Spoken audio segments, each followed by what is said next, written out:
Welcome to the Hawks Nest live stream show. Oh, whoa. What is that? We've got some breaking news, folks. Breaking news is we've got to come to you here with a very special live stream show. To quote a former fellow, or not former, but current general manager in the NFC West, as they once said, F them picks. I don't need them. I don't need them because I'm trying to win right now. The Seattle Seahawks have made one kind of big sort of monster-sized swing here at the trade deadline. Right as I was thinking it was going to be quiet, as I've been telling you folks, I don't think there'll be much of doing much anything here. They're going to keep it low-key. They're not just going to push too much here. They're just going to stay in the pocket, ride the wind on the back of the sails. No. They built an extra sail. Here comes Leonard Williams down to your Seattle Seahawks. The former 6th overall pick in the 2017 draft, a 15 draft, I believe, but a top-end defensive tackle who was taken by the Jets back then, who has had a very fine career, being moved to your Seattle Seahawks for a 2nd and 5th round pick, a 2nd round pick in this upcoming draft, and a 5th round pick in the draft the year after that. So a monster-sized assets given up for this guy. But you are getting a tremendous player. You could hear Coach Carroll talk about it in the presser when asked about it today and the kind of player he's getting, and he was a little coy with it, as he likes to be sometimes. But you could definitely get the feeling that he feels like he's getting a complete player that's going to impact in both the run and the pass somewhat and equally well. We'll go through a little bit of that here in a second. But he's going to be a guy that is just going to fit right into this rotation. He can do a little bit of both the 3 and the 1 tech and where you want to play him. I don't think they're going to need him to do as much of the 1 tech stuff because I think that that's getting fairly well solidified. But you've got an opportunity here to sort of fit him into the rotation. And this is a trade that we've been long suspecting could possibly something that the Seahawks kick the tires on. I mean, we were talking about this, I even think up to the start of the season. I did a stream with him being one of the names proverbially that we could be taking a look at. It's because what makes this trade fall into alignment is what you look at around the league and what's available. And there wasn't a lot, and there weren't going to be a ton of good items. And to get a trade done, as we're going to see with the details of this trade, you were going to have to get mighty creative to find somebody that was going to bring some impact. We're going to get into the discussion about, is this too much? Because that's going to be a little bit at the forefront, I think, from some folks who have worries about this, this being too much. Is this, getting this done? This is a creative deal. There's some factors that come into play beyond you just giving up what would be perceived as extra assets for a guy that you're going to only have on an 11-game rental. I've got some encouraging news for you if you happen to find yourself in that realm. Not to mention the fact it's no guarantee that we just happen to lose him at that point. The team doesn't potentially re-sign him if it comes down to that. But this is going to be a deal that if you're looking for me to worry about 2nd round picks and 5th round picks the year after that with the team that we have built up, I'm not going to get as worried. I always say, know where you stand. Who are you as a team? Are you in the rebuilding mode, ascending mode, elite mode? Are you in between? This team is fast with rocket boosters on their back, on the bottoms of their feet, on the sides of their thigh. They are flying as fast as humanly possible up to contending status. And you have to do a little bit of reading the room. What's the temperature? If this team was out over there in the AFC, Bengals, Ravens, Kansas City, Buffalo, Miami, Jacksonville, this young team getting through that might be a little bit of an uphill battle. But the NFC, Cowboy team that's lost to the Cardinals, Viking team that now just has lost Kirk Cousins for the year, and the Packers who look aimless, to say the least. You've already taken down the Lions now twice in the last couple of years. So you feel pretty good about that. You start going, well, wait. And the AFC, that's horrible over there. That looks awful over there. But here it's not so bad. This ain't so bad. And so yes, for some, this is going to feel a little bit prematurely early to make this kind of trade. They'll say, do it next year. Read the room. Read the temperature in the room. The Niners have lost 3 in a row. Eagles, who are, yes, right now, the best team in the NFC. I'll give them that. I don't think they're as strong right now as they were last year. Maybe they round further into shape and get better. Maybe they make another trade. Roseman is another guy who will tend to be very aggressive. But they are certainly not at a place right now where they look like a juggernaut. Not to me. And past those two teams, there ain't a whole hell of a lot left outside of the Cowboys. And the Cowboys we'll learn in a couple weeks where we're at with them. But it's there for the taking right now, folks. Whether we're a young team or not, or you want to be patient and wait on things or not, this is where we're at right now with this NFC conference. It's wide open. You're in first place. You're a game away from taking the bye. And let's not undersell that part. We've gone to the Super Bowl 3 times. All 3 times we've done it on the back of having a first-round bye. And they only give out one of them in each conference now. Vital, especially for a team that had a very early bye early on in this season. And now you can start to put your sights set on that. What are you getting in Leonard Williams? As I said, a top 6 overall first-round pick. A guy who's coming into this season, his lowest grade as a run defender in this league was 67, which would be above average in that respect things. He's having a bit of a dip this year on that. That's, of course, going to be somewhat probably connected a little bit maybe to the fact that they don't have any sort of functional offensive play on that side of the ball. What did DeVito throw for 7 yards or something in the last game? I forget what it was for them, their third-string quarterback that they're now down to. That's going to kind of ripple down to the defense over the course of a season when that's kind of almost there from day one. I know Daniel Jones has just gone out, but he was playing horribly. But what you have here in Williams, as we go through him, let's just kind of look at first the base stats that you would look at as far as on the surface of things here.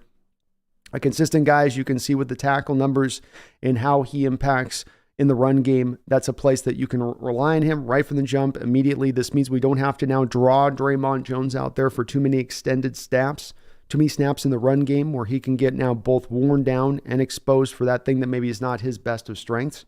So you get him a little bit more in there. You get Edwards more rotated in.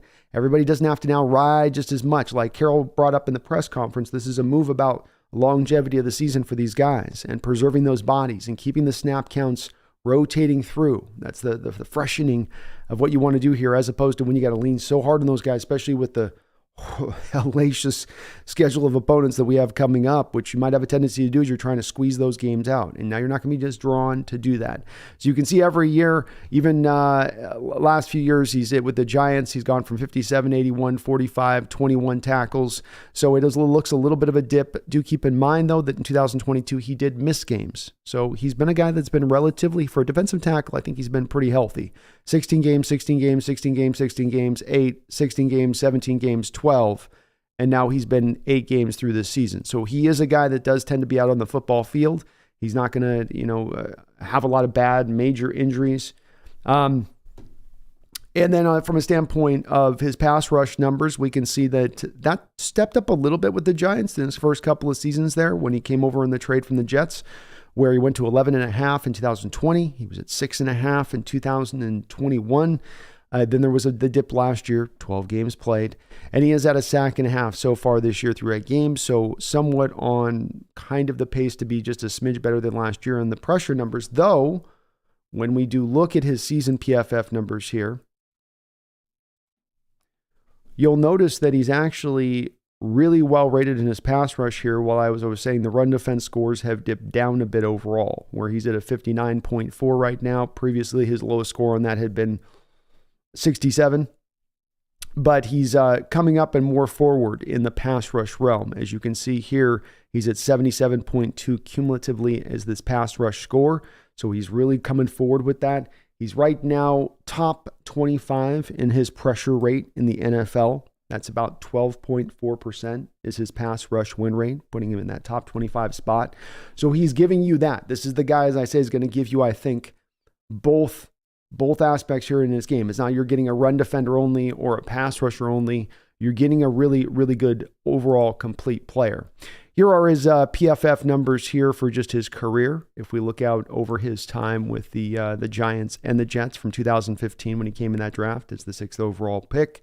As you can see with the run defense scores, he's been very consistent on that area of things throughout his time. And he's gotten a little bit better, as you would expect a young interior or outside, linebacker or defensive end, whatever position you are on that line, over time you're going to get better as a pass rusher. And the thing that stands out in watching the tape on Leonard Williams, And part of what I think made him such a great prospect coming out that was then going to USC and a guy that started as a true freshman at USC is that he is just a really good football player. This isn't one of your guys you go who he was a top 6 pick because he was a 99 percentile athlete. And that's what's driving him and allowing him to do this. Instead, what's allowing him to do this is he's got a little bit of that freakish nature. He's legitimately big. He's got like 34.5-inch long arms. So that's the kind of a freakish element of him. But he just really knows how to use his hands, use leverage. He's quick off of the snap with his first step. He's great in his pursuit, an aware defender in space. He's a defensive tackle that can be a real big body, but then yet can get and scrape down the line of scrimmage and pursue and get down to those outside zone runs that we have that teams like to run on us, like the Niners or the Rams. And he can get to those kind of carries, or you like even the Eagles you'll be playing later on this year. So he is the complete package from a defensive tackle standpoint. It's hard to pick much of his game apart. Again, I don't think the run defense is going to be as bad as it looks this year because that offense and the amount of time that they're going to put that defense on the field with the 3 and outs and all of that, and the fact they can't score, and the fact they're going to be down in games a lot, which is then going to have offenses running the ball that much more. Defenders are going to wear down over the course of the season if that is the case, and just that part of his game. If you're looking for perspective on where he is versus the rest of the NFL as far as his just kind of true rank of things, this is the overall PFF metrics for defensive tackles. Right now you have at the top of the list, of course, Dexter Lawrence, the running mate there for Leonard Williams, Jalen Carter, Aaron Donald, Quinnen Williams, a lot of usual suspects here, no doubt. This list definitely makes sense. Definitely hurts looking at Keanu Benton there at number 12, by the way. Ow. But as we go down this list just a little bit here and come down to number 37, we will hit Leonard Williams, who is just behind guys like Dalvin Tomlinson, Andrew Billings, Christian Barmore, and Khalil Sanders. So it's been a bit of a dip this year for him on the run defense, but the one part I wonder about in this deal is you look at this guy's career, and he's never had an opportunity to play for a winner. He's never opportunity. Yeah, they went to the playoffs last year, but I mean, I don't know. How much did he think and that team think they were really going to go anywhere with Daniel Jones at quarterback? But he has never really had a chance to play for a contending team in the thick of it. You know, he's on a lot of these teams that are always just, you know, they start out with some relative hopes, but everyone kind of knows in the building, like they knew last year, like, well, we're winning games. We might sneak in the playoffs. You know, okay, we beat the Vikings in the playoffs, but this team's not going to the Super Bowl. We're not putting Daniel Jones on our back. But now he gets to come to a team that is in contending mode and gets an opportunity to slide in here now and maybe find that extra gear. You know, not only find the extra gear, but like I said about the run defense and getting that wore down as you got to play over the course of the game. Now you get to be in the rotations. Now you get to come to a team that's not going to lean on you for too many snaps, and you're going to be able to get out there at your best and then just cut it loose and let free and go wild. And I think that there may be an added benefit on this deal for him bringing that. We'll see. I felt like we got a little bit of this from Carlos Dunlap. You know, with me, I always try to back up what I'm saying. So if we're looking for a historic recent trade, Carlos Dunlap, you went out and got from the Bengals, a team at that time that wasn't winning. This was prior to them getting to the Super Bowl and having the success that they've really had there with Burrow. They were still in sort of that changing over place of things. And so he came here having a chance for really the first time to go and really compete and try to go get a true ring here at the end of his career. And you saw in a guy that he was playing with fire and being everywhere on the football field, both impacting the run and giving you sometimes it seemed like I think that run almost about a sack a game at times on average. So maybe you can get the same kind of thing going here for the interior of the defensive line with this cat. No pun intended, because I think that is his nickname, because he has so thoroughly since 2015 been coming from those programs. Again, looking at his career here, folks, look at the teams he's playing for in the left-hand column here through the years. Jets, Giants 2019, Giants 20, Giants 21, Giants 22, Giants 23. That's a lot. It's a lot of you being on teams that aren't playing well, and I don't think we're going to blame Leonard as if he was the sole purpose in this thing, or he was something that, well, he's the common denominator. No, those are two organizations that are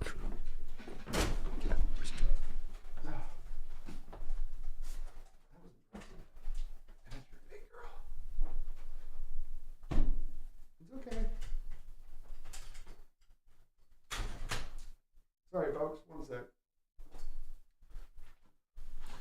It's okay. Cat came in hot, knocked down the lights there. She's a big girl. What am I gonna do? she's got some heft to her when she comes in. When she comes in hot, it's like an F-16 landing on an aircraft carrier, and there's no wheels underneath. You know, wheels aren't coming out, Chief. I'm gonna have to just grind her in. All right, but he's not had a chance to play for any teams that have really, to me, as I look at it, have your spirit's going to get beaten down. I know we can all say, well, they're professionals, but you get to week 10 or 11, and every week your offense ain't getting it done, and every week you defensively having to go out there and put out your heart and soul and just lay it on the line every week. While the offense, they're going to score 13 points. They're going to do it. They are. He's going to throw that interception at the bad time.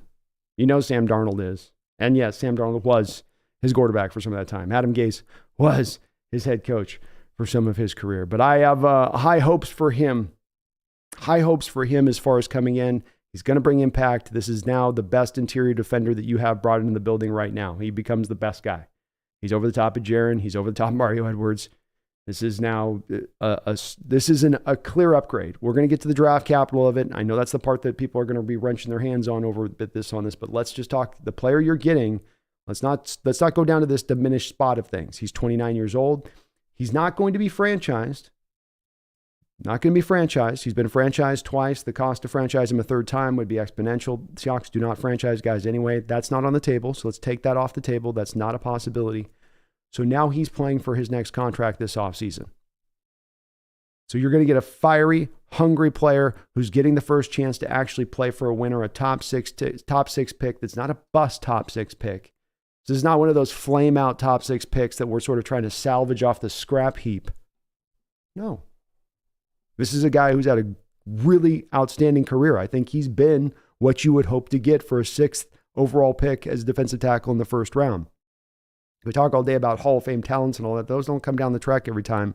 You get a guy who's put together the career he has, is the complete player he has put together. I think you feel pretty happy with that in the overall standing of things. Let's get to the compensation part of this. Let's discuss this, because this is going to be the part that's people are going to get mad about. 2nd round pick this year, 5th round pick in next year's draft. Okay. I don't like this any more than you. And what I mean by that is we've got an evolution going on in the NFL. And you can watch an evolution go on in the sport, and you can go, I don't like that. And I don't want that to be the way that the sport should be going. I don't think that's a smart way to go on this stuff. And you can get upset about it, and to a degree, I have some sympathy for that because I get that. And you like maybe better the patient process, less of the trying to microwave things. But unfortunately, every NFL organization out there now that is in a contender type mode at this time in the season is taking the microwaves out, and the biggest ones they can find. Let me back up what I have to say on this, though. What I mean by this is that if you're going to choose this year to be a contender truly, you're going to choose this year not to say it's year 2 of the rebuild and we're going to be patient in our process and we're going to let it unwind and unfurl slowly. And if it happens this year, hey, it happens this year. But if it happens to take till next year, that's the process. You let the seed germinate, sprout, grow. This ain't a time-lapse footage thing. It's just got to take the time it's going to take. Or, as I said earlier, you take the temperature in the room, you look around, you go, oh my God, we're in first place. Everybody look? Does anybody know this? And the Niners lost 3 in a row. And the Eagles aren't quite maybe as good. And you take that into account maybe. You go, hey, let's go make this move. Because this comes down, if you don't like the trade capital, we'll get into that. But the first part of the front of this you got to get into, where we get into maybe the discussion on this is, are we in a team right now that has shown you enough as we get to a deadline that you have no more time, no more room for error? You don't get another week. You don't get another 2 weeks. Now is go time. Now is the moment you have to make that decision of, are we going to right now be a contending team this year? Do we believe that? Or do we have to just let it ride? And that probably means we don't believe we're a contending team. And what I mean by that is if you look at the price of doing business for teams recently that have found themselves in that contending state, they find themselves feeling the need to make an aggressive move around the trade deadline. Let's look at this. We got last year, the New York Giants moving 2nd round pick Kadarius Toney, getting back a 3rd round pick and a 6th round pick from the Kansas City Chiefs. Kadarius Toney had done nothing for the Giants up until that point. Kadarius Toney had had open outward rumors of the fact that he was maybe faking injuries so that he didn't have to play for the Giants. If you want to know about how bad the organization is playing for this team. So the cost was a little exorbitant here. I think that's going to be a part you're going to see as a kind of a common theme. I'm going to show you on a few of these recent trades that have been made. But the Chiefs didn't stand pat saying, we got Mahomes, we've won a Super Bowl, we're fine where we are, everything's good, let's just hold up, let's just stand pat, it'll be fine. What happens will happen. Let it unravel as it'll unravel naturally, organically. No. They went, no, we got to make an aggressive trade here at the trade deadline. If we want to get this team to the spot where they need to get to. And on the back of this, Kadarius' help, I'm not saying he came up there and lit the world on fire, but he certainly helped them. And going out there and then getting a Super Bowl last year, didn't he? Let's look at this one. The Rams. Couple years ago, prior couple years, right? This is all recent, so I'm not going to ancient history here. This is all stuff Chiefs last year. Here's the year before that. The Rams at the trade deadline send a second and third round pick for a half-year rental. Sound familiar, doesn't it? Half-year rental of Von Miller. And also a part of the deal that's been replicated here with the Leonard Williams situation is that the Seattle Seahawks are only going to be on the hook for the veteran minimum salary of Leonard Williams for the remaining portion of the year. The Giants have agreed in this deal for the remaining $10 million portion of the base that sits on his contract on the books for the rest of the year. The Giants are eating that remaining portion, and the Seahawks are going to be only on the hook here for the veteran minimum. And what did we see with the Rams and what they got? The Broncos will also pay $9 million of Miller's $9.7 million base salary for 9 games left in the regular season. Look at that. So we gave up extra draft capital to save cap space. That's a bit of the part of this deal. But it's not a part of this deal that I mind. As I just showed you on the last example, are the Rams regretting this deal? Do the Rams look at that Von Miller situation and say, no, that didn't get us over the top. That was a failure. Or do they maybe go, draft pick well spent? Or I guess as I think my man Les Snead used to put it, how did he used to term it? He used to have some kind of term for it. Trying to think about what that term was Les Snead would say around that time when questioned about his liberal use of draft picks. And yeah, they're heading into rebuild mode now, but they got a ring. Maybe you disagree with me on this, but I got to float a year or two to come through from a ring, from sacrificing a little bit of future space for that. So be it. That's blood I bleed. And no one makes me bleed my own blood. But he used to say, F them picks. Is what Mr. Les Snead used to say, F them picks. And right now I'm telling you, F them picks. Another example. Last year, I'm not reaching deep into the regions of space and time here to find these trades. Last year, the Bears made their second significant trade in less than a week Tuesday, dealing linebacker Roquan Smith to the Ravens in exchange for a 2023 second and 5th round pick. Sound familiar? Sound familiar? Other people will say, well, Roquan's 23. Leonard Williams is 29.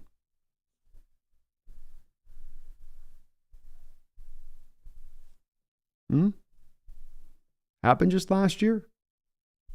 You want to see how good or how helpful Roquan Smith is? You want to know how good he's going to be? You want to know how happy the Ravens are going to be with this trade? Turn on your televisions this Sunday. When you're watching this Ravens defense with a lot of very good players upon it, lock in there at the middle linebacker position, because the Ravens will tell you, and the stories will tell you, and the guy, coach that I'm going to be talking with from behind enemy lines tomorrow will tell you that when Roquan Smith got to that defense came together, it gelled.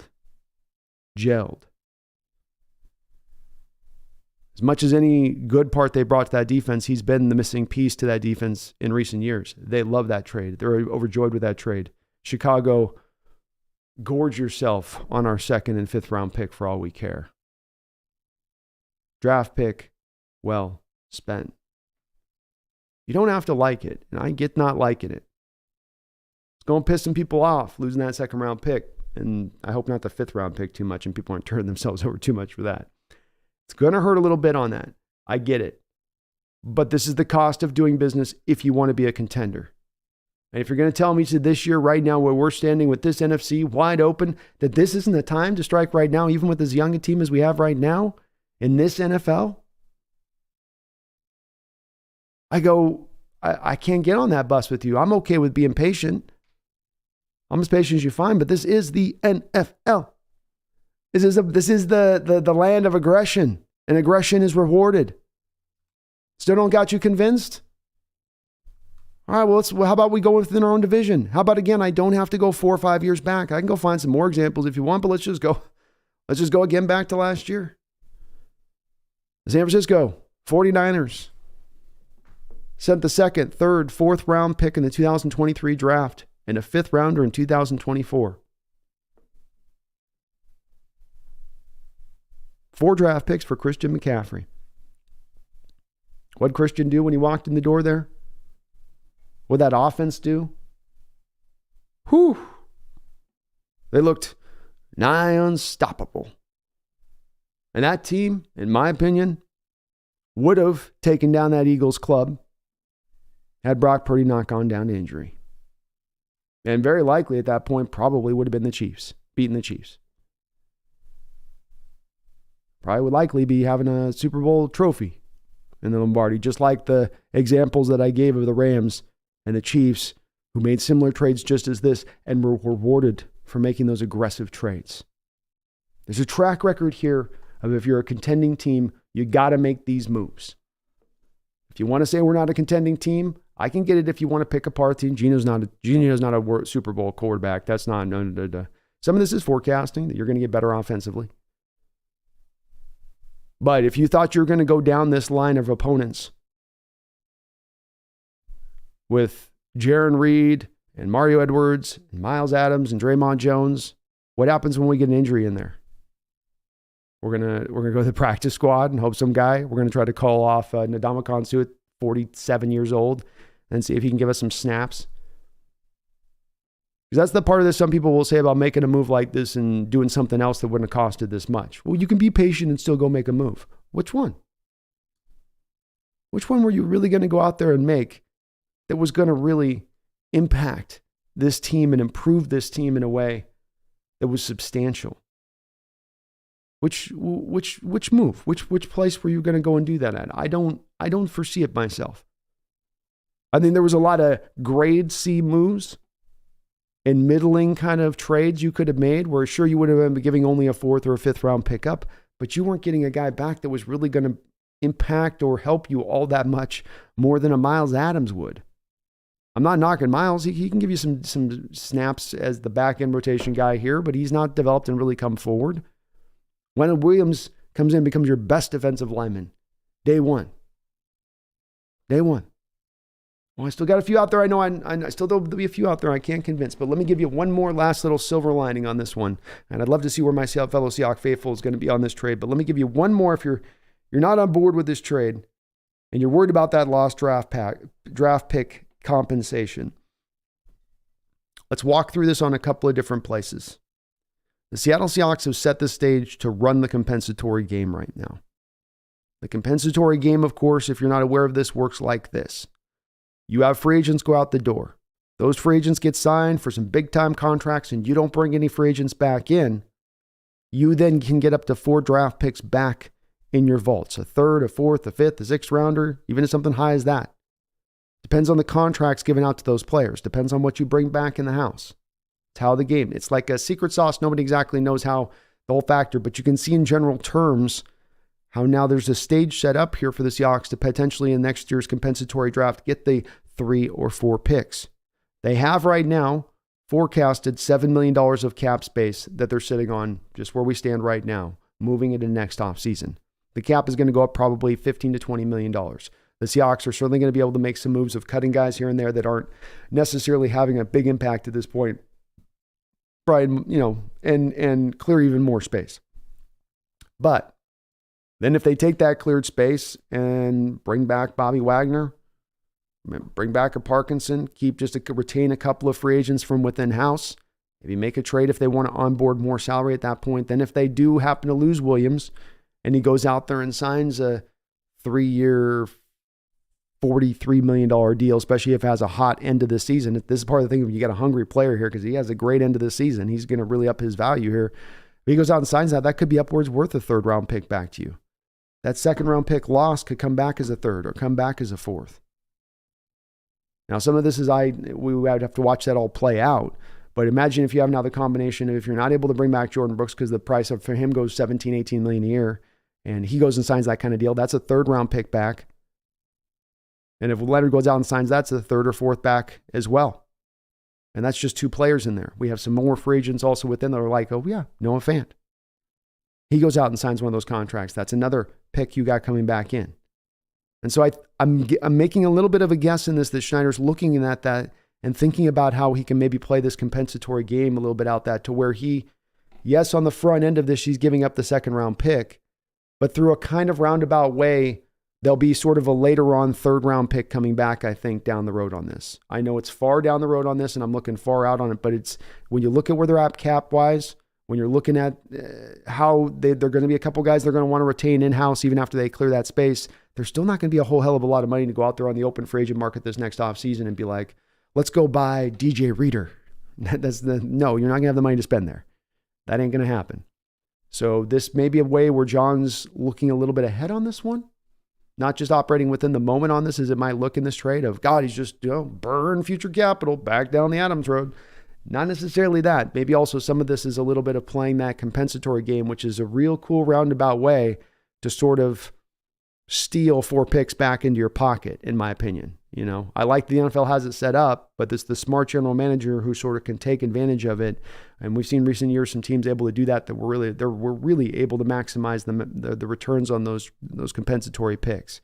So I really like this deal because of that is kind of a final sort of exclamation point to me where I think that the draft capital given up really then, if you look at this being a compensatory thing just on him alone, where he comes back and brings you a 4th round pick, I'll try to be conservative, where, okay, he brings you a 4th round pick back compensatory down the line because you can't re-sign him. Then you gave up a 2nd and a 5th to get back a 4th for a go-for move right now. Not mad about that in the least. Not in the least. And if he happens to retain here long-term, where I don't believe you have Jaron Reed under contract next year. You don't have Mario Edwards Jr. under contract next year. So this does give you a guy that maybe you do look at to re-sign. He's not 33, not 34, not 35, 29 years old. You could sign him to a 3-year deal, give him a little bit of money, and he could be a good still player within this team as whatever rotation you're building going forward with a Cam Young and a Mike Morris and a Draymond Jones. So there's a lot of ways we can go here flexibility-wise, but I like when my team goes for it. I like when my team is not pompous and arrogant as to believe they've just done enough every year at this time of year. And they look around and go, oh, we'll just trust our process, read the room, read what's going on, feel where you're at as a team. And I feel like that's what they've done here. I feel like they've set the stage for this to happen a long ways out, getting that extra 3rd round pick in last year's draft, having a bit of this extra money to spend. And hell, I'm not going to get greedy now, but I'm just saying, you're only paying him the vet minimum for the rest of the year. And while you've just given up a couple draft picks, we're still under 24 hours away here from the end of the trade deadline. I can't say that I know 100% for sure that there isn't potentially something else you could still go out there and do. But I like the trade. I think this is a win-win deal for both organizations. Giants utilize it to get out there and maximize the trade capital returns as you're going to need to go out there and go get your quarterback. I do think this will probably make some folks mad, as that was 2nd round pick was one what a lot of folks I think had kind of earmarked as to be the quarterback pick for our Hawks. It looks like maybe we're going to be more likely to go down the Russell route, and one of the 3rd round picks will be the, potential quarterback. But I want to hear where you guys are at. I want to see where my fellow Seahawks faithful is. I hope you guys are hyped up with this, coming off the other win, being in first place, and then we get this bit of news coming down the trek. It put a big smile on my face as I got up out of bed this afternoon. I went to sleep at 7 in the morning, so you do have me a little bit light-brained or heavy-headed. I'm usually, after a stream day like this, pretty out of it. So I appreciate you guys putting up with me on that in the stream here today. But definitely bear with me today as brain's not operating at full capacity. But I love the deal. We've talked about this. We've turned it over with Leonard Williams so often on this channel for the past couple of months, actually. And I think that you guys are going to overall probably like this deal quite a bit. Let me get to, oh my God, I've missed, Megan, your $100 donation, Megan. My goodness. I'm so sorry. I was at the, got heavy-headed and I didn't get to see your chat, your mega dono coming in. But Megan Gok Roger, my lady from down under, dropping $100 into the chat, starting us off right tonight in the chat. I know she's hyped to the nines. I can feel that. And Megan, hey, the Zorn and the Zorn Largent Power Jersey, we got it on yesterday. It worked. As you said, undefeated, still going, still rolling. Got to keep that mojo. Got to keep that mojo going with those. Can't overuse it. Can't overuse the power of the Largent Zorn jersey. Very important as you young folk. Young folk, listen to me. Hear me. You cannot overuse the power of the luck jersey. It must only be brought out at the special times and moments when a victory is necessary. But Megan, thank you so much for the $100 donation. I really do appreciate you for all your support, all as well, of course, being our mod here in the chat and what you do and taking care of business and handling things as you do out there. So thank you for all you do, Megan. I really do appreciate you on that. And thank you for the $100 donation. I may not seem like I'm super hyped on, but I am. Brain's just a little bit doo-doo. But thank you, Megan. Says, not sure how I feel about this trade. Oh. So many others I would have wanted over Williams. But as a friend reminded me, he is a USC Trojan. Fight Seahawks, I guess. Well, Megan, I imagine you will find today that the chat's going to be a little bit torn on this move. I think some will be maybe torn for maybe even wanting to see if you're going to go big, go way, way bigger. Whereas others will be like, no, you can't give up this draft capital. So I get that there will be definitely a feeling in the chat to a degree on this that there are folks that just aren't over the moon as maybe much as I am with it. I think when we looked at the options over these last couple of weeks, Megan, and you go through them, Chicago, let's just go New England,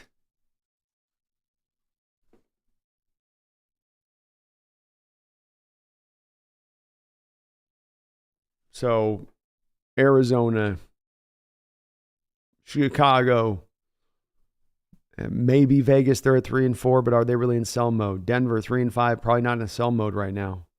I mean, that's the problems I think guys like DeForest Buckner with the Colts or Chase Young with the Washington football team or Derek Brown with the Carolina Panthers. I don't think any of these guys are really truly available and out there to go and get.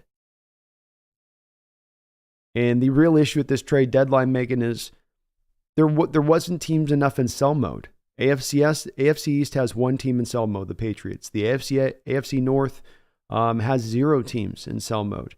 The AFC South has 0 teams, I believe, in sell mode, absent the Tennessee Titans. And what do they got? They're not going to give you Jeffrey Simmons. I'm not sure they're going to give you even Danico Autry.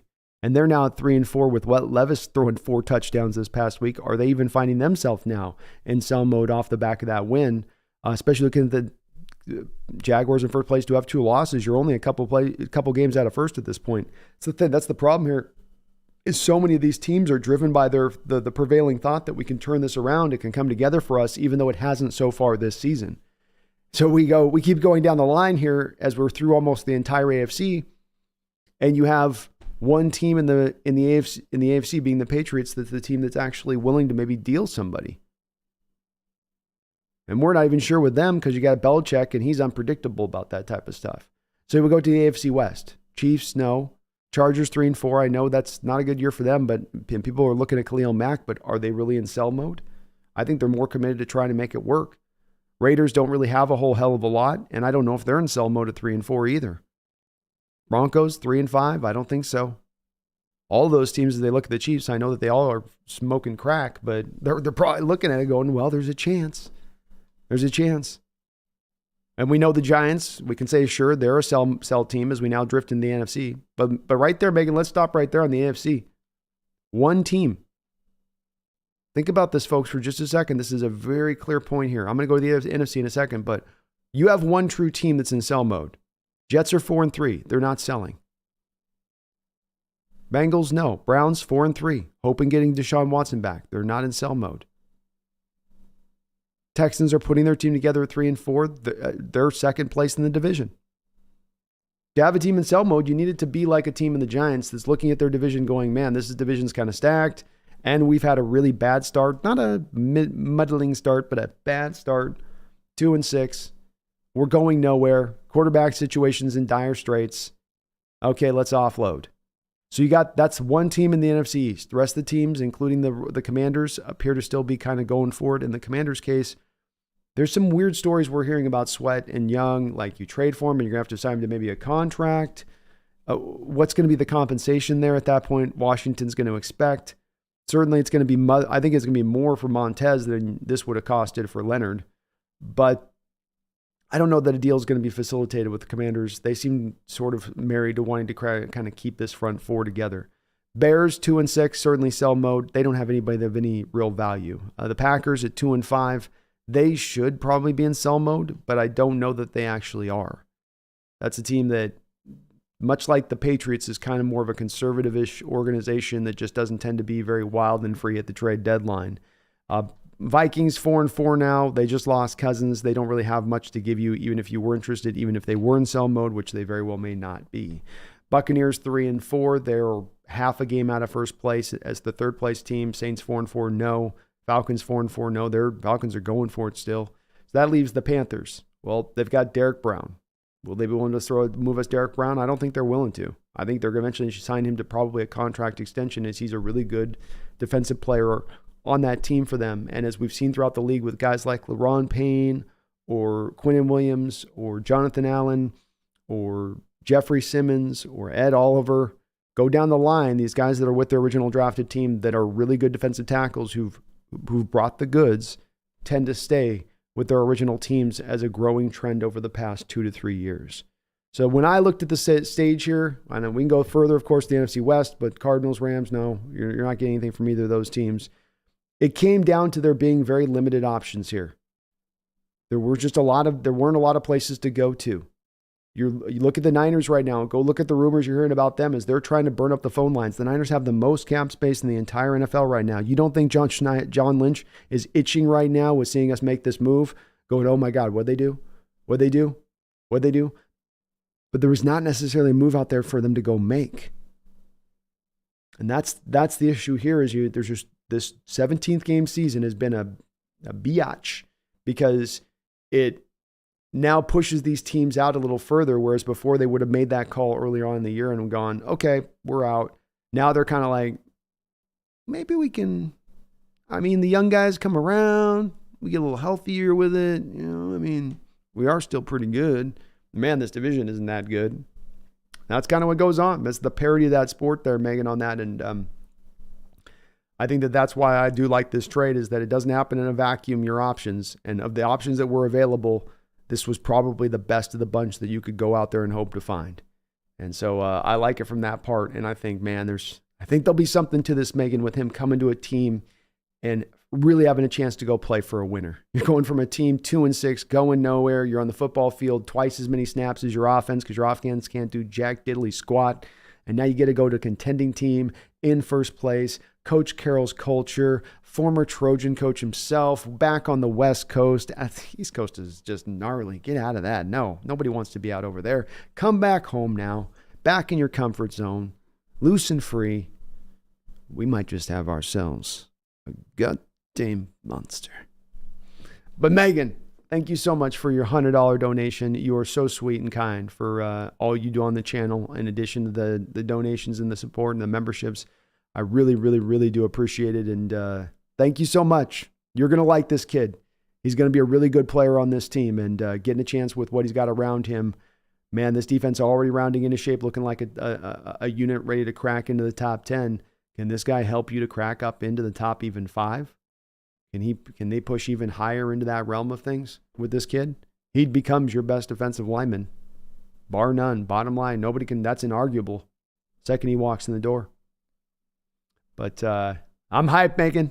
And you're going to like this move. I'm trying to trust the Trojan bloodlines here is what I'll tell you on that one, Megan. Trust the Trojan bloodlines. Garth Knight, thank you for the $10 donation. Says, Brando, I get it with the win right now, but I heard you talking third rounder for Chase Young with that being generous. Now we have Williams for a second and a fifth. It's always more in these trades.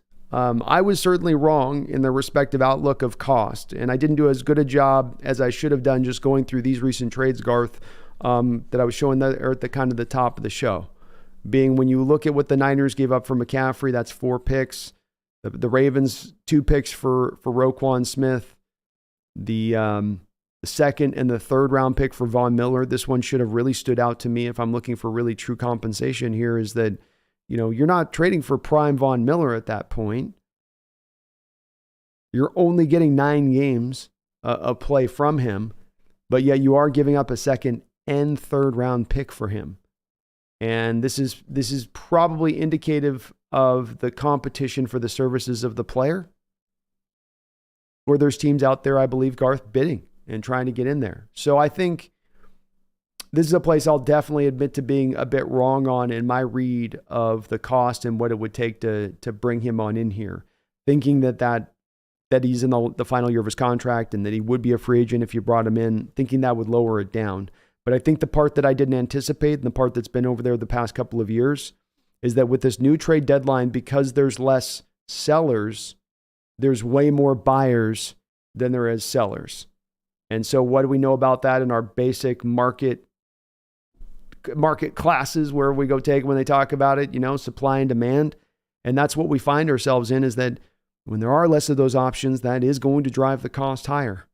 That's going to make you have to pay more, because there's going to be other people trying to compete for the services of that vital asset that everyone's trying to get in on a little bit to round their own team out, to put them themselves over the hump, because everybody else has gotten the same memo we have that I showed you there on those other teams making those kind of moves. It's not just something I'm sure Schneider's aware of, but everybody is. Like, the new cost of doing business, if you want to be a contending Super Bowl team and you truly want to be that, not in a sort of, we tell our fans that, but behind closed doors, we know the real story. No, if you're really trying to be that, if that's who you want to go try to ascend to become in a given season, this is the current cost of doing business as the NFL trend has gone in general terms in recent years. And the NFL is a game I love so much, and part of why I love it is, unlike other sports out there like a baseball, is that it doesn't remain stagnant in its ways. What wins you today does not win you tomorrow. How you build a roster today is not how you would necessarily build the roster how you divvy up assets today is not how you would divvy up assets tomorrow. And it's a place that I've got to give John Schneider a lot of credit in that when he talks about upgrading the football team as a 365-day process, that's truly the way it should be. Not simply that you're just trying to build into an offseason. You're good with that, then you go. That was the old school approach. Used to work. I don't know that it works as well now. Yeah, somebody can be smart enough and good enough to get through not having to do a trade deadline move. I'm not saying there isn't a team that can pull it off. But by and large, if we're not going to try to reach for the anomaly or the exclusion or the once in every blah, blah, blah, this is a case where this is what you want to do if you want to be a contending team. And we're right now looking to me, Garth, as a contending team. And so it did at first blush make me go, ooh, second and then the fifth. Huh. But then the more you think about it, the more you kind of break down these teams, as I was just talking to Megan on this, the more you're breaking down these teams that are available and do have guys out there to get, the more you go, yeah, it just wasn't out there to be had. I would be gobsmacked if DeForest Buckner or Derek Brown were moved inside of the next 24 hours. I think I would be even surprised if we see Sweat or Chase Young. I think there are some parameters of these deals that make them trickier to pull off than the one that we were able to pull off.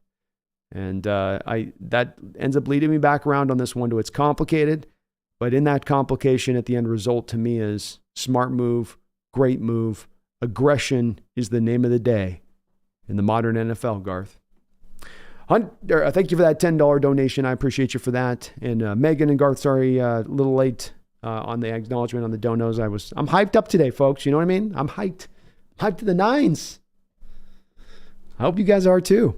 Hunter Brown, I woke up in first place and then I get this news. You know, I might as well be in heaven as a Hawk fan. I'm floating on clouds today. Nobody knocked me off my cloud, okay? Let me have my cloud today. We'll come back to reality tomorrow. Hunter Biden's crack pipe with a $2 donation. And thank you for waiting for the acknowledgement here too on this one. Hunter says, is it Super Bowl time? Go Hawks. Smoke the tree wax. Smoke it. Hey, go Hawks, man. And yeah, Super Bowl aspirations, I think that they should be there. This, not just because I think Leonard Williams in himself takes you over the top of it, with the defense rounding into shape like they have, and then you're bringing this addition on to a defensive line that your main concern coming into this offseason. And you've gotten Frank Clark back in here to kind of help out, round out the edges. Coach Carroll was talking today about Derek Hall starting to get to that place where he can feel him taking that step forward as a rook. The light bulb coming on. Things starting to maybe slow down a little bit for him. His impact starting to rise with it. Taylor getting a sack last week. You got Mafe just emerging as a monster himself. The linebacker crew holding it down. And we don't have to talk about the secondary, what they're doing. You got a defense that's playing like this, and those parts are all working together. And it's as I say, on the forefront of this, health willing, Hunter. That's the part that has to hold up. Health has to maintain and hold up here. You have a slide of injuries that can do it, but if we can run and be relatively healthy, and you came out of this last game here recently in good health, no major new injuries, and to find yourself at this point in the season at 5-2 with only one real season-ending injury at this point, and maybe even in Uchenna talking big about trying to get back before get back by the playoffs. I think everybody, you don't make this move unless you got Super Bowl aspirations this year. This isn't a move about like, well, this is for the long term, and we just have a 3-year plan, and he's part of that plan in the 3-year period. No, this is a move for the here and now. So yeah, I want my fellow Seahawks faithful. We don't have if you had any more low expectations anymore, if you had any more of that thought in your heart of like, well, this year will be I don't care what you think about Geno. I don't care about I don't think he can do it. I don't think Geno. This is they're going to fall back to earth. They haven't played anybody yet. Oh, they've had backup. Yeah, okay, think all that stuff. We're in this pocket right now. We're in first place. Your team just made a go-for move. Maybe you don't agree with everything they do. Maybe you're down the organization. Maybe you're down on Pete. Maybe you're down on Geno. Maybe you're down these things. But you got a team playing really good football. It's a fun team to watch overall. And they've got so much potential in front of them right now. 5-2, haven't played their best ball. And they might have just went out there and made the biggest trade deadline deal we're going to see here at the end as this trade deadline winds down. Your organization is telling you that we want to go out there and win. We want to go out there and try to seize this. And boy, if you want to look at a fan base, whether those fan base are Seahawks fans or not, or just baseball fans, go talk to Mariner fans about looking and watching what these Hawks are doing in these moves, and check with how they feel about it and what they think about it. Because I'm sure they're just standing there clapping and like, that's what I'm talking about. That's what they're saying. Now that's what I'm talking about. That's how a real GD organization does it.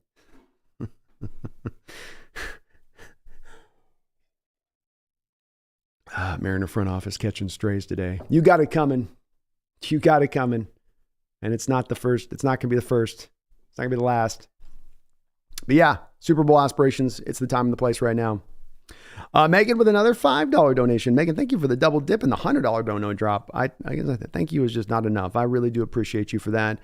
And Megan says, and this is why I'm concerned, B, and I will not be convinced. We just wasted our picks.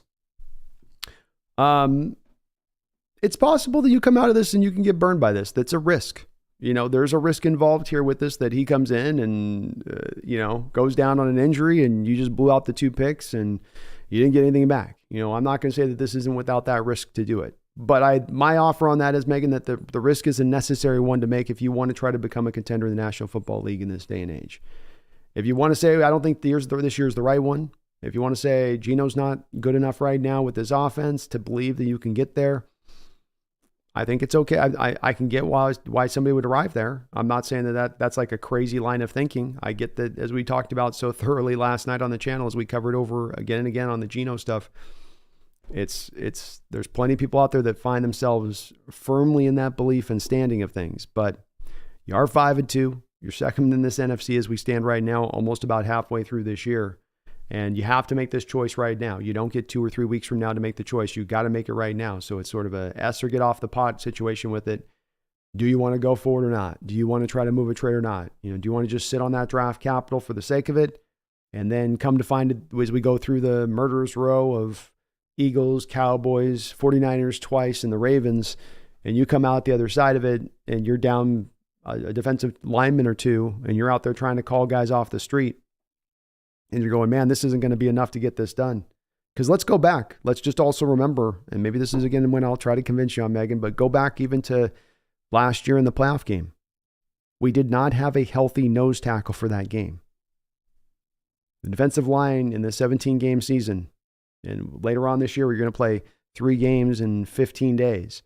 Your defensive line can get smacked real quick and weakened down real fast. And there's not a lot of extra depth to call upon out there to go get that. And if you weren't going to make the move for Williams, then you're just going to go out there and get more of a kind of a middling move that wasn't really likely to really allow the team, again, if we're talking about getting to contending status this year, getting to a point this year where you're actually making some noise in the playoffs. Not just getting in the playoffs, making noise in the playoffs, being a factor out there, being a team that has to be dealt with. Instead of your trodden out defensive linemen, your rotations are too light, so they're not fresh enough as it is, and then they're not good enough on the front side, and they're just going to get blown off the ball and taken to pieces. Again, going back to that Niner game last year, look at how Christian McCaffrey ran wild on us in that game. We ran out of gas, both with the line health and the quality of bodies that were down there to deal with the Niners rushing attack and the Panthers rushing attack and the Raiders rushing attack.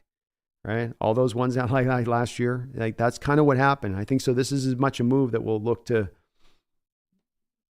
sew that up, as Coach Carroll talked about today with that, Megan. But I think you'll eventually come aboard on this move. I do. I get the trepidation, and you're not going to be alone with it. There'll be folks out there that say this is way too much for the rental thing. The compensatory thing is the thing to really consider with this, because I don't think that's a pie in the sky thought on this, in that you only have the $7 million of current cap space. The cap will go up, but you still have at this point 7 draft picks. That's going to be a huge part of what eats up a good chunk of that change right there off the top. And then you're going to have some in-house free agents that you're going to want to sign back, including like Bobby. He cost $7 million this year, something like that. You're probably going to want to bring him back on another 1-year blah blah blah deal, $8 million, $9 million deal for next year's cap. Boom, all your cap's gone now. All it's toasted out. So there's really not going to be the move there to make to go get the free agent next year. That's the other part of this is we look about this not just being a rental move, but a move even potentially where he does stay here long term. Where do you go get that defensive lineman moving into the future to help you? Certainly bring back Jaron or Marty Edwards. Yeah, that's great. But how do you get anything more than that at that point without that money to spend? It all comes down, you're going to make a trade at some point or another. And this guy, if you are able to retain him in the long term, you have found a way to upgrade the position where the road was going to be very hard to get it done. Because there were so many teams out there that have these young defensive linemen now that are just, they're Gollum in Lord of the Rings, and their defensive linemen are their precious. I mean, look at the Washington football team. They have 2 edge guys, Montez Sweat, balling since day one, Chase Young now finally starting to round into shape. But yet both of those 2 guys are the ones that are on the trade market, theoretically here, what we're hearing by rumors, and they've signed, given huge contract extensions to Jonathan Allen and LaRon Payne. That's where they're putting their investment. And you look across the league, if there's any team out there that has a really good defensive lineman, they're holding on to them with 2 hands. The only reason the Giants are letting go of Williams in this case are because they've signed Lawrence to the monster deal. And that's the only reason and they suck this year, so they're in sell mode. And that's the only reason you're getting him here, not just because he's bad or at the end of his road or they don't like him anymore, but that as much as anything, I think stands out to me on this. But thank you, Megan, for all your donations. You'll come around on this, I promise you. ALG, thank you for the $5 donation. Says, only thing we are missing out now, we won't get another running back in the second round. Let's go. I love that we are going for it when the whiners are breaking. I do too, man. I do too. I love watching the Niners losing 3, and just as we're making the go-for move they made last season in equivalency, and they're going, oh, it's always the Seahawks. I love it, man. I love it. I have no problem with my team being aggressive. I don't decry the draft pick stuff as much as others do out there. I think we've put the hard work in with the draft picks that we've made in the last 2 years to set the base. The base is set here. And with how wide it open is in the NFC, with how quickly this young talent has emerged, they've set the stage for you to feel like you can go out there and make this aggressive move. That now is a time you can strike. Now is a time you can go take your shot. And I like that. I like that way better than sitting pat and just sort of, trust the process. Trust the process. If I got to pick between trust the process or Mr. Les Snead and what he has to say on this, which is F them picks, I'm with Les on this one, man. I'm not saying always F these picks, but you show me a contending team. Don't talk to me about draft picks. We're talking about draft picks. Draft picks. Draft picks. We're talking about draft picks. Not the Super Bowl. Not the Super Bowl. Draft picks. Let's go. Go Hawks, Kevin. I love the move. I'm going to do none of this I'm not getting caught up on the draft picks today. I'm telling you, you guys looking for the objective, no.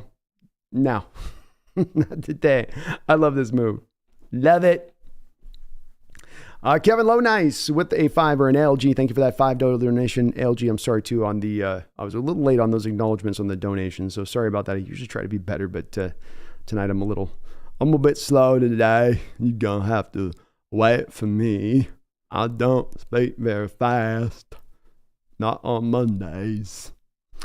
Kevin, thank you for the $5 donations. As I said yesterday, we should think about Locke. Not now. Whoa, we're going for it. Go Hawks. Let's go, Kevin. That's right. Ain't now a time to tinker. Ain't now a time to go back in the lab and mix a little bit of this in with that in the beaker. Get out the Bunsen burner. No. The lab's closed up. That's off-season time stuff that we doing. That's training camp stuff we're going to be doing. Now, we ride with our dogs, and we see what they can get done. And I like it. I love it. Not like it. I love it. Love it. We're going for it. We're going for it. And this organization is remaining aggressive, and I love to see it. You went to the playoffs last year. You're off to a great start this year so far. You've taken the time from an organizational standpoint to assess things a little bit. I mean, look at conversely why the Mariners were reticent at the deadline, right? They had played basically 500 ball throughout most of the time of the season. They were like, I don't think we should make a move, or we'll be more in a sell mode. This team has informed you by how they play, by how they're playing at their best now, to say, no, now's not the opposite sell mode. We need to go in the buy mode. And this NFC is as wide open as I've seen it in years. Your division isn't very strong. Your conference isn't very strong. It's all there for the taking. It's all there for ours.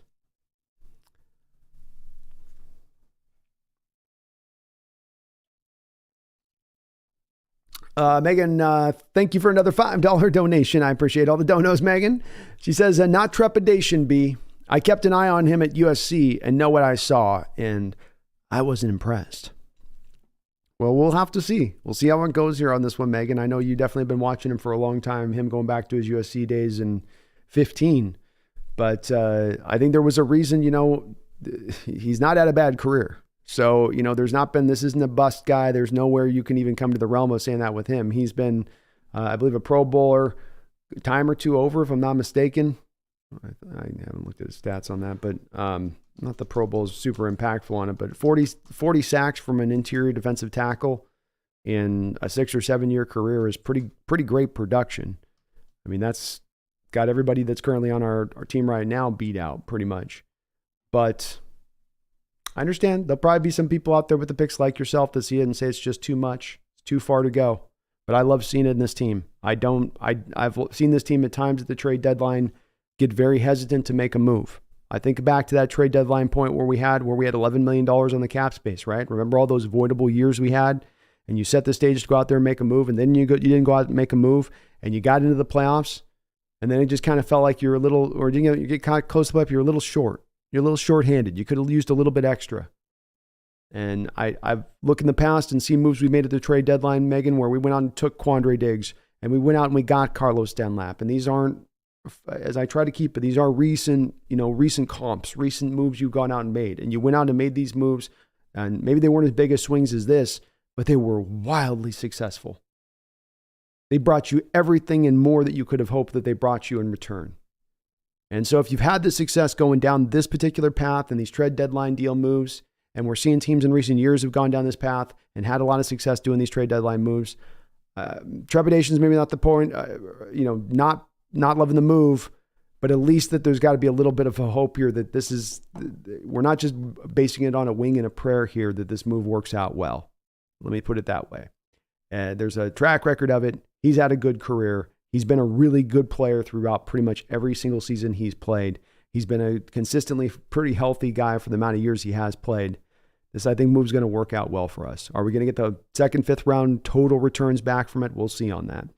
But it's going to be a helpful move, and it's going to help this defense out, and it's an indicator that the team's really, truly going for it. And I like to see that, as opposed to being okay with being placated by being a consistent winner that's simply going to just do the bare minimum to get in the playoffs every year in order to, make the fan base feel like they're going to kind of go for it. I like this instead, even if it doesn't work out. And at the worst case scenario, you lose a second and a fifth round pick. That's not going to decimate a franchise. That's not going to set us back 3 or 4 years, especially when we've had so many picks and so many successful selections here in the last couple of years. But I understand, Megan, like I said, there'll be others in the camp that you are with this a little bit on that. Thank you, though, for the $5 donation. John, and by the way, and again, that $100 dono drop, Megan, just sensational. Unbelievable. I salute you, madame. John Cheney, thank you for the $10 donation. Says, I love the move. Carroll said they have never been able to be in a position to pick a player of the caliber of Leonard, a top 10 pick. It will be great for the defensive line rotation. I'm excited. John, you encapsulated well. These is where my feelings are at on this deal as well. This is a hard position to go out there and find.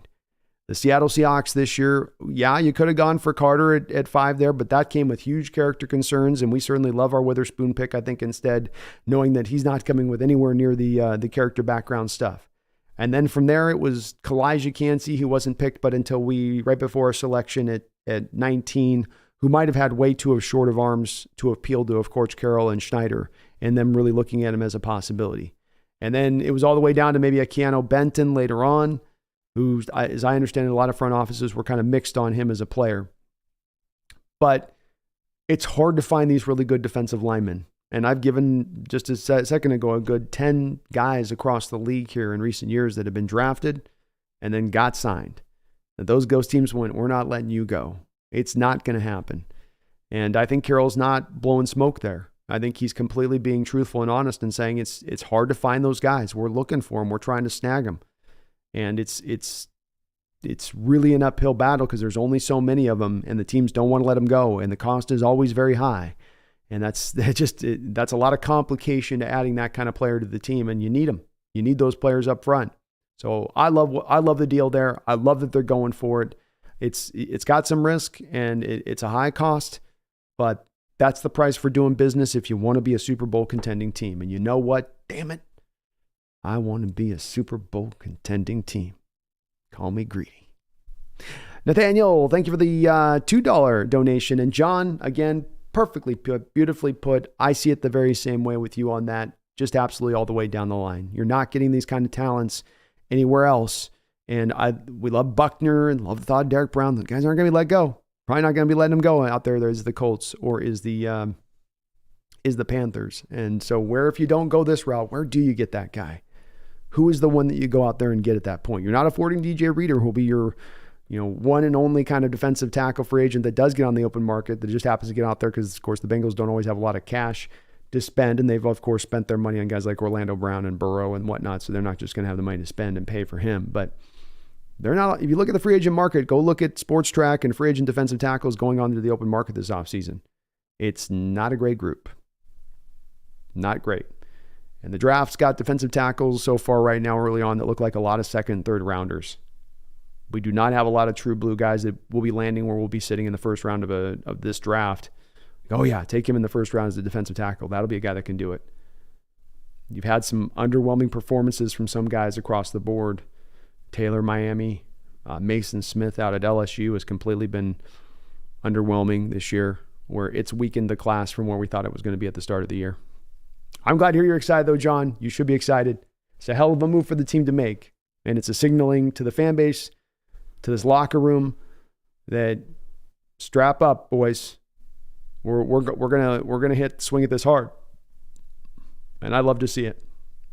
You got to feel like it's going to just shoot a shot of electricity to that locker room with this news and whatnot. Nathaniel B, thank you for the $2 donation. Says Chase Young for Darrell Taylor in a first next year.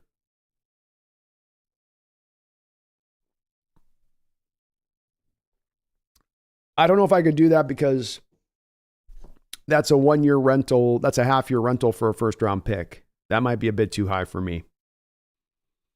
You might be able to talk me into a first round pick rental for a full season of play.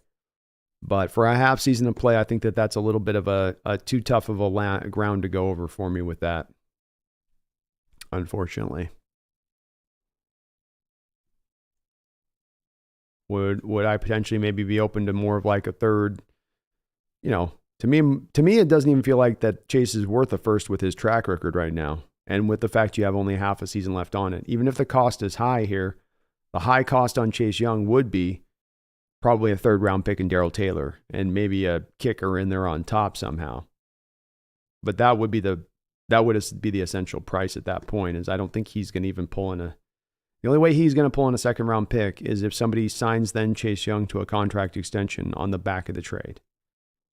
But if you're only getting Chase for that rental deal, then that has to impact what Washington gets back in return, I would think. I could see maybe a second round pick, but no way they're getting a first. I can see there, Nathaniel. I just don't think that would be the cost for him. He's been too injured. And I couldn't go there. If that was the cost, I couldn't go there. I would just roll with Taylor and what you got as the crew of what you have. I like Young a lot, but that's a bit too much there. And our edge group is in a different place than the interior group is with this Leonard Williams trade.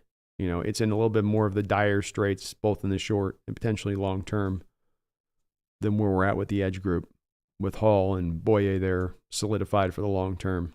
Even in Darrell Taylor's case, who he's a mixed bag out there for you, but at least he still does have the year of club control after the season before he's a free agent. So that's at least some value on the cheap contract he's bringing. Nathaniel, thank you for that donation, though. John Cheney, I appreciate you. Megan, thank you so much for all your donos to the chat. Kevin, ALG, I appreciate you too. Hunter, Biden's Crack Pipe, and Garth Knight. Very, very kind of you. Megan, come in with a monster $100 dono drop, man. Thank you so much, Megan, for that. You were unbelievable. Unbelievable. Well, I've got a couple more other donations here. Sorry, we will get to the chat on this. I know we've got a lot of the folks in the chat, so I'm going to be bouncing through here, but we'll have a lot of people in, so bear with me because I know folks are going to be hyped on this one, as they should be. ALG with a $2 donation says, F them picks. We'll be picking 32nd anyway. Yeah, I mean, it's basically a third round pick if you think about it. Number 32 in the second round is, you know, that's a early third rounder if you really think about it. F them picks, ALG. F them. I don't care. I want to win. I want to contend. I got my eye on the Lombardi. I don't care about consistent winning. Let's be a winner for 7 more straight years of playoff football. Let's get on in those playoffs 7 straight years, and something can happen at that point. You know, if you just win 54% of your games by building a consistent foundation at its base, and you stay with that base foundation. Don't go too far out. Don't overextend yourself, or you might find yourself, risking things. Don't put any risk out there. You don't want to do that. Just win, and something good may happen. No, go make it happen. Take it to them. This is football. When you sit on your heels, you get knocked in the freaking mouth. Get on your toes, run forward, and go hit something. Go trade for something, John. Appreciate you, ALG. Thank you for the double dono, bro. Primo with a $5 donation. Thank you, Primo. Says, for the hardest working man in the business. There ain't no hard work today. Today, this is what we call a vacation day from home right here. Oh, my team did what? What did they do? I'm sorry. I've just awoken out of my slumber after us just ascending to the top of our division. What is it now that what it is that my coming together team is doing now? Please inform me of what? We've made a trade for who? The former number 6 overall pick in the draft. Oh, okay. Oh, we've added that. Well, I think we're going to have to talk about this one. This is a good fun day for me. I love this. This is in my wheelhouse. This is what I want to see. I sat there for years. You can go back and watch look at the thumbnails on some of my old school videos. I'm out there wearing a Go for Broke hat, got my face on the Indiana Jones one where, Indiana Jones has got to swap out the golden statue for the bag of sand, and he's doing that all quick. And I'm like, I've got John Schneider's face on there, and I'm like, come on, I've known this for a while. The NFL trend is showing us that this is what you got to do if you want to go out there and get it done. You want to go out there, and it's no guarantee you're going to get done like you did with the Niners last year, right? But that was the freak injury that hit Brock Purdy at the time it did, that sent everything sideways. But if not for that injury, the trade's looking fantastic. And like I pointed out earlier too, the Rams loving what they did, and the Chiefs loving what they did with the Kadarius Toney trade. They're not beating themselves up over that 3rd round pick, even though Kadarius still isn't giving them a whole hell of a lot this year. He gave them a little bit something last year. He gave a little bit of a dynamic element to that offense that was absolutely missing since Tyreek left, especially in the yak and the, doing stuff with the ball in your hands, the line of scrimmage thing, as they were trying to lean into last year. So love it, man. Thank you, Primo. I appreciate it, man. Today's a fun one. I couldn't believe it. I was like, whoa, all right, here we go. Let's go. Put on my goggles, put on the hard hat, and all right, let's get to chopping. Thank you, though, Primo. Appreciate you, man. William Leonard, thank you for the $2 donations. As William Leonard support for Leonard Williams. The Williams have got to stay together, William. If you Williams bail on the Williams, then what do we have? What is this world even about at that point? Thank you, brother. Appreciate you. Nick Craig has been a member of the Hawks Nest for 6 months. Thanks, Nick, for that long-time support on the channel. Says, I think we need to get on the phone with Minnesota right now and see what we can fleece out of them. I think they need Locke that bad. That'd be interesting, wouldn't it, if they were to want to try to get on Locke and you could find some flip-flop there? Probably be hard to make a move with them, because if they're going to make a move for Locke, then they're in a mode of trying to still go for it, thinking like, okay, we lock Kirk, but we're going to get back Justin Jefferson, and the defense is now rounding into shape. I don't know if they'd be willing to peck away at their defense then at that point. That's the tough part here, is that these teams in this trade deadline are just sitting so thoroughly at 2, 3, 4 wins that they're all sitting really 2 or 3 games out of first place. And how do you signal to your fan base that we trust in this team's good enough, this team can contend, and then we get a couple games in the season, we find ourselves at 3-5, and then we look at them and say, okay, we're going to go for sell mode because we don't trust in the team. Well, wait, you're not that far out. I mean, if you guys had this thorough, utter faith at the start of the season and now it's suddenly utterly lost, how much faith did you actually have? And were you maybe just lying to us? I don't know if maybe it doesn't get that deep with it, but I kind of think that impacts some of this a little bit. And I don't think Minnesota is going to be in sell mode. Even today, as we look, I think we've got Jalen Jennings going to the Buffalo Bills as a cornerback. The Bears glad that the Niners didn't get him, because there was rumors of him going there. But it still does seem like there hasn't been a lot of trades here so far that have gone down. We're sort of it here. But it could become a fast and furious trade deadline tomorrow. You got Patriots potentially trying to move Schuster, Hunter Henry, Devontae Parker, Ezekiel Elliott. I don't think anybody's going to want any of those guys. But that is ongoing. So we'll see. But Minnesota's in a pickle at this point, Nick. 4-4. You're playing good ball, knocked off the Niners, went into Green Bay, beat them. But then you lost Cousins. That was there's some bad injuries. The knee injuries are always horrible when they twist and they turn the sideways way they shouldn't. And you're like, oh, or the foot going sideways when it breaks. But I'll tell you, the new one that's now starting up for me that I can't watch more than like 2 replays of is when the Achilles snaps, when that foot goes into the back, the foot sets down onto the back of the heel, and you see that snap come up, and you can almost feel the tendon rippling up the back of the ankle. That thing is brutal looking. If you haven't seen the Kirk Cousins one, the Rodgers one was horrible too. The Cousins one was just as bad though. Oh, it's so freaky. Kelly in the house. What's up, Kelly? Thank you for the $5 donation. It is good to see you in the house too. Hope you're doing well. says, hey, B, per Pete, Uchenna, Julian, and Jamal all say he's a great teammate. Also, during Giants game, he helped K9 and K9 tapped his helmet. He did indeed. He did indeed. He was, I think there was definitely some in-house checking there. No doubt about this, right, Kelly? Because if you have those guys in-house and you're about to make this move and you're maybe just, not that you're having them decide whether you make the move or not, but you're going to go to them and go, what do you think on this guy? Where's your head? And if he is a guy that's not a great teammate, who's not an all about ball guy, or if they know he's not going to fit into the chemistry of this locker room, I imagine those guys would have at least spoken about that. Those are all guys that are solidified enough in their standing to probably say it and care enough about the team that they're not going to blow smoke just for the sake of bringing on a former teammate. But you have to feel like they all signed off. To your point on that, Kelly, it's a great point. And you do wonder, too, if there's going to maybe be a little bit of chemistry that a guy like Jamal, for instance, can work down around the line of scrimmage with a guy like Leonard Williams. And one of the good things Leonard Williams does, and the variety of things he does, including using his hands, good first step quickness, high motor guy, he's also a really good stunter, great lateral quickness for a big man, and you could potentially utilize that even with the safety at times down there, as Williams can cover a lot of ground around that defensive line in an unusual way for a man his size. But great point on your part, Kelly. I'm hyped for him, and he seems like a hell of a player. I also go back to a moment. It's on the video I dropped a couple years ago, the funniest moments in Seahawks history video I did. And there's a moment there where Chris Carson comes up and he's trying to, in pass protection, take on Williams. And Williams hits him, and Carson's mic'd up. And he goes to the sidelines and he goes, man, that was a big-ass dude. and he's like, man, he gave it to me.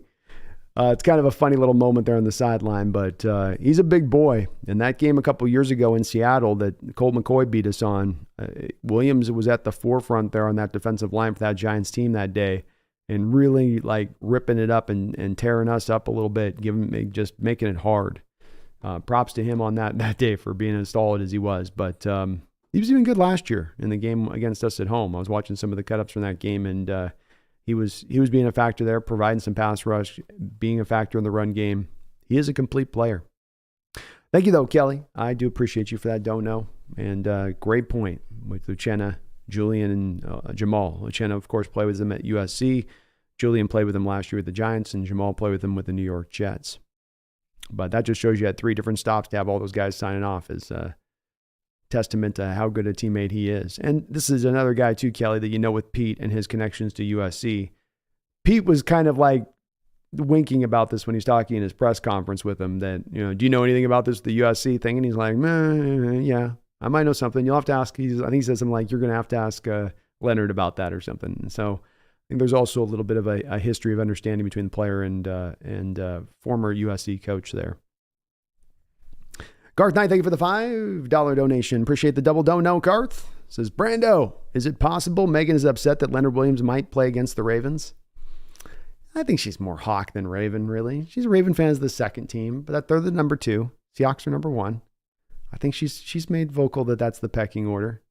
No, I think she's in the place that there will be other fans. I know that they'll be in the chat here tonight. There'll be some folks out there in the chat that are definitely going to be some consternation. I know I'm going to read about it tonight on some of the sites out there, being that, this draft capital is way too much to give up, and you're putting a lot of risk, and this isn't as bad as Jamal, but it's the shades of the Jamal Adam trade. And I know it sounds like I'm mocking a little bit. I'm not really. I just don't agree with it at all. I'm not even in the vicinity of agreeing with it. But much like there is with this debate on the Geno thing, in the place I try to get to with this stuff now, Garth, is that when there are so many people that feel a certain set way about stuff, even if I don't feel it, they're out there, and it's legitimate, and I think it's legitimate for people to look at the draft picks and put them in high value and understand that that's a way that you can harm yourself in the future in your roster building process when you do get these moves wrong and you are on the wrong side of it. And the team does have a track record at times, be it Jimmy Graham and Jamal Adams, though there's still time for this to maybe reclimate a little bit here with him, that you have maybe gotten burned on that side of a Percy Harvin deal. And so there's going to be a bit of that. To give people the benefit of the doubt in this one too, Garth, there's a bit of the resonance of that and the echoes of that still too. That are probably weighing on people's mind, and validly so. I'm a big guy in saying you got to pay attention to your history and what's happened in the recent past. You can't make every decision just based on, the here and the now and what's going on like it's in a vacuum. But I love it.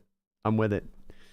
And yeah, it's, I don't know. I'll check with Megan though too. If Leonard goes out there and rips up shop against the Ravens, if he's out there sacking Lamar and just being a menace, maybe we'll have to see. But no, I think she's in a place a lot of folks will be. Not a lot, but they'll be good. I mean, maybe there will be. I haven't got to check with maybe Megan. You might be with where a lot of people are on this. I might be just overly kind of positive Paul on this one. And I haven't really done a lot of checking so far online. As soon as I saw the news, I wanted to prep for the show. But there definitely might be a lot of folks that find themselves lukewarm, I guess, as much as anything, or even down potentially on the trade. I wouldn't knock anybody that there is. I'm just not in that place. I like it. But to Garth, thank you for your donations. I appreciate you for that. Wu-Tang Financial, thank you for the $5 donation. A second rounder is steep, but Big Leo is very versatile and solid. Seems like the philosophy is have guys who can play quality ball all over the unit. Indeed, flexibility is a big part of what they want to see from those interior defensive linemen here in this. It's basically 1 and 3. It's 1 and 3 techs that you're running out there now. I mean, that's pretty much what you're doing. You'll shade things this way and you'll adjust things slightly in certain gaps, but that's for all intents and purposes what you're running. And Leonard can give you 1 or 3 tech. Jaron Reed has absolutely shown you he can play 1 or 3 tech. Mario Edwards can play 1 or 3 tech. Draymond's more of just a pure 3 tech. You're not going to ask him to do any 1 tech stuff or nose tackle stuff. But they do like that flexibility and versatility, and it helps out on the rotations, Wu-Tang. It just allows you to more purely run those rotations, and that's going to be, I think, really nice for the future. I will say I think that they do, with how Carroll talked about him, see him more into the 3 tech role. I think more into that sort of working him through with, working him a little bit more through with Draymond Jones on that side of things. And then now you have Jaron and Mario Edwards more into that nose tackle role. Cam Young and then Brian Monet can kind of fit in where they fit in. I'm not sure what's going to happen with Monet. He's one of those guys that just sort of never is active, always injured, yet they pay a lot of money to. But he could come back into play into more of the nose tackle role too. Wonder if as well with this Wu-Tang, if this doesn't open up a little bit more of sometimes in incorporating the 3-4 looks where they have just drifted to just the pure four-man fronts now, that they may be more open to going to more of the 3-4 looks, especially when you start playing some of these run-heavy teams like the Eagles, the Ravens, the Niners. Could be a little bit beneficial to have a couple extra guys down there near the line of scrimmage at that point. The second rounder steep, and that is going to, as I was talking about there with Megan below there, Wu-Tang is going to bring a lot of people some trepidation on this move and some worry on this move and some consternation in regards to this move. And understandably so. Second rounders are not cheap draft pick assets. Those are good players, as we have seen the last couple of years in the guys that we have taken. But you're getting a hell of a player back. You're getting a guy that's going to help you this year, who's going to make that defensive line better, and who, if you don't make this move, in my opinion, and you rock forward this year through the next 10 games that we got to play, and you're going to hope Jaron Reed, Mario Edwards Jr., and Draymond Jones and Miles Adams are going to be enough. I don't think so. Cam Young will help a little bit. Monet will help a little bit, but those will be rotational, small piece, small snap guys that you're going to want in there. Those aren't going to be guys that can carry the day. Leonard Williams, that's a guy that can carry the day. He can carry the day in there on the defensive line. Not star power, but he can be an impactful factor in a unique way that we haven't had down there in quite a bit of time. I know Jaron's having a great year and Edwards having a great year, but this is a different kind of beast. Thank you, though, Wu-Tang. Appreciate you for that donation. Feed Me More Seahawks. Thank you for the $5 donation. Says, Leonard Williams eats so many double teams. He's not as big on stats, but he makes his teammates better with his presence. Tape don't lie. That has been a bit of his claim to fame, as he is a guy that you have to end up donating. You have to end up putting 2 guys to blocking him. He is such a big force down inside. And certainly Lawrence's presence next to him has helped him out a lot, and that Lawrence commands a lot of that same kind of stuff at times, so you can only kind of get one guy you're going to double team. But that's also, like you say, a reason that you're not going to see him necessarily with the huge amount of stats on the back of him is because a lot of times he's there to eat up blocks. Just to put it a little bit of an addition to your point on this, Phoebe More Seahawks, and it's something that we didn't cover at the top of the show, and that is that he's also been playing the past 2 years in Wink Martindale's defense. And in Wink Martindale's defense, you have the most blitz-heavy nature defense in the entire NFL. And what that then does to defensive linemen across the board on that kind of scheme is you end up more kind of peppering the sacks around to everybody rather than being more driven by, let's say, your edges and maybe a defensive lineman on the inside. It becomes those guys and then all of your linebacking core included. As much as your middle linebackers being on blitzes and being sent like they are, and everybody gets to kind of eat a little bit on that line. But that also then means when you run these blitz games, the guys have to be, when they're running their pass rush in certain designated areas. Like you're bringing a 7-8 man blitz, that defensive lineman can't just run free. I'm going to start out with an outside jab step, and then I'm going to cross his face and come back wide, all the way swooping inside. And then I'm going to, you got to stay to your gap integrity to allow the rusher to have a rush lane to get to the quarterback at that point.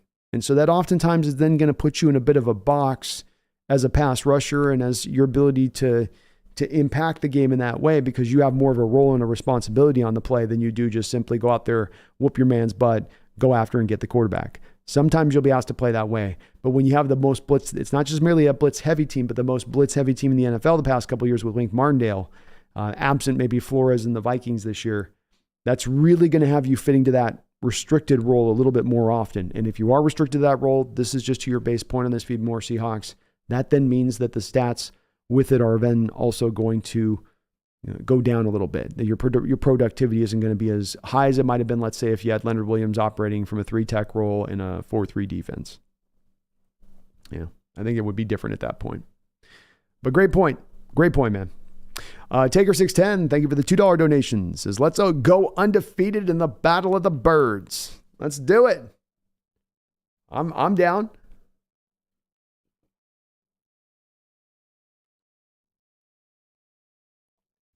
Ravens, Eagles. 2 of the tougher games you're going to play this year. Ravens on the road, Eagles at home. You come away with 2 wins there against those 2 teams. Ooh. You did that, you're going to have 7 wins, and you'll win. You get the Titans 8, you get the Cardinals 9, the Rams 10. I think that right there alone takes you to 10 wins. Just if you get that accomplished. Let's go, Taker. Let's go. Yeah, it's going to be a tough game this week. Glad we got Leonard. Glad we got Leonard. Megan with another $5 donation. Megan, thank you so much for all your support on the channel here. You were unbelievable today with that. Thank you, and I appreciate you. And I do hope I respect completely where you're coming from on this. Says, to answer Garth's question, B, after this trade, Ravens all the way. No.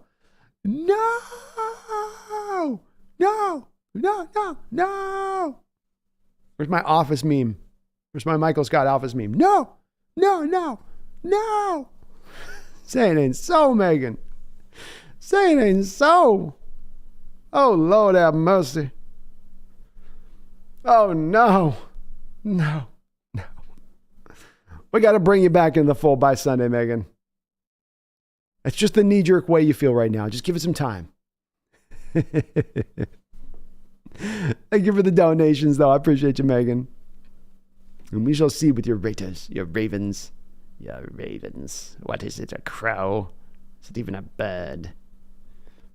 Appreciate you. Let's see what the chat here. I've been a little late in the chat. I just got back on these donos here. Thank you guys so much for all the donations here in the chat, guys and girls. Appreciate you so much for that. Unbelievable. I was trying to go over the chat, but we got so much domos coming in. Just unbelievable. Unbelievable. Thank you so much. We had an incredible day yesterday. We passed by 14,000 subscribers.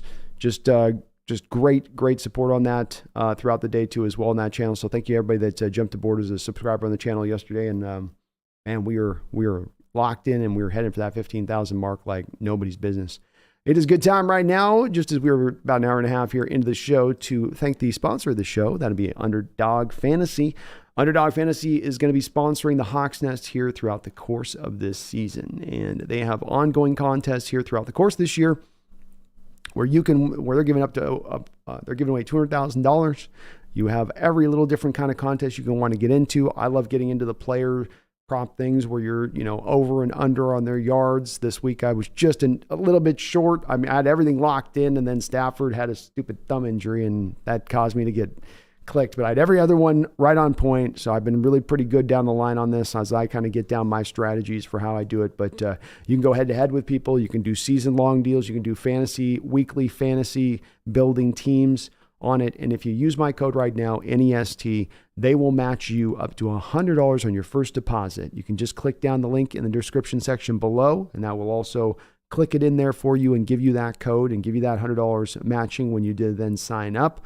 But they will be sponsoring us throughout this year. So if you want to look to sponsor the show or help the show, get an extra $100 in your back pocket at the same time. Just use the Underdog Fantasy app today. And I want to thank Underdog for sponsoring the show this year, as they were very kind to do so. I want to thank you guys as well for utilizing the code. I know it's hard for some of you guys to do because much of my audience is in Washington State.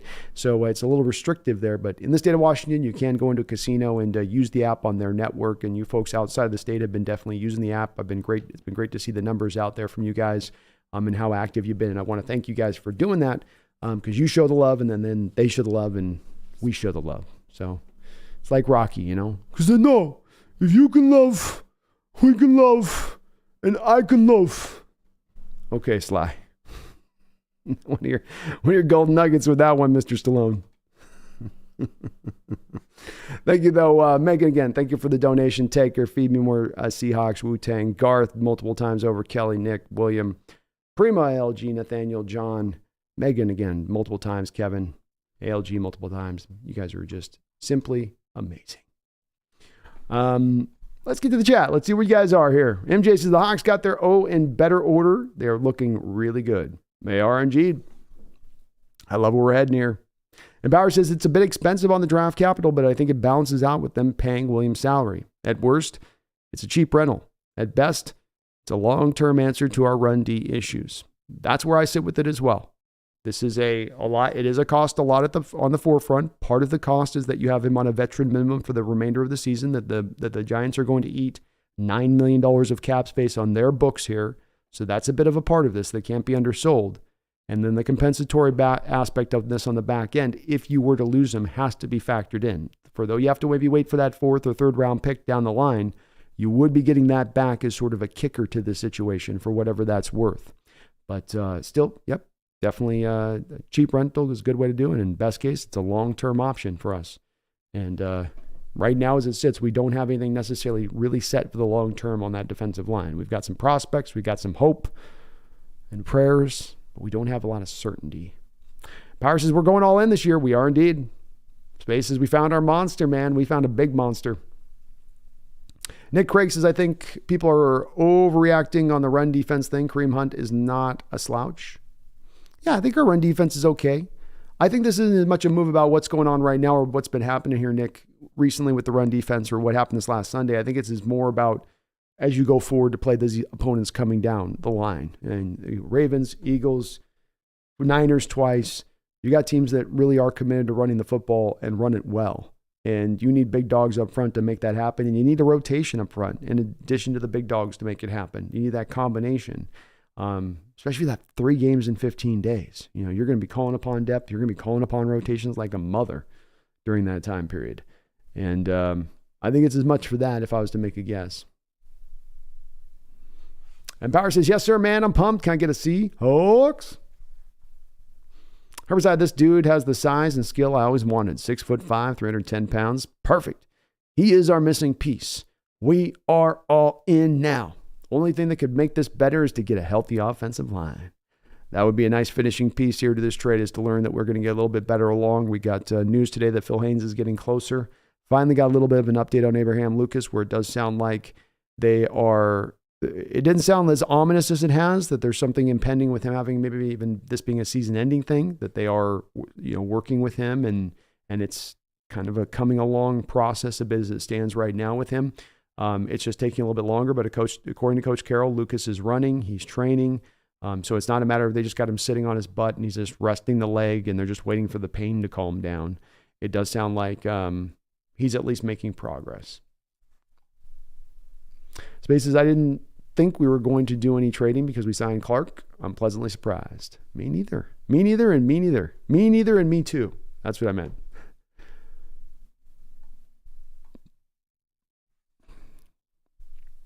Daniel says we don't have needs at premium positions, left tackle, defensive end, cornerback, wide receiver, but our next year needs, guard, linebacker, tight ends, have day one starters available in the second round every year. It's true. It's very true. I would make a guess too, Daniel, if I was to posit a guess for this upcoming draft in the first round, is that Schneider is going to be very likely to be moving back out of the first round in this draft if he can do it. And there might be a pathway for him to do it if you get one of these teams that falls in love with one of these quarterbacks who's viewed as a second round quarterback, but they want to get up there to go get that fifth year option that they can snag when they take the guy in the first round rather than the second round. Alan says, let's go, B. Let's go. Mark Habercorn, how you doing, man? Good to see you in the chat, brother. Yeah, year 2 of the rebuild space. That's right. Hope everyone's having a good night. And if I do miss your chat here, we got just kind of updated through. So feel free to pre-post a question. Sorry to kind of a little bit of slow start there today. Like I said, I'm a little bit slow. I'm not a smart man, but I know what my chat is. Scooby Snacks, I mean, I do like the trade. I'm not super, super pumped about it, but I do like it. It fills a need for us since Uchenna went down for us. As you can see, I didn't even just discussions I'm having even with from Megan here, and I'm sure a couple other people will be in the chat on this, that there will be people that aren't over the moon with it. I get it. It is a costly amount. And I think if this was 8 or 9 years ago, I think that I might be a little more in the mode of consternation and worry about the giving up this draft capital here. For me, what makes me settled with it is I love the team moving into we're going to go try to contend this year. We're not standing pat. We're not just going to hope on a wing and a prayer. But then also the part that you look at the recent trend of teams and that this does seem to be what is the requirement if you want to get to that status. You want to take yourself to that place and not just do it in the politician-y way where you just are telling your fans it, but you don't really believe it in your heart. But no, we believe it. We're here. We're ready to go. This seems to be the price. This seems to be the cost if you want to be get into that mode. And I'd love to see that they're there. John says the reporters on Rodgers' Achilles injury is he is way ahead of schedule. Richard Sherman's quote as him being amazed that he wasn't that along at the same time frame. Sounds like, remember we had that John special newfangled surgery that Rodgers got, and so it looked pretty crazy when I saw a graph of it, the type of surgery. Just again, there's something like the Achilles going out just sends a chill down my spine. But it looks like this is an interesting kind of newfangled surgery for getting it to heal faster, and he's on a mission. And right now with the Jets doing just enough to stay over the top of the water line, maybe they're good enough by the time he comes back. And what'll be nice from Rodgers' perspective when he comes back at that point, being an elder quarterback in this league, is that when he does arrive back on the scene, if he is able to, really go, he'll have a pretty fresh body at that point. It's not like he'll have been beaten down and battered through the whole course of the season. Could be an interesting part going forward.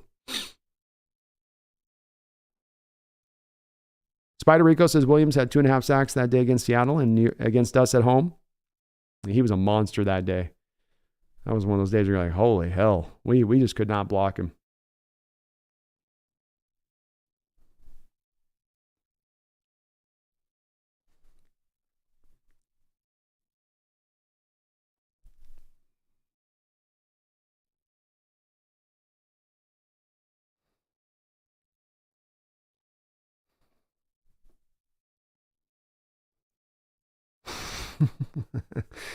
Megan can like her Ravens. It's all good.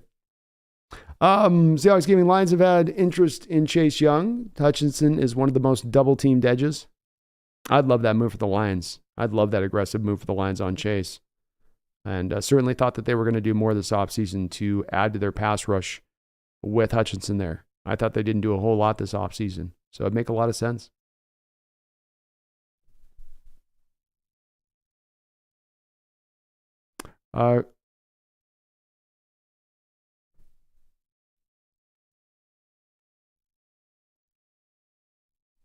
Greg says, Hawks Nest, we can't forget he will give us info on Cowboy and the Eagles. Go Hawks. That's right. He's got some insider stuff he can hand us. I love it.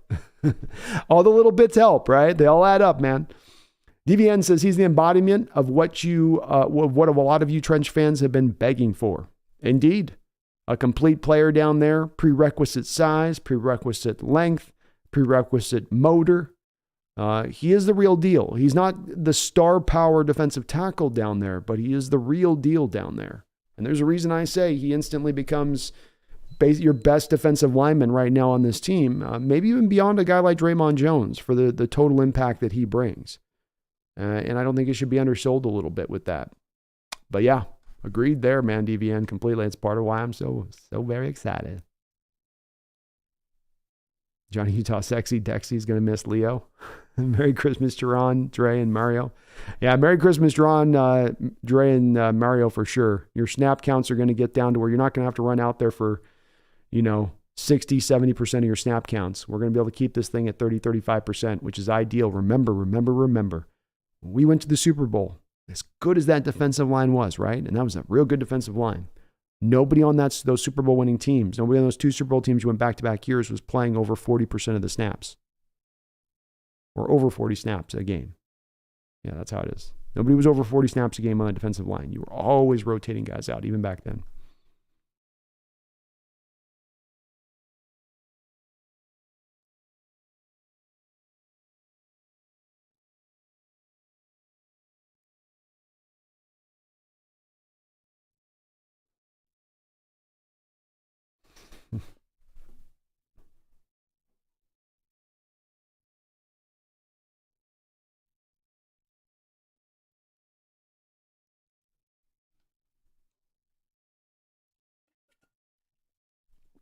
Deadly says second rounder would have been worth it if he was about 4 years younger with 2 more years on his deal, in my opinion. I think that's fair. I might counter Deadly that the cost would be more than that at that point. You're getting a guy going 27 years old with 2 years of club control. You're getting him in his 2 prime years. That may cost you a pure one to pull that off, but it's fair. This cost is high. I don't want to sound like I'm pushing back on that thought process that's along with this. It is a high cost. I don't want to try to cover that part of it up. Spaces, watch Leonard Williams sack Lamar 3 times.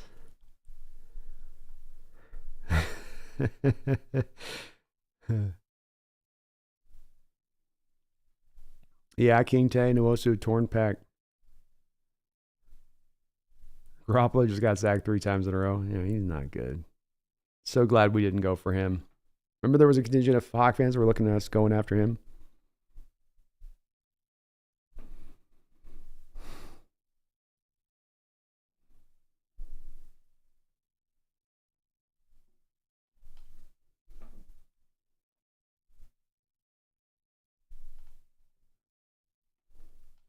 Ab says we go from second place to NFC to third after these Lions win. Thank God they got a bye week. It's a must win to beat the Ravens on Sunday. Go Hawks. It'd be a good win to get. I don't know if it must, but it'd be a good win to get. That's for sure. We just got to get through this row of tough teams and get a couple of wins on the side of it. I don't know if we got to dominate all these matchups, but come out the other end of it, getting a couple wins out, 3 wins. If you can come out with sort of a 3-3 outlook on it, I think that's not the worst way to have done when you consider how many of these tough opponents are stacked upon one another that you've got in this run, 3 games in 15 nights, 2 Thursday night games. I think you put that all together and understanding how much of a quality these opponents are. Ravens, Cowboys, Eagles, Niners twice. It's going to be hard to call with a lot of wins out of this, but split them. I feel pretty good about that. You come out the other end of that, I'll be all right. Okay. I think you can run it then through the rest of the year.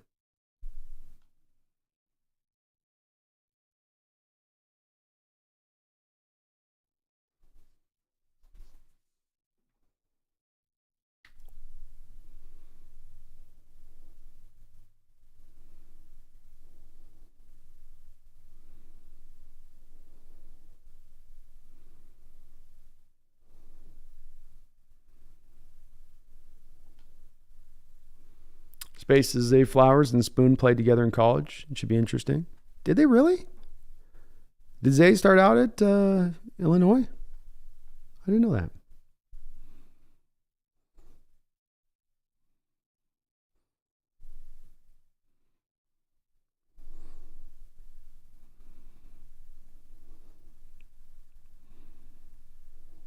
DVN says better defense than Cleveland and better offense than ours. Huge test if we win this week. And all the TV show we'll talk about next week as a contender. Yeah, if we can win this, we're definitely going to get put into contender state. This is a tough win to come out there with on the road here.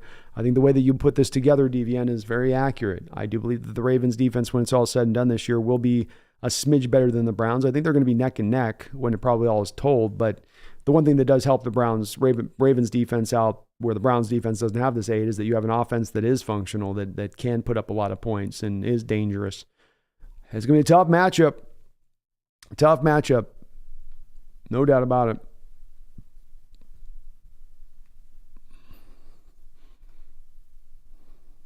Ab says, got Williams just in time. Will he play against the Ravens and learn the system quick or no? Yeah. Yeah. You don't usually have your defensive tackles doing a terribly amount of complicated things. You know, play this, play that. You're either gonna be one gapping or two gapping. It's pretty much, we do the gap and a half thing, which is kind of the little bit of the in-between place, but you're essentially going to be telling them one or the other out the gate until you can kind of refine down their technique of how they want them to play the gap stuff. But, he's a monster and a wrecker out there, so you're just going to let him go out and wreck shop, But it isn't as bad as what you'd have to learn if you were a receiver and learning out all of the terminology and the checks and not the same thing necessarily with the defensive line. It almost can be as much like you got Jaron Reed down there and, Bobby's called an audible and Leonard can look at him and he's just like, well, one gap it up to the thing. Oh, okay, got it. Tell him what he's supposed to do.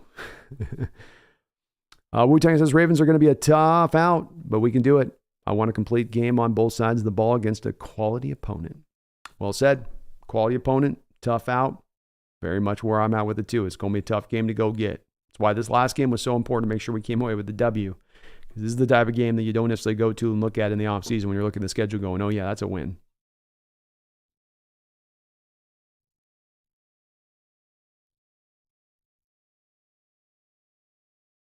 Scooby Snack, you never know. Chenna might be a really good healer. That's that way in this modern age at times. And those players, they get in those hyperbaric chambers and hook themselves up to oxygen and they have all the greatest of foods they eat, and if they're committed to the process, they can sometimes get that healing going a little quicker.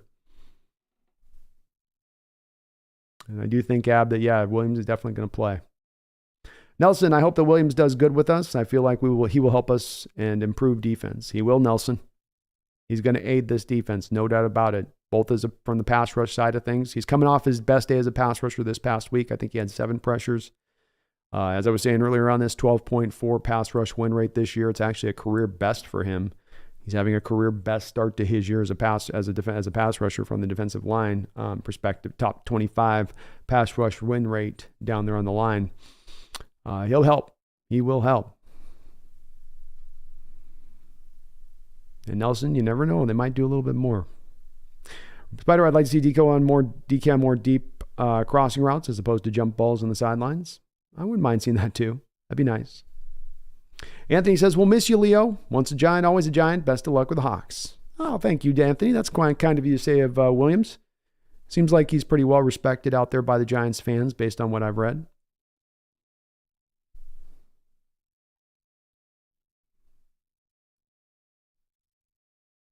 Pat McCormick says, I love it. It's a little bit pricey, but that's what it takes. He's just what we need. Amen. Amen. That's how I see it as well. Helicopter, is Mahomes going to do better than Brady?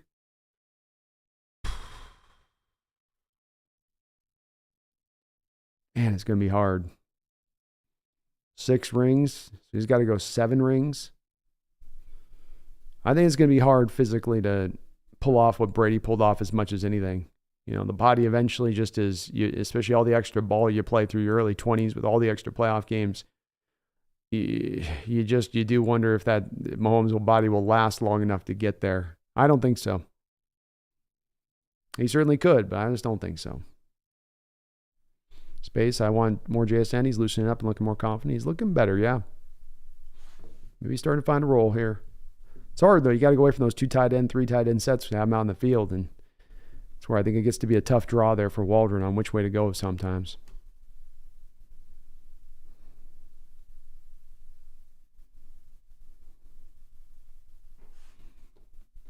Zorn says Jimmy should have been okay. I don't think he was out late in Detroit.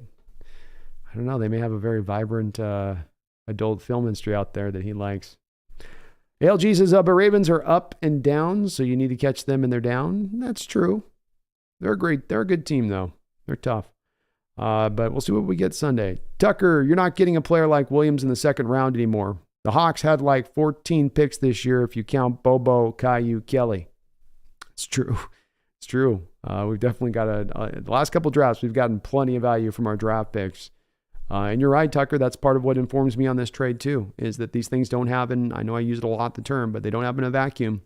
You've got to take into the parameters that are out there, what the availability of what's out there and what is in positional value. Running back is this thing that keeps getting bandied about devaluing and it mattering less and less and less. But less of that gets discussed is how the defensive tackle position and the defensive line position has become valued more and more with that diminishing maybe of the running back position. And that with that, it makes them harder to get, harder to grab, hard to pull forward.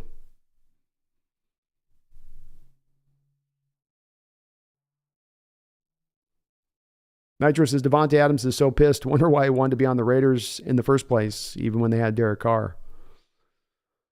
Oh, I think him and Derek Carr had kind of a bromance thing going back to college, right? Wasn't there something there at the head of that? And you also have to look at it from Adams' standpoint of he knew that Aaron was not long for the Green Bay world, and his success there in Green Bay was inextricably linked with Aaron Rodgers, him being there. And so probably, Devontae was going, meh. I'll tell you, if the Jets are so confident that Rodgers is eventually going to come back and you want to make a good splashy move that could be crazy, is go out there and make a move for Adams and have Adams and Garrett Wilson as your outside guys once Rodgers comes back eventually this year.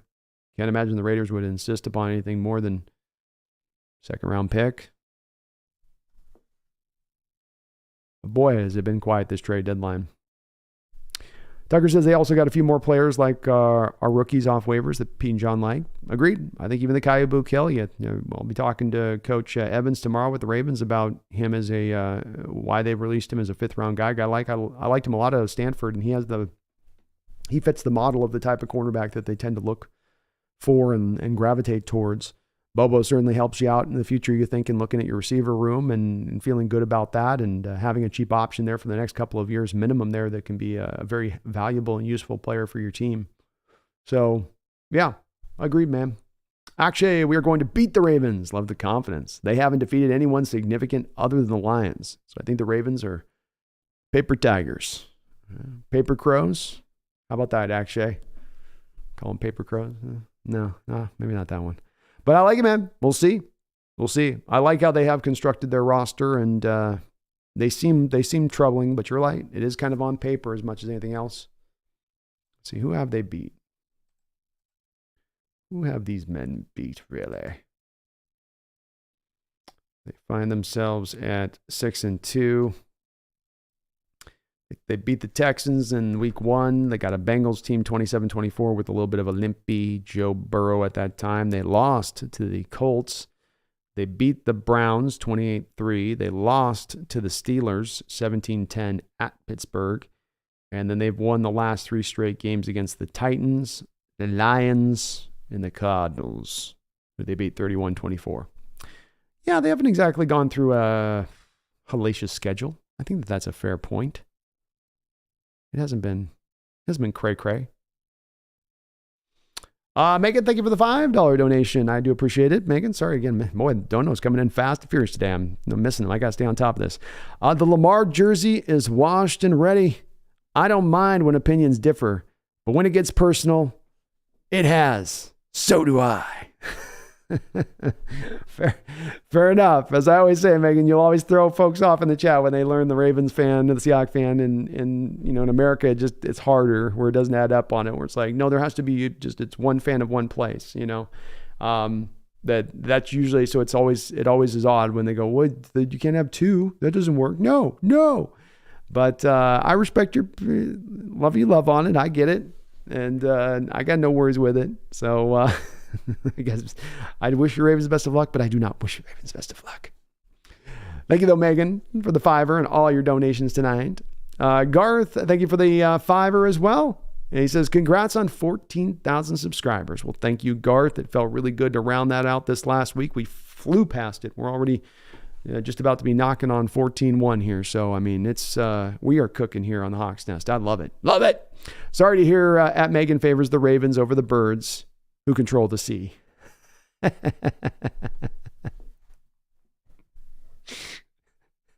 A Raven may be smart, Megan, but there's only one bird that controls the sea in this football universe. You can have the land. We'll take the sea. I love it, Garth. Thank you for that $5, man. And appreciate the congrats and all your support to the channel, man. You're dropping a bunch of donos yesterday. I appreciate it, as you always do. And, oh, man, we're rolling. We're rolling here at the Hawks Nest. Feeling good. ALG, thank you for the $5 donation as well. Says, that Winers kicker, 3rd round pick, a man that goes by Moody, doesn't look good anymore. And their offense looks average at best without Trent Williams, a.k.a. their best player. I love it. Niners have cracks in the bow. They're taking on a little bit of water, and they're trying to take the buckets and dish it out over the side. And no doubt right now, John Lynch is furiously working the phone lines, trying to find himself a trade that he can bring in to sort of galvanize this group a little bit from where they are. Because I think the way that you put it is pretty accurate. In Jake Moody, the 3rd round kicker that you took, he's had 12 field goal attempts. He has missed 8. So not been particularly well. He's made all of his extra points, which is good. But for a 3rd round kicker, you're expecting, I think, a little bit better than that. As 70, you get into 80, 75%, you're in the lower realm range of accuracy in the league. But the Niners, as we thought in this offseason, I think we're being proven correct on this. You take away some of their top-heavy dogs. You take just 2 away.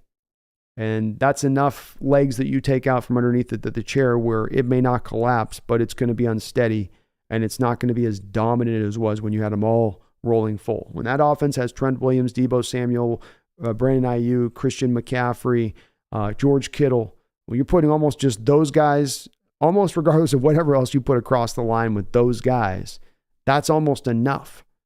And you lose 2 of those guys, you don't have the supporting cast to then lean on to get by, which we're learning over these past 3 weeks. Can they get healthier faster to get back to that dominant state, which I do believe they are still dangerous if they find themselves in that healthy mode? We'll see. We'll see. The Trent Williams situation is he's supposed to come back at some point from this ankle. The one thing we do know with Trent is he does have a fairly rich injury history, though he's played a lot of football, a lot of playoff games. And he's also a guy at 36 years old where there's not a lot of left tackles in the sport playing at 36 years old and still playing at a high level and playing for a full season. I think this has got to be one where it's Niners are worried right now. Niners are worried. And now they've got, I think, an injury with Banks on the line, their left guard. I think he's got a turf toe thing going on. Turf toes have popped up this year like mad across the board. So that's another guy that now they're going to be maybe down or out or lacking on a little bit with that one. So this is part of why you struck right now, is you are looking at the Niners as part of this evaluation process. You're looking at the Eagles. You're looking at the NFC. This is a move you're making a little bit earlier than you would have made it. This would have moved you definitely would have made next year, for instance, in the theoretical progression of this team. But things have progressed so fast. Witherspoon comes out there and he's playing like the best corner in the sport year 1. Charbonnet looks like a true pure 2 to Walker, where he looks almost every bit as good as Walker right behind him. JSN's finding a role into the offense, albeit it's been slowly accommodating. You've gotten guys like Bradford in there who's been fine when you need to work on him. Oluwatimi has gone in there. You felt good about what he's provided. Jake Bobo as this undrafted kid coming in and providing not only the ability to be, when you need to target him, he's going to get his catches. He can take the top off the defense. He's a factor down in the red zone. And maybe the best blocking wide receiver in the entire sport right now on top of it. So you've gotten this performance from the youngsters, which also is informing you. And you put it all together, you throw it in the pot, you stir it up, you pour it out into the bowl. And I look at that and I go, yeah, that's a team that this year right now can go out there and get it. And give them some more. If you can go give them some more, if you're in a position to add, if you can get that done, do so. Do so.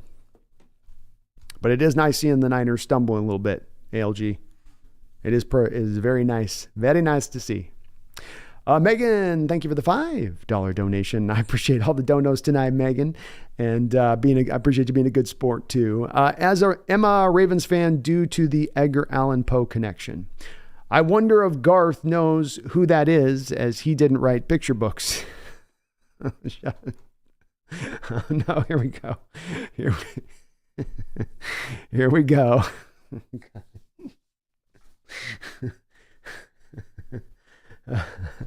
Thank you for the donation, Megan. I love you guys. I love you guys. Thaddeus, thank you for the $5 donation. And he says, my favorite Seahawks channel. Well, thank you, Thaddeus. I appreciate you for saying that. There's some great channels out there, so that's high praise. It says, go Hawks. Hey, man, go Hawks. If we did another trade, what do you want them to trade for? Ooh, what a great question. Let me get more coffee and water here. I'll be right back, and I will answer that question, Thaddeus.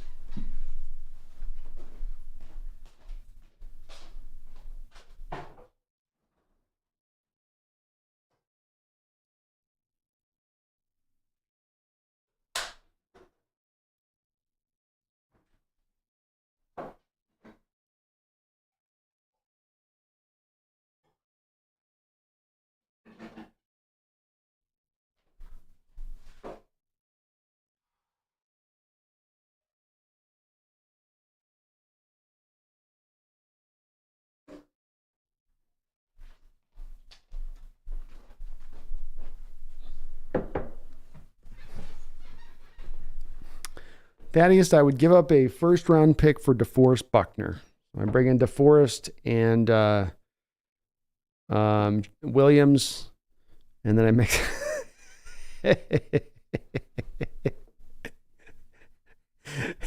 Yeah, I get to pick anything, right? We're only paying him a vet minimum.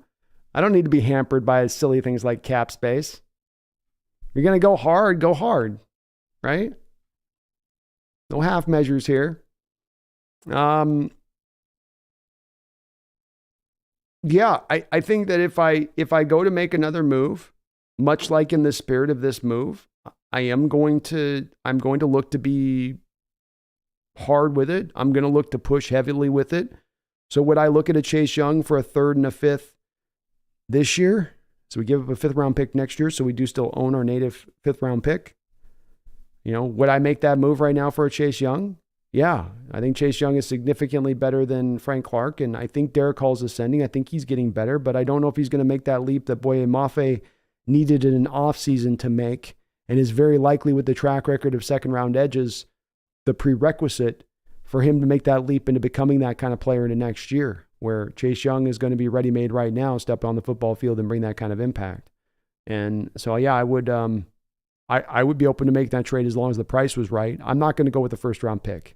I'm not moving our first. I'm certainly not doing that. But I will still be open to, if the right trade came down for a 3rd round pick. I think it does come down to quite simply, edge is just about it. You go across the board and you're stacked up at safety. You're 3 linebackers deep at the middle linebacker position. You have Bush sitting there waiting in the wings if he's got to come off the bench. That far surpasses anything you had last year. I mean, take the difference between Tanner Muse and Devin Bush. Pretty stark difference between those two. I think with an offensive line, it'd be great if you could go find somebody that could help reinforce those ranks, but You are thinking you're getting back Lucas. You do have Peters maybe now starting to get a firmer footing here. Haynes is due to come back. It's hard to put offensive line in midseason and get a real direct impact from them at that point because they don't know the playbook and they don't know how you run your blocking schemes. And it's hard to just really quickly come up to speed on that. McIntosh coming back at the running back position. I think, Thaddeus, as I go through it, there's just not a lot of positions you need to address. Receiver, you are stacked to the nines. I mean, I don't even know what the hell we're going to do with Eskridge at this point. So it does come down to me, I think, edge and only edge. And if I'm going to make a swing, make a big swing. Otherwise, stand pat with what you already got. But it's not a requirement. I'm not saying this team needs to make this move. They made the move that I would say would be the needed move to make if you want to be a contender in this Leonard Williams deal. You did the thing that you needed to do. I'm not going to get overtly greedy here. But if you're talking about me being like, if you wanted to, if you wanted to throw the Bose sound system, in with the trailer hitch package, the Williams trailer hitch package, I'm not going to turn that down. I'll throw an extra $500 on the sound system, on the Chase Young sound system, Thaddeus. But not many other guys than that. I'll tell you that. Don't see any other, not a lot of other edges out there. I think Montez was going to, I still can't think Washington's going to move Montez. I think it's one or the other. I think with Chase, they're just a little bit worried about him in the long term with the potential health of that knee, how long it took him to come back. And you can't pay everybody on that defensive line if you're Washington. You got to pick somebody. Somebody's the odd man out. But Thaddeus, thank you for that donation. I do appreciate you for that. It is very kind of you. I wish I had some more options and names, but kind of like we talked about at the top on this too, Thaddeus, just not a lot of teams in sell mode, not a lot of available teams out there that are willing to offload guys, and that does impact who you can look at proverbially as a person that you could bring on and add. There's too many teams who still think they got a chance this year right now, even when they damn well know they shouldn't. You should be selling. You need assets. It's hard. It's a hard sell on some of these teams to get them there, though. Randall McDaniel. Yeah, folks, Garth, I see you, and Randall, thank you for the $20 donation. Just want to get quickly to the chat on this. Folks in the chat on the Megan thing. Let the thing go with Megan on the Ravens fan, as I say. It is what it is with it. So I'm not terribly concerned. She wants to be a Ravens fan. She can be one if she wants on that. It's all good. I don't hold it against her on it or anything like that. And we all got our preferences. But Megan knows too. I've told her as well. You let Hawk fans know in the chat as a mod that you're a Ravens fan, you're going to get a reaction. So she knows that as well. On the other side of it, it comes with the territory if you let folks know on that. But I can't do nothing about it, man. What am I going to do? I'm just doing a show. I'm just out here doing a show, man. I can only do that. Randall, thank you for the $20 donation. I do appreciate you for that, Randall McDaniel. And Randall is, as he says here to lead off, Randall Dominus, Randall Nostra, Randy Damas. That's what we got to be, Randall. Nostra Randy Damas. There we go. Nosti Randy Damas strikes again. Love the move. F them picks. F them picks. F them picks. Let's go. John finally gets his Calais Campbell type. Still think we can add another player before the clock strikes midnight? Pass rush, pass rush, pass rush, pass rush. It's possible. And I think we have until, was it 1 o'clock tomorrow? Let's look here. When is the NFL trade deadline? So we got Tuesday at 1 o'clock. 1 o'clock tomorrow will be the trade deadline. Big part of this deal that stands out, Randall, is that you walked into this, about $9 million in cap space right now as we currently stand. You're taking on a vet minimum on this deal for the rest of the year. So less than $1 million for the rest of the season for Leonard Williams. So now you have about $8 million plus to spend in money. And that does allow you to still go out there and make another move if you want to. As I was talking about with Thaddeus just below you there, Randall, there's not a lot of clear deals that stand out that absolutely are, no-brainer potentials that are on the plate. A lot like this Leonard Williams one, because this was one we could see far out going because it had all of the right It had all the right mixings. It started out with us looking at it going, well, part of what could make this deal happen down the line is they've signed Lawrence, so they'll be more freed up to let Williams go. And then you had, I think, too, that the Giants are getting overrated, where they're in a tough division and they're thinking they're better than they really are. That playoff victory last year against Minnesota is kind of creating a mirage in their mind of how good they really truly are. That had to come to be. That came to be on top of it. Then you had to have a player in Williams who's not only useful and valuable, but then is also on the final year of his contract, because the cap space and taking it on, the dead money that's eaten in the deal on the team on the front end is also a factor at play here. This all makes it really hard to find another deal for me, Randall. It does. Is there guys I'd be willing to do it for? You have signaled you're in contending mode. And if you're in contending mode, pedal to the metal. It's not somewhat contending mode. It ain't slightly contending mode. It's, we believe, now is the time to strike. So if there is another move to be made that can work, I'm with it. I don't want to overpay for one. I think there's going to be a lot of competition out there, Randall, for some of the services of the other players that are the few other players that are available and out there offered as trade targets. This being that it is a seller's market, and there's going to be just too many buyers. And when there's this many buyers, you're going to just see it eventually the price getting driven up more so than it's already been, as we've seen here with just even this trade. But they've got the ability. They got the ability to strike. And yeah, John's finally gotten his he's been long looking after for a guy that could be kind of a Calais Campbell type. I know Calais Campbell like a 6'7", 6'9" guy or something like that. He's just a huge long guy. So Leonard Williams not quite as big, a couple inches shorter, but a similar guy in that you can play him all over the defensive line. 1 tech, 3 tech. If you wanted to put him as a defensive end in for snaps, he could do that. As a 3-4 defensive end, he can play that. So you have a lot of flexibility in how you utilize Leonard Williams on that defensive line. And John's been looking for this for a long time. The Malik McDowell selection, he is a player whose comp is very close to a Calais Campbell. I mean, that was a guy that's why you jumped up and grabbed him, even though you had some worries about his background and his character concerns, because of the fact that he could, because he could do that theoretically for you on your defense. And then, of course, Malik never ended up playing a snap, and we just have never been able to really go out there and find that type of player since missing on Malik McDowell. But this would be the closest I'd say. You're right about that, Randall. And yeah, absolutely, you've got still here within 24 hours, plenty of time for John to burn up the phone lines. That's one of the nice things about getting this deal right now done instead of done tomorrow at 11:45, is that John has all the time in the world to kind of sit back now and kind of assess what he wants to do here. And he's got some interesting pieces in this puzzle that could help this. For instance, like a Darrell Taylor. You make a move for an edge. Can you include a guy as a package within that pick that you're bringing back to then lower down the draft capital cost for a player that team might hold in higher standard and higher regard? Well, that allowing you to edge out those other teams like a Niner team or an Eagle team that's trying to push for that same player because they don't have that similar offset to kind of add. I thought we were going to be pretty conservative anyway on this, so I can't make no predictions with it, Randall. But if the team wanted to be aggressive, I'd love it. If the team decided this is all we're going to do, I still love where they're standing. I'm just happy they did this. I'm happy that we didn't just sit on the $9 million in cap space and we didn't just say, well, just, do that 76ers basketball, trust the process crap. Like you say, Randall, I started the head of the show. You give me a choice of trust the process or F them picks. I'm an F them picks kind of cat. Call me wrong. Call me short-sighted. Call me a Johnny-come-lately. And that's just how I'm wired as a football fan, especially when I know my team is close, especially when I know my team is right there and ready to go contend. And I think that they truly are indeed so right there. Thank you, Randall, for that $20 donation. I do appreciate you for that.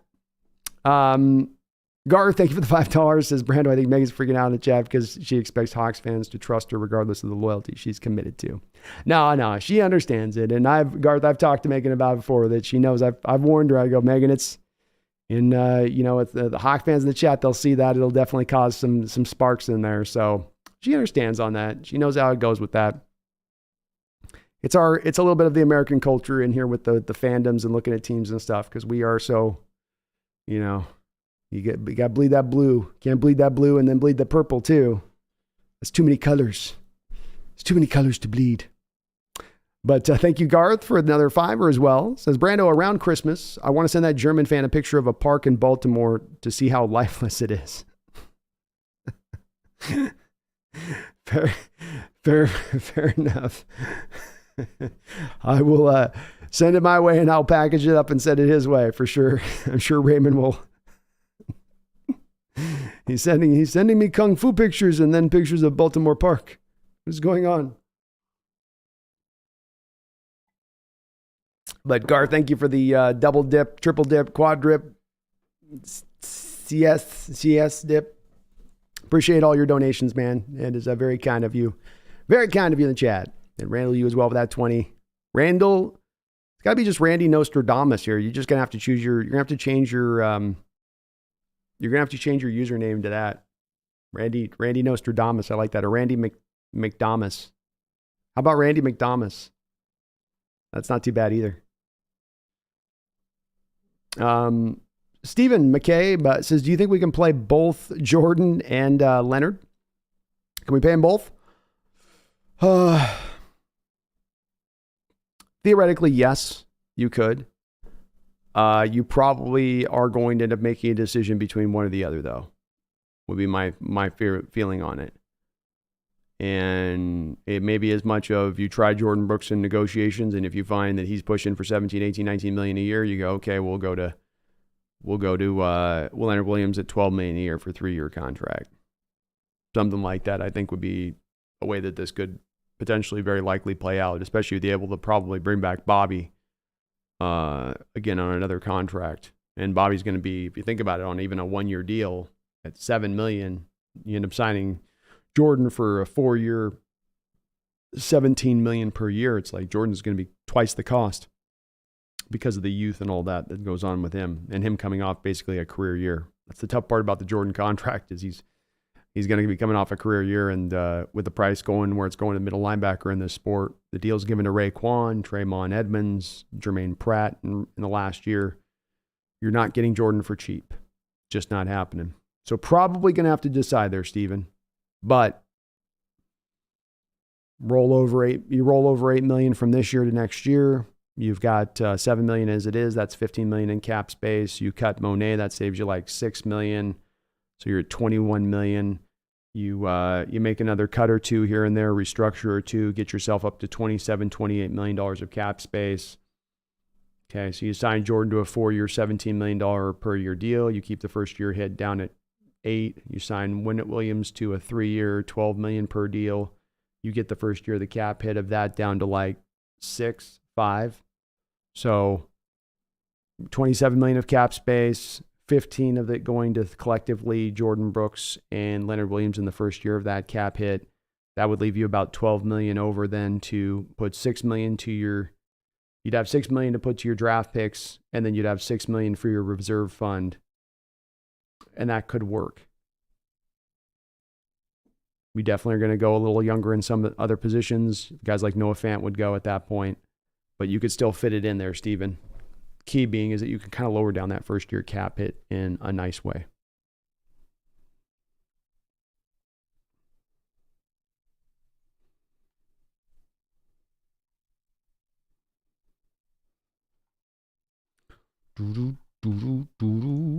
I love this trade. So happy with this deal.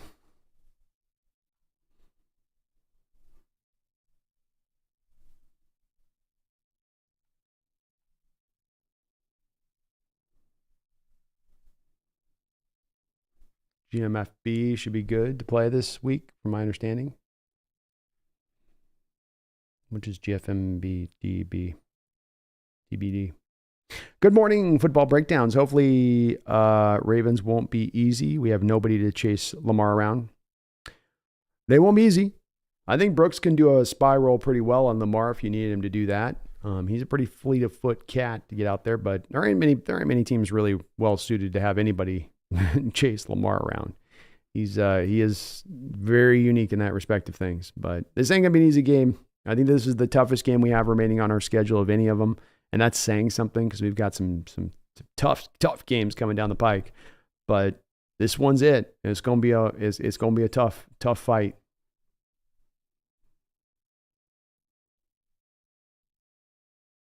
Johnny Utah, losing future picks for a chance at contending is a low price unless you don't think we can win. We're in second place in the NFC. The time is now.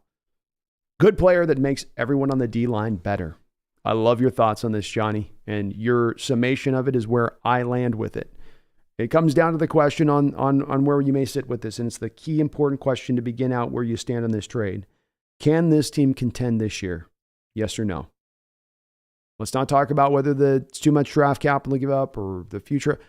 Can this team contend right now? If the answer is a yes, then you should be in the mode, in my opinion, but we should be informed by and with recent history is to go make the aggressive trade, to go do more to top off the tank.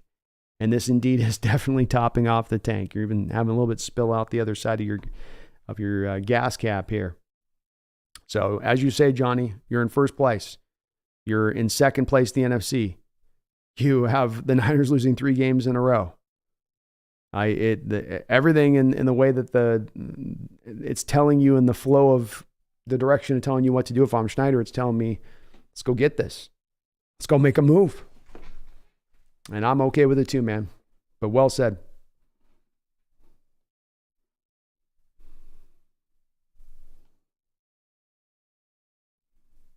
Good morning, Football Breakdowns. Boye has more sacks than Bosa. He does.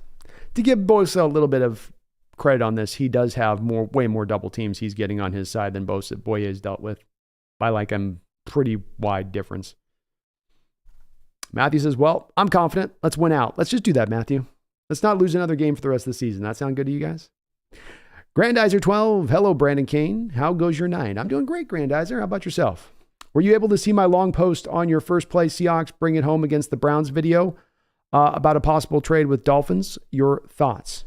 I'm sorry, I totally haven't. So Grandizer, I got to bed yesterday morning when I finished up that post game video at 7 a.m. when I went to bed, and then I woke up at 2 p.m. and had the news of the Leonard Williams thing coming down the feed, and so then it was just prepping for the show, getting the thumbnail done, putting everything together, and then going live.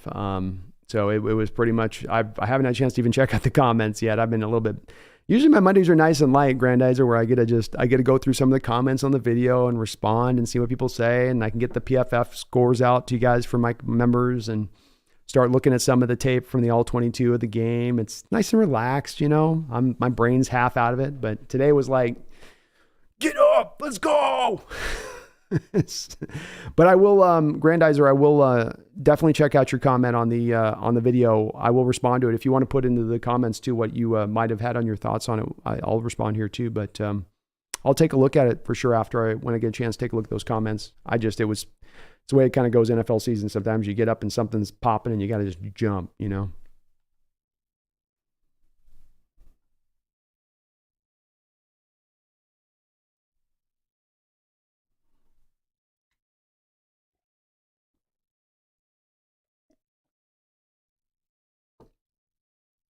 Snail says Seahawks are going to win the Super Bowl now, so the 64th pick for a half a year is okay if he has a dominant playoffs like he will. Let's go. Amen, Snail. Nothing wrong with the 64th pick. So deep in the draft. All the good guys are gone by then, really.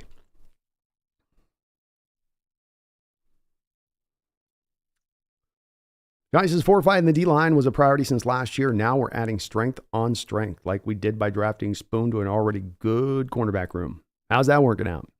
Amen, brother. Preach. Preach.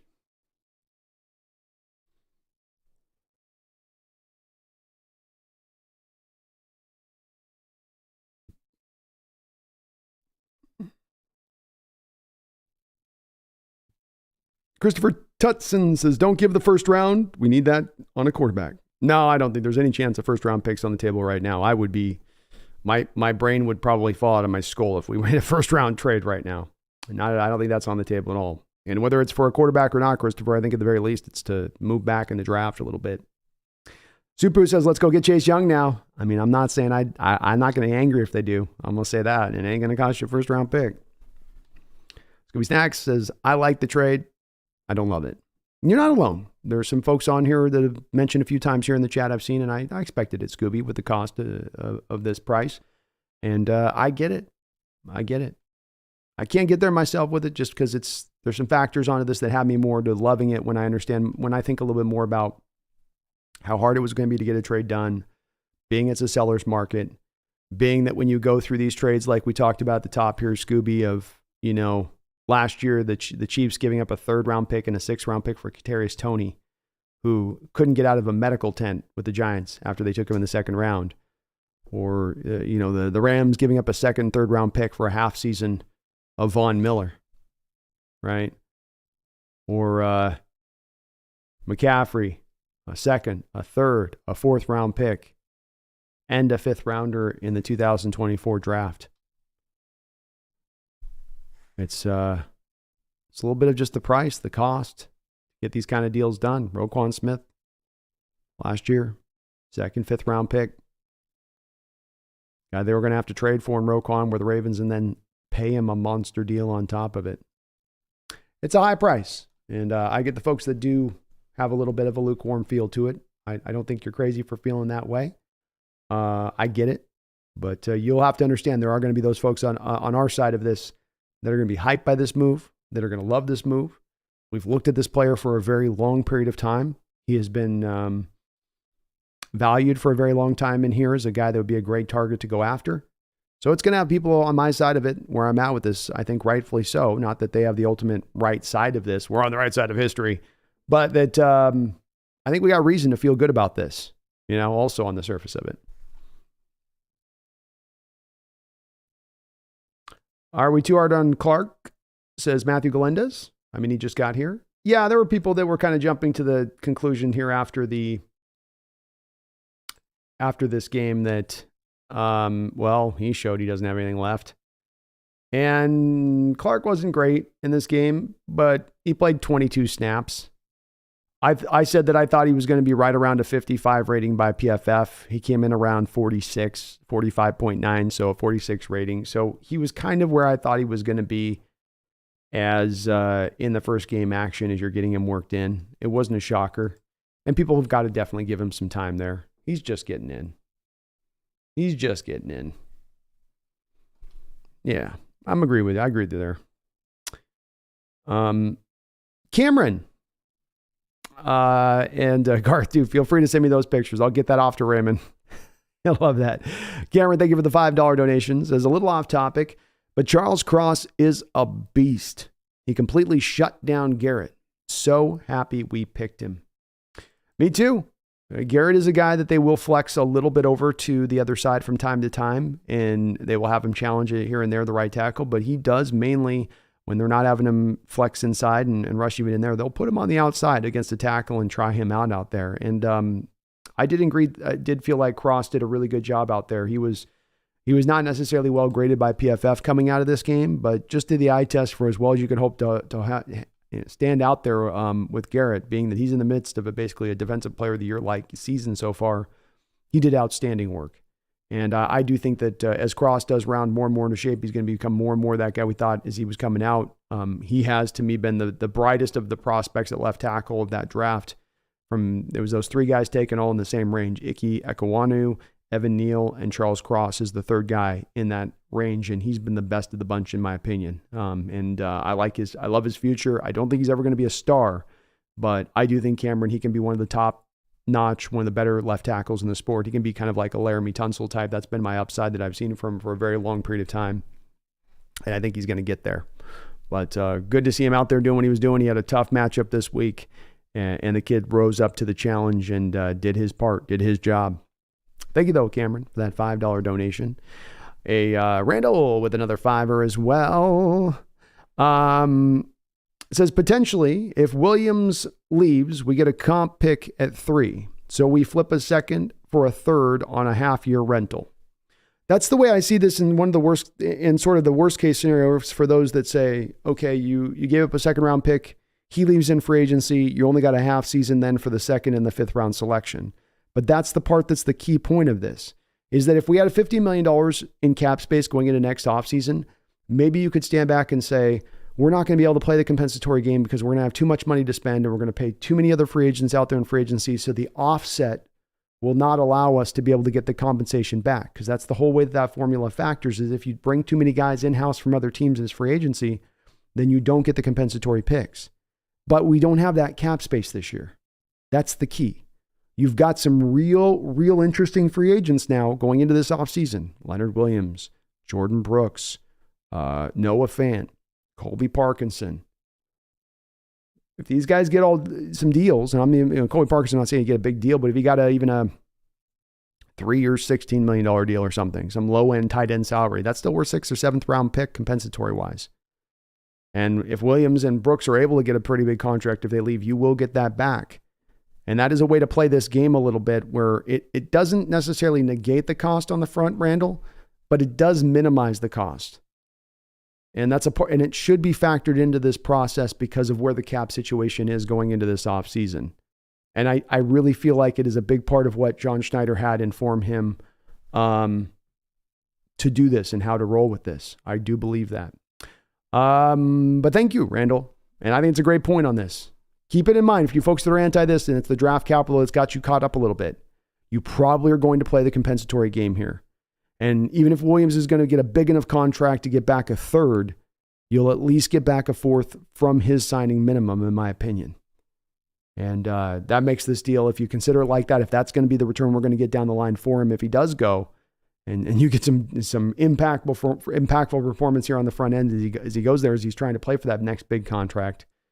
Look out. I'm perfectly happy with making that move there, Randall. I'll do that all day and twice on Sundays. Garth, thank you for the $5 donations. Megan seems the kind of person who thinks Zorm is better than Craig. He definitely is. She's got her favorites on that one, understandably so. And Randall, thank you for mentioning that as well. Rest in peace to Chandler from Friends. By the way, yeah, that was one of those sad deaths that you saw out there from the drowning, and tough to see from him. Still a pretty young guy, but had his issues, it seems like, with some stuff, the substance stuff. Hopefully not the case here, but yeah, that was tough to see the passing on that, and no worries on that. It's all good. On the other side of that, Garth, thank you for your donations, man. Zorn's a hell of a guy, hell of a coach. I appreciate you, brother. Kitty, no, stay up there.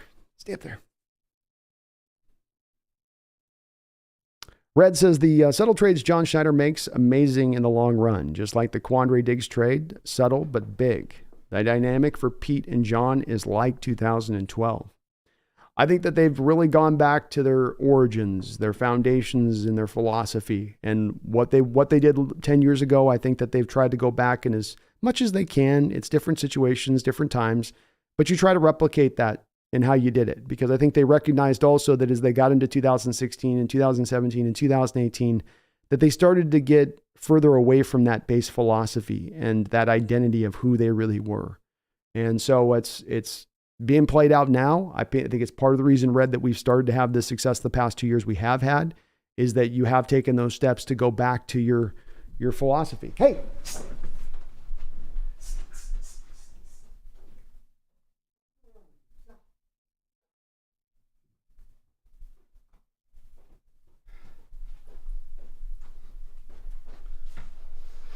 Oh, cat's a live wire tonight. Goodness gracious. He's chasing after the other one. Like, come on.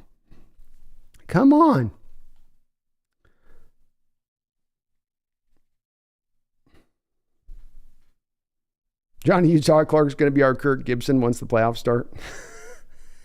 Bring him off the bench limping. Goes in there and gets a sack when you need it at the end.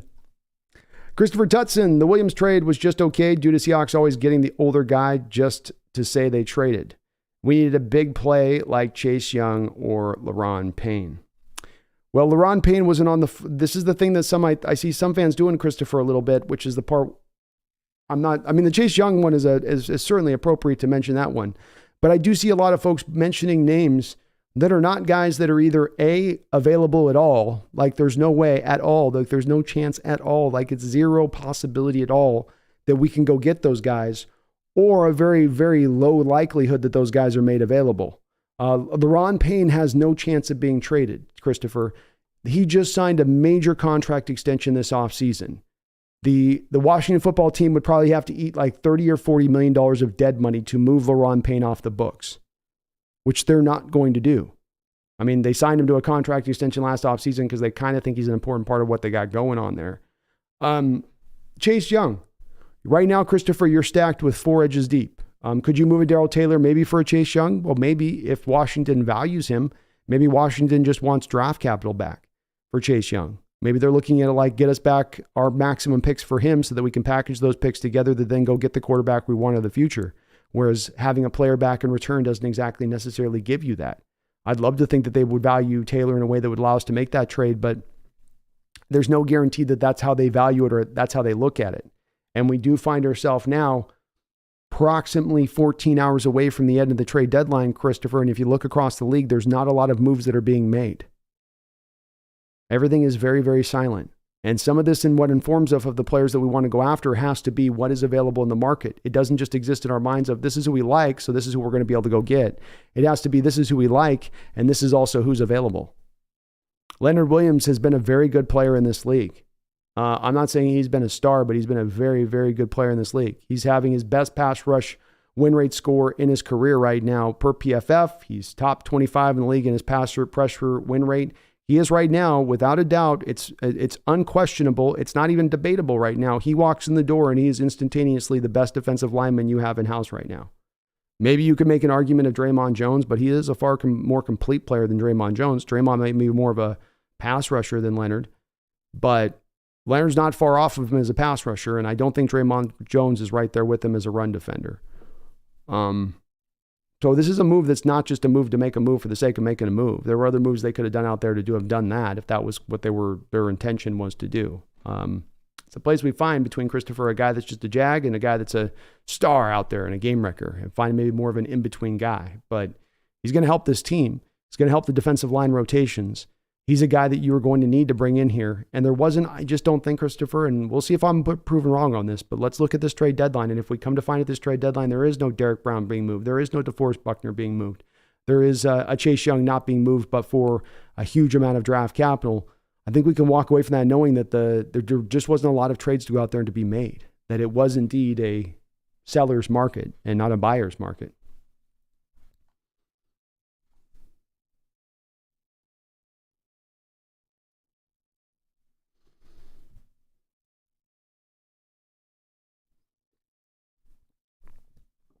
Stephen McCabe, how about Carl Lawson? It may be a move that they might kick the tires on, Stephen, but I don't know what he really gives us that we don't already kind of have here with Frank Clark. I don't know that he's all that great of a player at this point. But it's possible they could look at that. Seahawks fan QJ, I don't think that they're going to cut or trade Eskridge at this point. They seem pretty firmly committed to trying to get some value out of him. They had many opportunities over at this point if they were going to decide to cut bait. And they have just decided they don't want to do that at this point in time.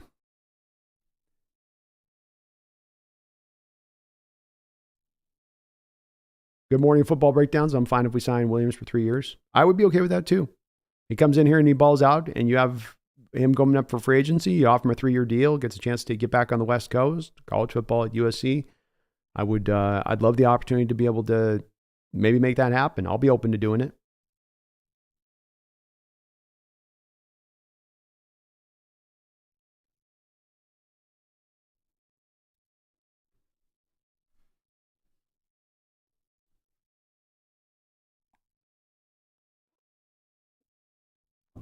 Even more Seahawks, I love how Shane Waldron's play calling is mid sometimes, but ESPN keeps hyping him up like they want us to lose Shane Waldron. Maybe so. I don't watch a lot of ESPN anymore. Alan says, remember Lamar Jackson isn't a passing quarterback probably this year, but Reek will lock down Zay Flowers and same on the other side. I love the confidence, Alan. Let's go. G&D, defense needs to clean up the penalties. It'd be great if they could. Some of those penalties were a little dodgy. I don't know if I agreed with all those ones that were called on Sunday. Garrett was even in the presser today talking about some of those egregious ones.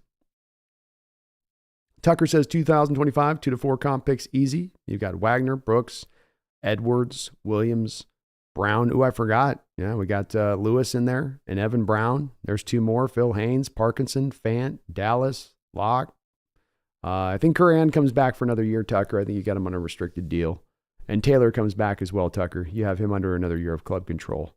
But all of those other guys, yes. Man, that's how you can get the compensatory game working. Smart teams do it.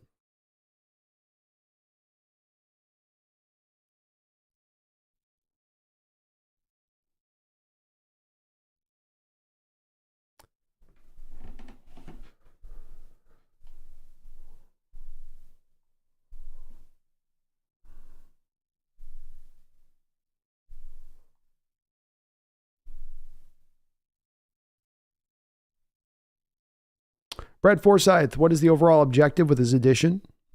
Couple folds. In the immediate moment right now, it's to provide you more talent and more depth at the same time on the defensive line. You've got a season coming up where your toughest opponents are going to come down the line and they're going to be played kind of in succession. And you have 2 Thursday night games back to back. You have 3 games in 15 days. This was one of the places on this team, being the defensive line, where you didn't have kind of the same kind of depth to go and call upon like you do with the running backs, or like you do with the tight ends, or like you do with the wide receivers, or like you even do with the cornerbacks. And so it was one that was a kind of the obvious one to go out there to potentially address. And so this does bring that. It gets you more talented. It gets you deeper. It's going to allow you the opportunity to keep these guys a little bit fresher over the course of the year, which is exactly what Coach Carroll talked about in his press conference today when he was referencing the move. That's the main overall objective, I think, is in the immediacy. In the long term, he's a guy that potentially is a puzzle piece here for you for the next couple of years, where you're looking at the defensive line right now and you don't really have a lot of guys that are part of this future for certain. You got guys playing good this year in Edwards Jr. and Jaron Reed, but you don't have a lot of necessarily certainty in the future about where the position's at. And this brings you another guy that gives you another option, and he's in-house. You don't have to go seek him out now at this point, if he indeed goes out there and plays really good football for you this year for the rest of the season. Johnny, Giants season ended when they signed Daniel Jones to a $160 million contract. So thank you, Danny Dimes, for Spoon's breakout game and for Leonard Williams being expendable. That's right. I love it, man. That's the butterfly effect, Johnny. Kurt, think this trade for Leo signals Brooks is out this offseason if he asks for too much? Can't pay everyone? I think it could go to that, yeah. We were talking a little bit about that earlier, and that's where as I think about it, that's where I think it goes, because you have in Leonard Williams a guy you potentially are able to keep here for 3 years, $12 million per year. In Jordan Brooks, you look at the Tremaine Edwards deals given out and the Jermaine Pratt deals given out, kind of as an equivalency last year, and you go, okay, he'll be on the next line up, he'll be on the next rung up at that point, and what he will be due to earn. And I don't know that John's going to really want to be paying Jordan Brooks $17-18 million per year. I think that's going to be a bit much for John, especially when he's got a draft here that's got a lot of middle linebackers within it, that maybe he can go get a guy where the performance doesn't drop off tremendously and save that money instead of just putting all of those eggs in one basket. Isaac, what's up, B? Checking in. Where our team is heading, more Zach running. Reek and Spoon are showing the world how Schneider doesn't miss. Just need Gino to be more on point and DK block out the noise. I love it, Isaac. I love it. And thank you for checking in, man. I think we're feeling pretty good tonight about the team, where they're at. And I love what those guys are doing.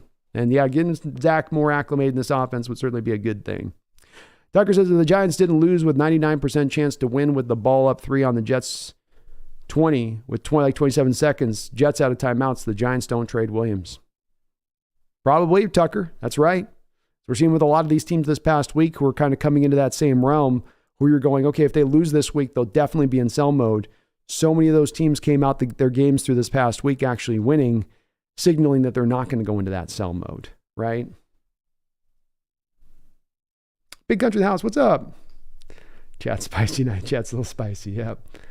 Seahawks fan QJ, so we agree that the Bengals loss wasn't a bad one, knowing they swept our division. No, I don't think it was either, Seahawks fan. I think 2 of the games that stood out to me this offseason, I looked at on the schedule and I went, I don't know about these 2 games. These are going to be hard games for us to come out of a win. One was the Bengals game on the road at 10 a.m. The other one was the Ravens game on the road at 10 a.m. Those are tough games, tough places to play, middle of the year. And that Bengals team is a good team. Like I said a couple weeks ago, I think it's a team that's, if it's not the second, it's probably the 3rd best team in the AFC when it all gets said and done this year. And to lose to that team that's not the worst thing in the world to happen. And hell, yeah, like you said, they took the Niners out in their own house.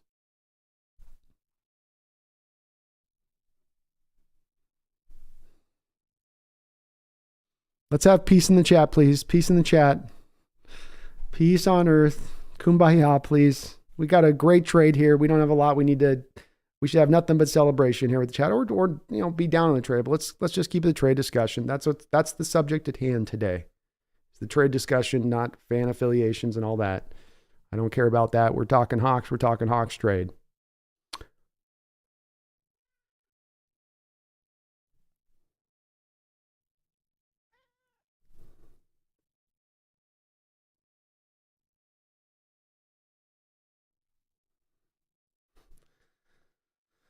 Oh, Lordy. Gabriel, I lived in between both. Flipping flapjacks. Honestly, I'm cautiously optimistic about this move, but I believe the offense is the current problem. We need sustained drive. The defense is out on the field way too much. 36 minutes to 23 for Seattle. Offense has got to get better, flipping flapjacks, that's for sure. My theory on this has been that they will get better once the offensive line gets into a little bit better sorts, but that will certainly be a test of time kind of thing at that point, right? You know what I mean? That's a we'll see if that can happen. But they have a lot of talent there, and I think they have too much talent not to find a little bit more sustained success. At least find the balance within these football games to equal out the time of possession so that, like you say, flipping flapjacks, you're not putting the defense on that field for so very long. That was part of the point of moving to this new offense a couple of years ago, was to find in this West Coast offense less of the 3-and-outs, more of the sustained drives, more consistency.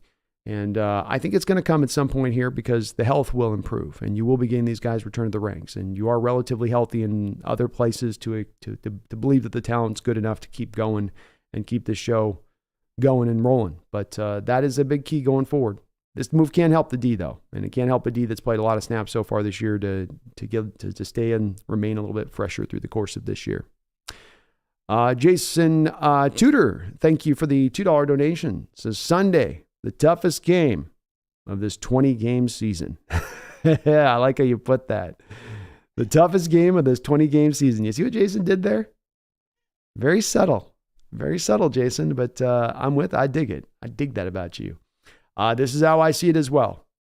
As I was just saying, I looked at this offseason schedule and the teams that you had to play this year. Yeah, the Eagles are tough-ass team. You get to play them at home.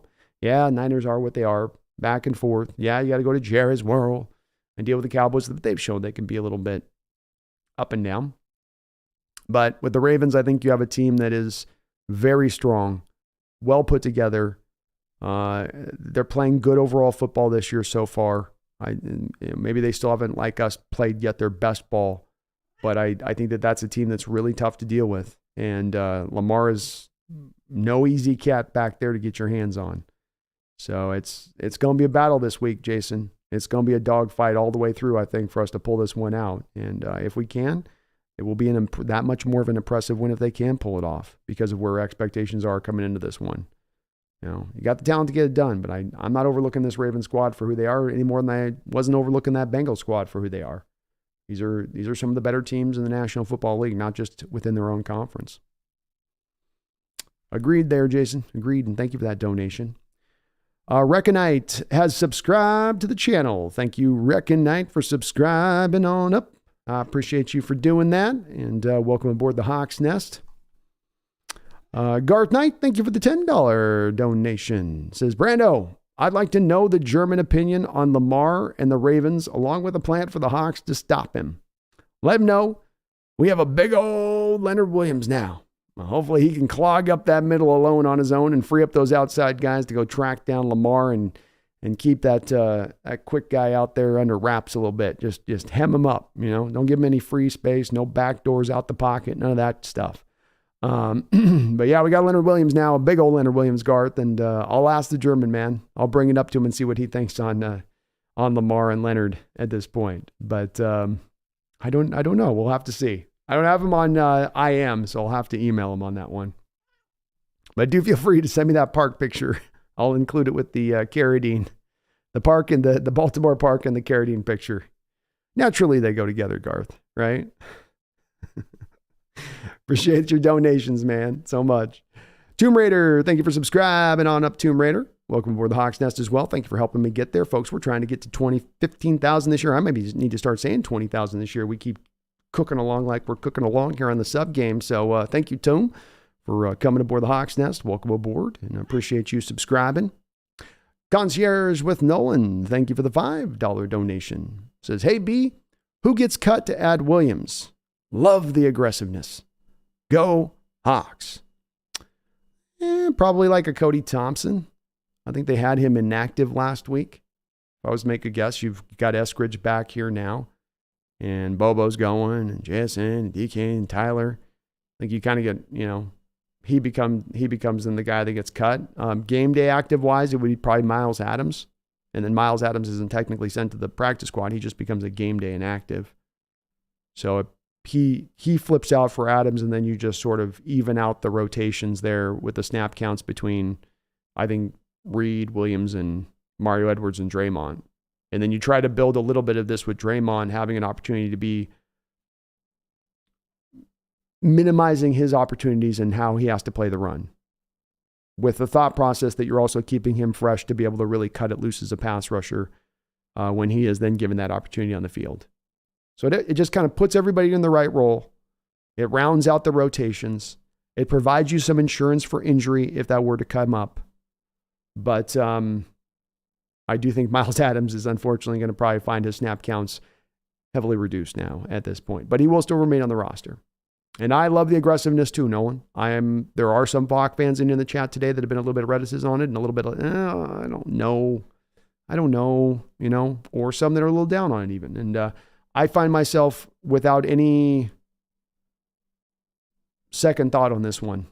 As I thought it through, as I look through what these trades are that have happened in recent years, as I look at the teams that have gone out and won Super Bowls and the seemingly prerequisite that has been called upon them to make these kind of similar moves in these fashion, I go, okay, well, that's just the new price. The new price is the new price. It's like, you have a new, especially state of Washington, we get a lot of come up with these new, charges and things for this and charges for that. And you need here's a new induction fee for your car registration, and you can moan about it and go, yeah, what? This is a made up fee. You guys just came up with this. This shouldn't be a thing. This should be a real thing. And you can get mad about it, but the fee's the fee. The cost is the cost. And if the rest of the NFL organizations out there are being aggressive and are willing to sacrifice some of the future for the here and now to become a contender, and that's the price of doing business, that's the price of doing business. Don't have to like it, but doesn't change it from being that this is now somewhat of the new model if you're wanting to get yourself over the top. Not talking about getting to the back door of the playoffs. I ain't talking about being one and done. I'm talking about taking things over the top. But go Hawks, Concierge. I appreciate you for that $5 donation, man. Very, very kind of you. It's great to see you in the chat as well. And I'm glad to hear you like that move too. Rumbler Podcast. Thank you for the $10 donation. I very much appreciate that. Kind donation on your part, Rumbler. Says, Brando, Leo has so much versatility. This move can take the run D from good to great and can bring the pass rush back to at least pre-Chenna injury levels if factored alongside the Frank Clark signing. It's a great way of putting it, Rumbler, being that you sort of kind of combo, Leonard Williams and Frank to kind of get back the production that you lost a little bit there with Uchenna in a sort of creative fashion, even though I know Leonard does play a different position. But like you say, he is very versatile.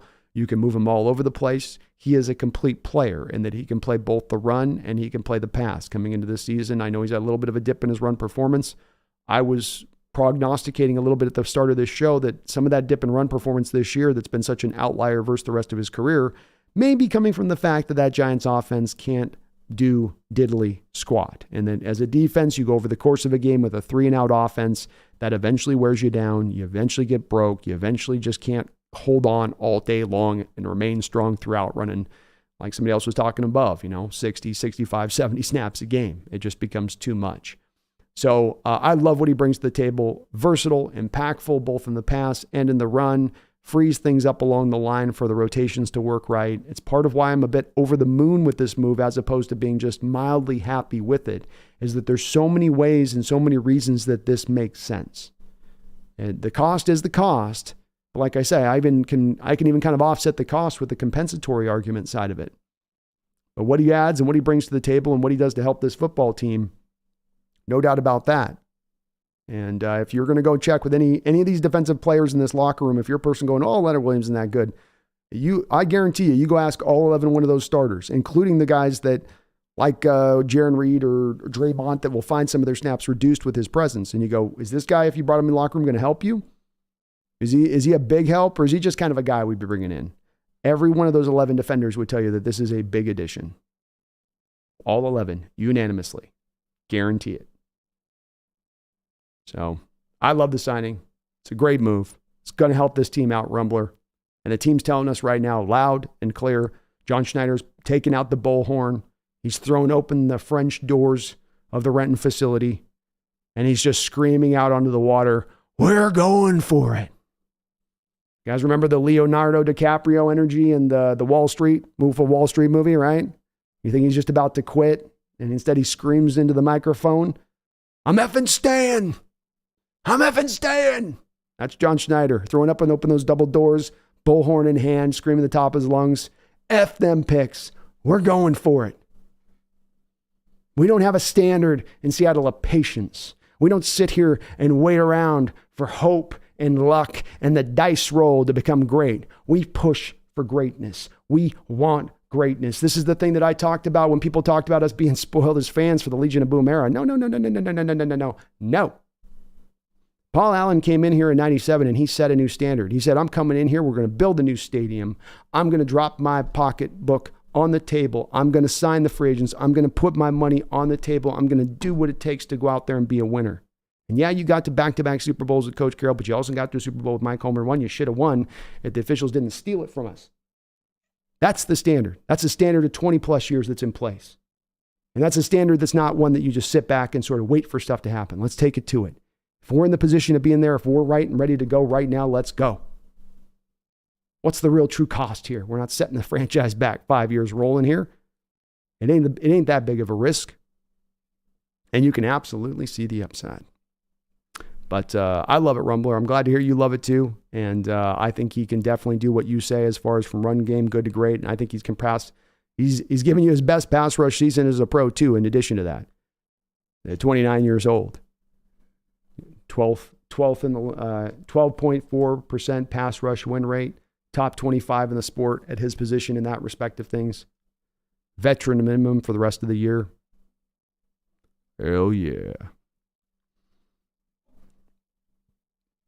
Jason Tudor with a $2 donation says, Mayo boy is the new king of Tennessee. I told y'all. Great call, Jason. Indeed, the 4-touchdown king of New Orleans, or the new 4-touchdown king of Tennessee, being one Mr. Will Levis, going out there and balling out in his very first action. How about Will? And looking like a functional NFL quarterback in his first start, throwing some dimes out there on the field. He's got talent. It's all about, can he get the processing? Can he do better when he's under pressure? That was the part you looked for. And early returns the answer is yeah, he can. It's cool to see though. Randall with the $2 donation says, was the time to add a veteran talent? It was the time, Randall. This was the spot. If you went into this next 10 games, and you went with it with Miles Adams, Jaron Reed, Mario Edwards Jr., and Draymond Jones, you're probably going to have a guy get injured. You're going to then now be leaning on the other three. You're going to probably bring up a practice squad guy who's not good enough to handle the job. And that's going to now become a weakness on this football team. That's now going to become a place that the opposition can go and attack. Remember, we had Mike Morris that was supposed to be on this roster too, right? Lost completely for the year. And the team was kind of counting on him to provide that role in there. And that's gone. Already you're down a little bit there. And this move makes a lot of sense. Agreed, Randall. It was a move that was needed to happen. And you were not going to find a guy that could provide the kind of impact Leonard's providing right now anywhere else. You could find a lot more lesser models. We can go out there. We can go get the Honda Accords. We can go get the State, but you need a little bit more. A little more. I'm not saying that he's a luxury car, but I'm also saying he ain't a Civic either. Appreciate you, Randall.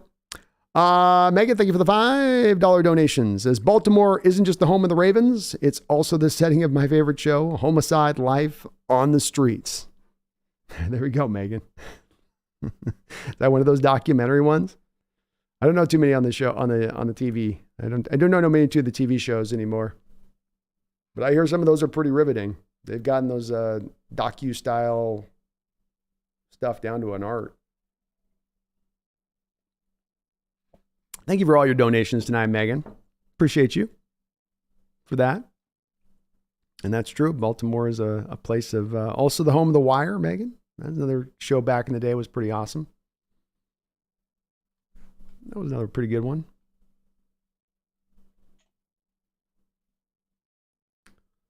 Don Power Ranger Hawks Nest, live long and podcast raid. Hello, Brandon and all. Hope everyone's weekend was well. Hey, you too, man. Hope you're doing good. It's great to see you in the chat.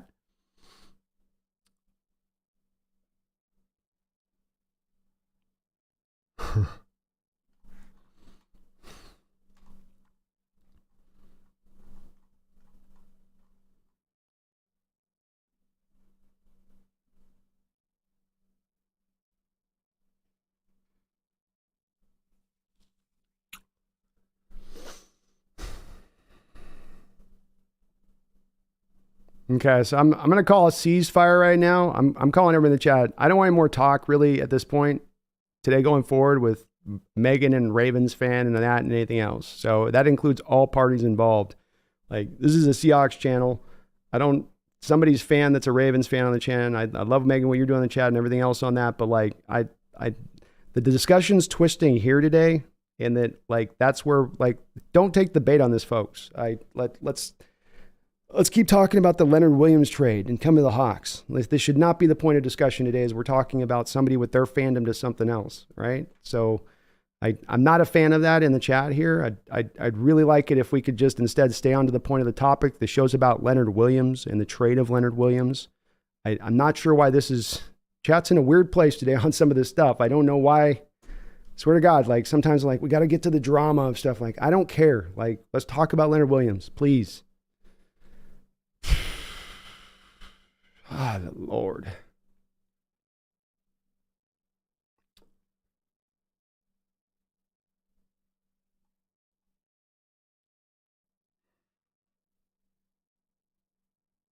What's up, Flag? How you doing, man?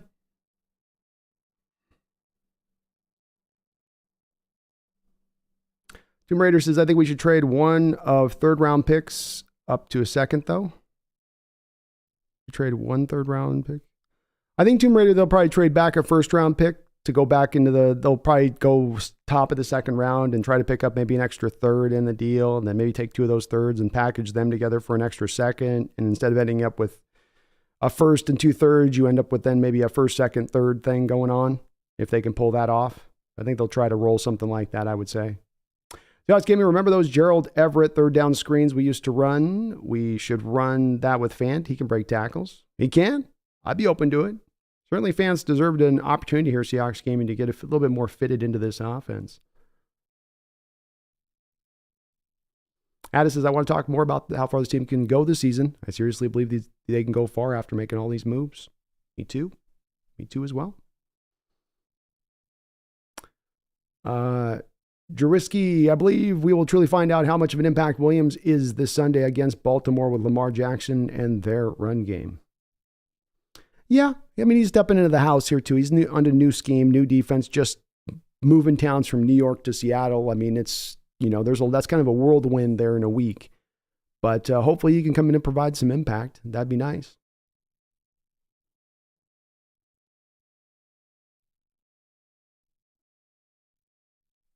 I feel you on that too, Team Raider. I see where you're coming with that. I think they will get creative in how they move around the draft pick compensation here.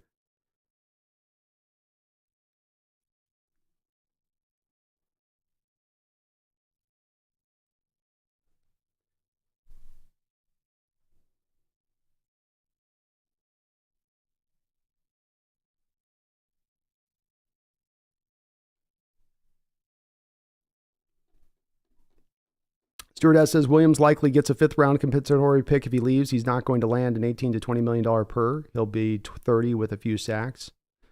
Yeah, it's always hard to predict exactly where this will land, Stuart, because it does depend on how the free agent market goes and the contract that is given out. I could see him getting a 3-year, $12 million per deal at 29 years old still. And if that's the case, that would be probably more in the realm of like a 4th-round compensatory pick. I don't think he's going to be likely to get 3rd. I would agree with you there. I do think 4th is maybe in the more spot, but 4th or 5th, there's a compensatory pick to be had there. And if it is happening, Stuart, where you're getting that pick in addition to having a Damian Lewis, an Evan Brown, a Jordan Brooks, a DJ Dallas, a Colby Parkinson, a Noah Fan, the collection of those guys are also going out in free agency. You could end up with a cumulative of some 4 picks there at that point if we play this game right. Kelly, are we locked in on the Draymond Jones deal? I don't know if we're locked. It's definitely going to be a bit of a dead money hit to get out from under the deal. I would say that.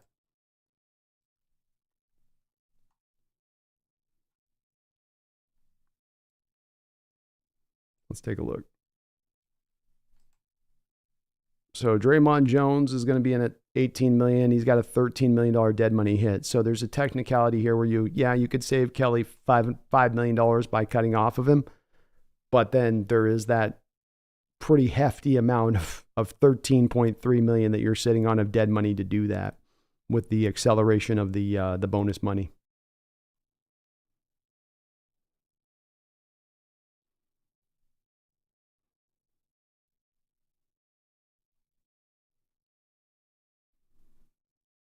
And that is true. We only have Leonard Williams for the rest of the year.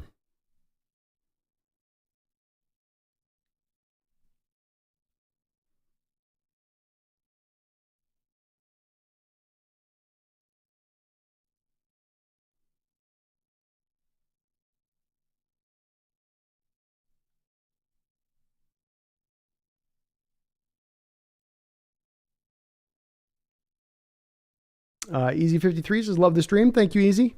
And we do have a lot of internal discussion in the chat today. As I always say with this, it's hard to pick out if it's just a kind of comment in there that you're looking for me to respond on a question, do please put Hawks Nest in the question or something like that, because I know we're having a lot of internal discussion in the chat tonight, which is great to see, but I'm not seeing a ton of questions on there, so I'm kind of just scrolling through.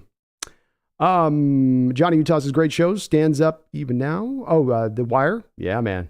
Well written. I love a well-written show. Great dialogue.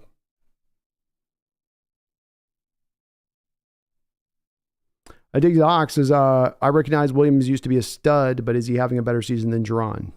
I mean, I guess this depends on the metric that we want to use here for this addicted to Hawks.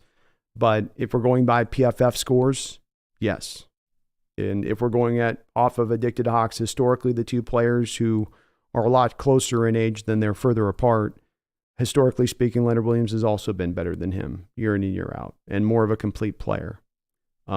It's probably closer than it's been in recent years. I'd say that maybe to your point on that addicted, but Williams has been better. Proof on this would be looking, for instance, just the PFF ranks, where you notice he is at 37, which isn't all that great, but you'll notice that there's not another Seahawk higher above him this year on that list. So I do tend to feel like, yeah, he is better on that.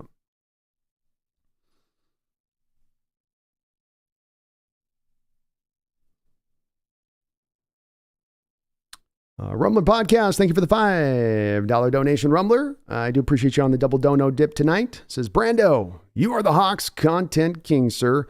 Whether you know it or not, I view you as a mentor in my own content creation journey. Keep grinding, bro. Well, thank you, man. Thank you. And, as I always say, Rumbler, feel free anytime to reach out to me if you got any questions on what you got going or what you're doing or if there's anything on it, because it's a landscape that can be a little bit tough to navigate through. But that's the kind of you to put it that way, man. I appreciate that. And I love what I do. This is a great thing to be able to follow this team and the ups and the downs. And when they have these breaking news moments like this, where there's even a bit of extra excitement, it gets me hyped. I know when you guys are hyped up, I'm just as hyped, if not more so than you guys out there with these kind of moves they're making. And the fact that we are heading to such a great period for the Seahawks team, that we're going to contending status and we're not in a dark ages after the Russell Wilson trade. It's been a phenomenal last year in the way that this has twisted and turned in all the greatest of ways. But thank you, man.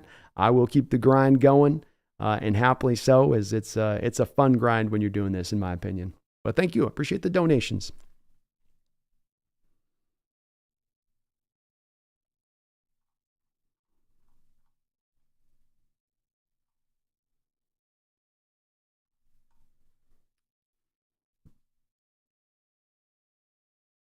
Seahawks gaming, Drew Lock to the Vikings, gets back some draft capital.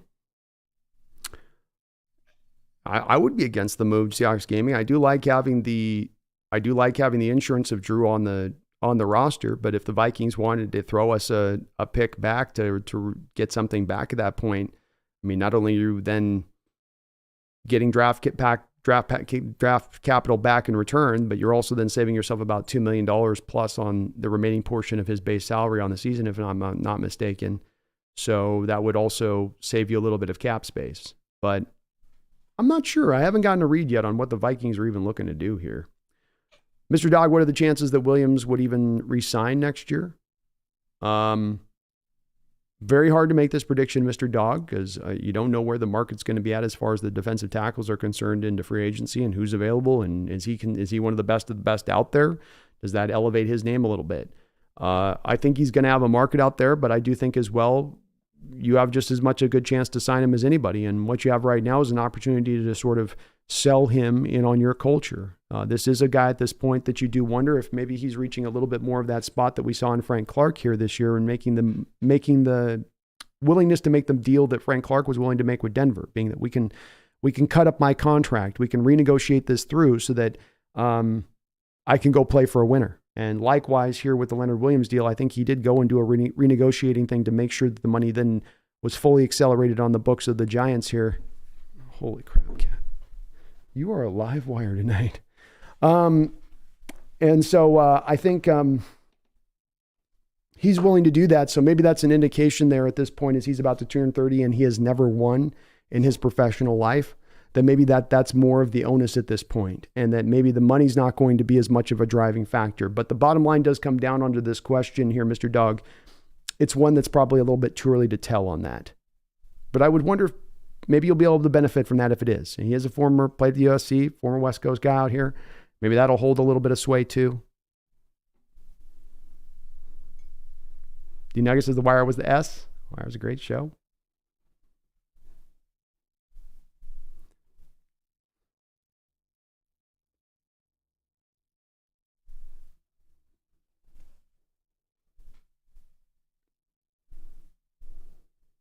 T-Dot says Leonard's a great addition. Plays like he has big nuts.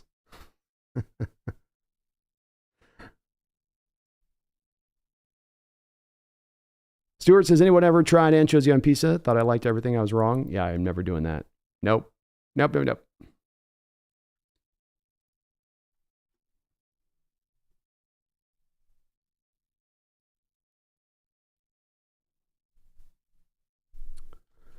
Rumbler Podcast, the Hawks Nest. How much do you feel Leonard's presence will impact our blitz percentage going forward? Seems to me that him attracting double teams can open up more rush lanes. Jamal, Spoon, Unleashed.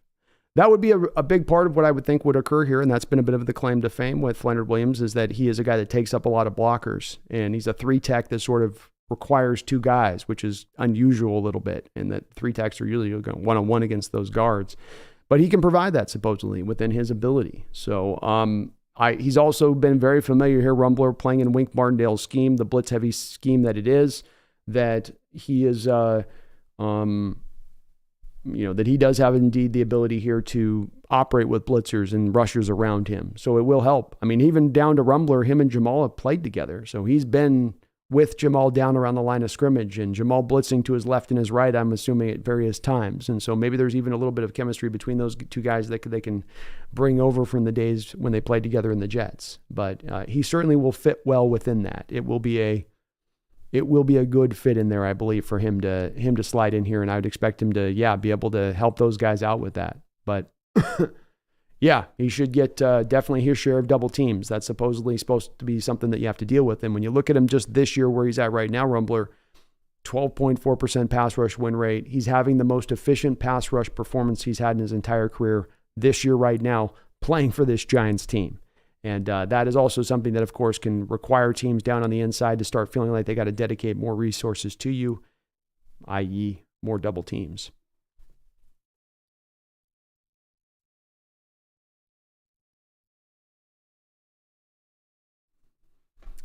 John Snyder will have his work cut out next offseason when it comes to contract restructuring and veterans to retain.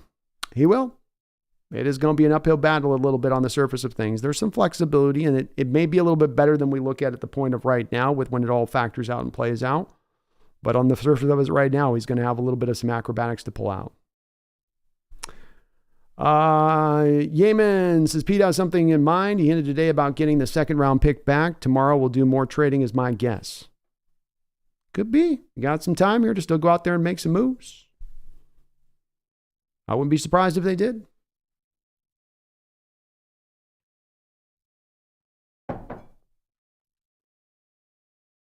Vigo Tuffo. Hey, Brandon, does Lenny play defensive tackle, end, or both for us? Does he start? If so, over who, I would think.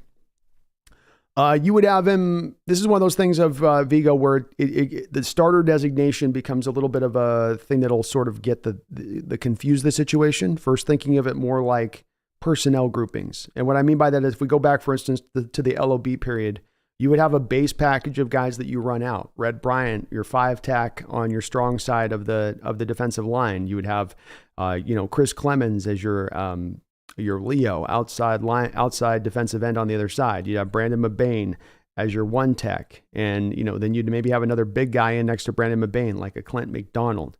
But then you'd go to what was called the Cheetah package or the NASCAR package, where now you've got Cliff Averill in there on the left side, and you might be bringing Bruce Irvin over on the right side, or having Clemens still out there, and then you're going to bring in Clint McDonald, and then you're going to have Michael Bennett next to Clint McDonald. So you have a package in place for when you're going to stop the run. You have a package in place for when you're going to try to go after and get after the passer. And so to begin things in a game, you have an offense that comes out in kind of a base formation, early downs, 1st and 10. You'd be likely to run out there with Jaron Reed and Leonard Williams at the same time. But then as you get into more of a mode of, let's say, 2nd and 9 or 3rd and 10, now you'll have Draymond Jones out there with maybe a combination of now Leonard Williams now maybe moves to the 1-tech, and then Draymond's the 3-tech then in passing situations. We're going to have to see how it does play out, but it's not really as much important here, Vigo, about who's the starter and who's not.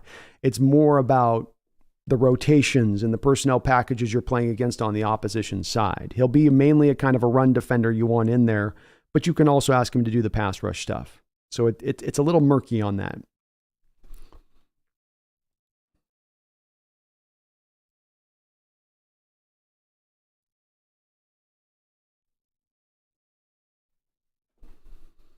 Seahawks, Brandon, big if we could extend Williams after 2023, does Spoon plus Williams become a way better than just Jalen Carter?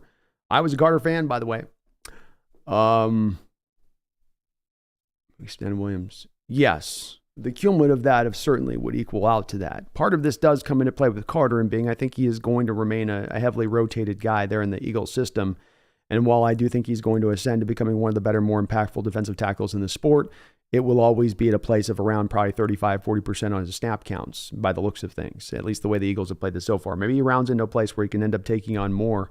But you take that up against Williams that will play probably an equivalent number of snaps and good football at that. Maybe not great football like Carter will play, but good football. And then you have Witherspoon on the outside playing 100% of the snaps and playing great football with that. I think if we were to break that down to a formulaic equation, you would definitely then put the plus to the Seahawks side of it, that's the better way to go, especially qualifying in the part that we have to also acknowledge here, which is the Carter characteristics that are still going to exist now and into the future. Those just haven't suddenly gone away in the middle of the night. Rummler says, I do not want to move off of Draymond Jones at all. Hawks went after him hard, as they did for a reason. He reminds me so much of Shaq Barrett when he left Denver for Tampa some time ago. Yeah, those Denver scouts can certainly handpick their edge players and their pass rushers. That's for sure. It's very impressive.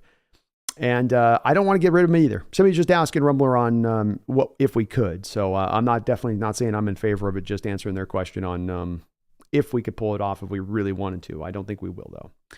Johnny says if we do cut Draymond, we have to start our D-line all over again. Can't do that back-to-back seasons. Jaron and Mario are free agents too. Agreed. Draymond's not going anywhere. I don't see it. And Megan, the contract on Draymond Jones was 3 years. I think $18 million was what we put him on for. Sam, I kind of wish they wouldn't have done the second round pick. Excited to see what he brings to the team, though. You're not alone, Sam. There's some folks that have some definite trepidations about the cost for Leonard Williams here, but I think he is going to bring a lot to the team. I think this was the cost that it was going to take to make this kind of splashy move. Otherwise, you were going to make more of kind of a C+ kind of move, and what addition you can go out there to look to bring on board. But some of that we'll learn very quickly here, Sam, on how this trade deadline plays out, and if it is going to be as quiet as it was kind of looking on the surface of things. So yeah, it is a trade that is not one that you're going to come away looking and saying, no, we completely swiped this one away. We stole from them on this one. This is one that more looks like potentially a win-win deal for both ball clubs. And if it turns out that way, that would be great. Scooby says, you never know with trades which way they'll go. That's the beauty of the NFL. It's true. It's true. Jason Tudor says, oh man, Jalen Carter's number 2 on that PFF list. Indeed he is. Yeah. Remember with it though, Jason, very, very heavily rotated on that. So he's not playing a high number of snaps in that PFF score. He's got the bare minimum PFF numbers to obviously get him in on that, but not other side. Garth Knight, thank you for the $5 donation. It says Edgar Allan Poe's favorite show was Benny Hill, and that's not largely known. Interesting. My favorite Edgar Allan Poe fact, the one that like makes me think that we're living in a simulation, is the one where he wrote the story about I'm going to butcher the whole story, but he wrote the story about the 3 guys who get shipwrecked, and then they've got to go on they're on the little boat little boat you got to take to save yourself from that you have on the boat, and they're outcast to sea and they're starving, and eventually like one of them's got to be like cannibalized, and like he wrote a story of this happening, and then even the name he used in it and the number of guys and what went down, like the whole story then actually did occur like 30 years later, with even the same guy's name that was cannibalized was the name of the guy that was cannibalized in the book. Just a crazy, crazy story. But yeah, Edgar Allan Poe, one of our great authors in this country. Thank you, Garth. Appreciate that. I did not know that fact. Grandizer, thank you for the $5 donation. It says Brandon Kane movie quotes. Good times. Blue Horseshoe, Loves, Anacott Steel. Bud Fox. Wonder if codes like that are used on NFL trades. Probably. You get some of these general managers, Grandizer, that got their own, inner deals they do through the years. So I bet they've got their own little terms that they use that are only unto themselves. Got to get after that Anacott Steel, man. Company's going places. I can't do it, Charlie Sheen. Company's going places. Oh, thank you for the $5 though, man. Megan, thank you for the $5 donation. Says, B, can you explain how Compensatory's pick work in relation to the Williams trade for us, please? Yeah, it is definitely a little complicated on this one. So it's a couple step process here, Megan. And thank you for the donations tonight. The first part of the process is this. We get to the off season, and now we have a certain number of free agents on this team. The notable ones, of course, like we're talking about here, Megan, Noah Fant, Leonard Williams, Jordan Brooks, Bobby Wagner, Evan Brown, Damian Lewis, Colby Parkinson, DJ Dallas. All of these guys are free agents. So those are all potential lost assets. Assets that were on your team that are no longer on your team.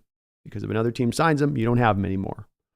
So now, Megan, you're going into this offseason. You've got a lot. That's a lot of names I just mentioned of guys.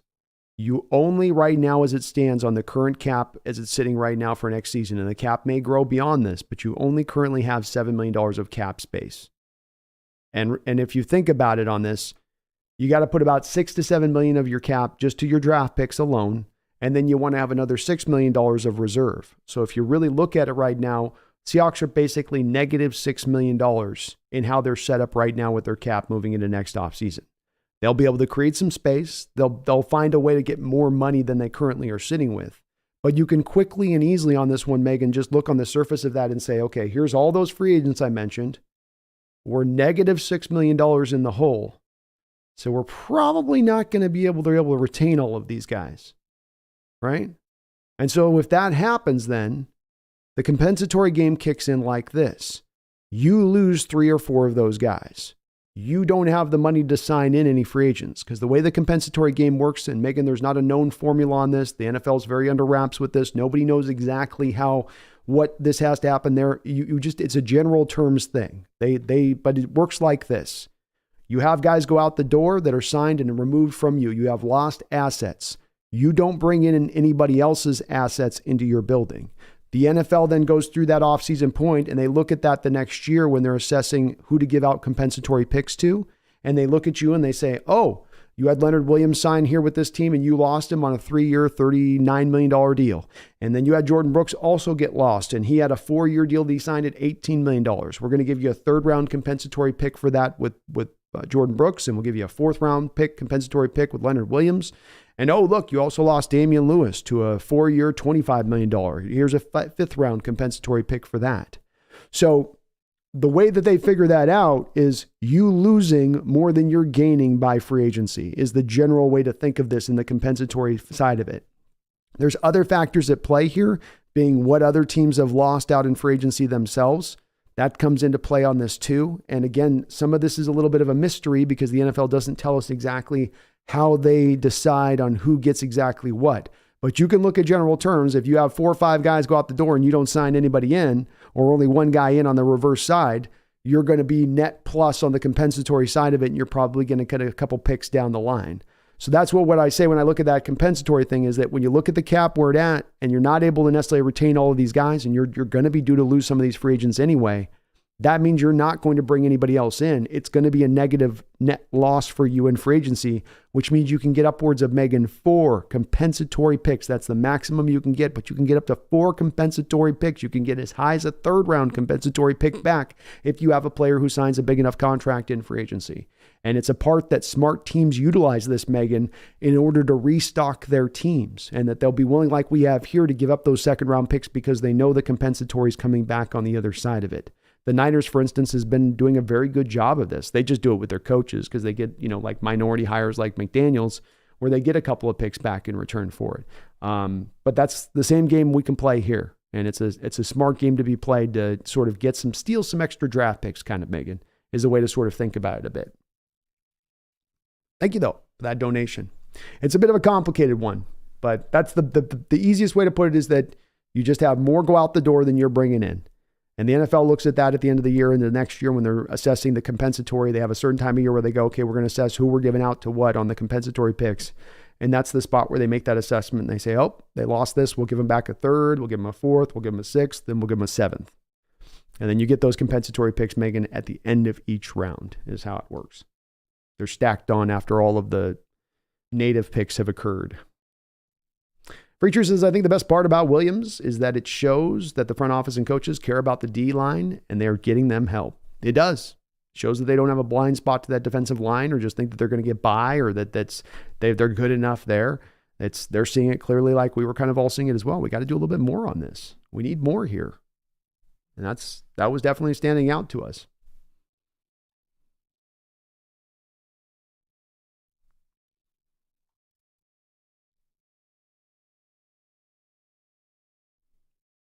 What do you think he brings to the front space? He's a 1 or a 3 tech. He could be a 1 or a 3 tech. You can make him a 3-4 defensive end. Hell, he could probably even play some nose tackle if you asked him to do that, Wilbert. He's the ultimate versatile tool down there on the front line.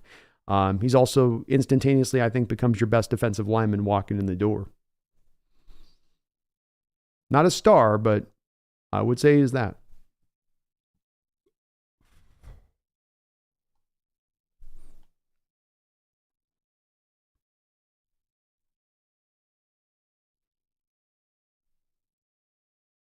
Johnny Utah says, can't wait for the Big Cat versus Bradford fights in practice.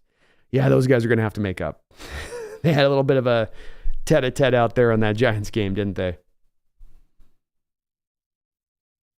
Just a little bit.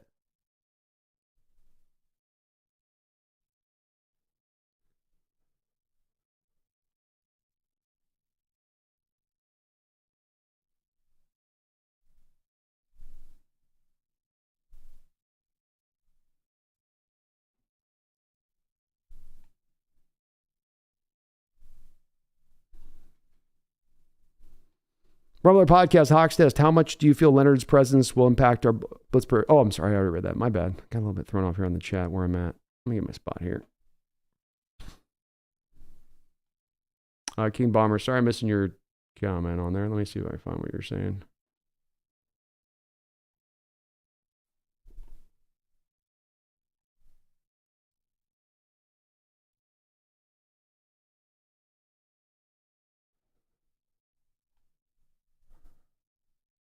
I'm not saying King Bomber. If we were to let all our outgoing free agents go except BWAG. I'm not saying King Bomber. I'm going back through here. I'm not saying I think my BWAG's kind of gone again, but just wanted to hear your thoughts if you haven't mentioned it.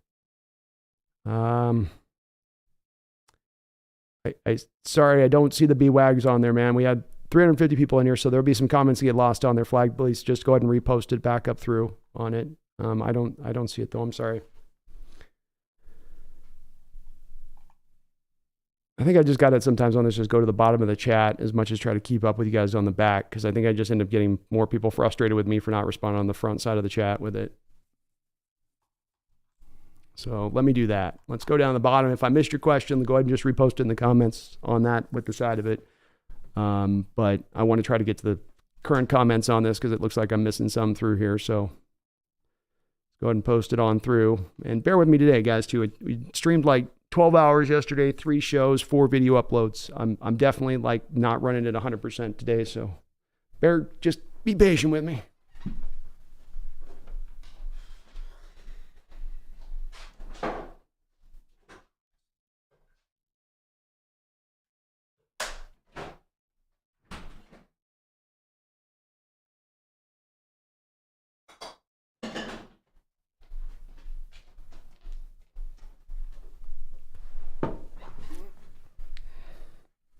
Ran the cuts as I keep hearing the Vikings are going after Jameis from the Saints. That makes sense.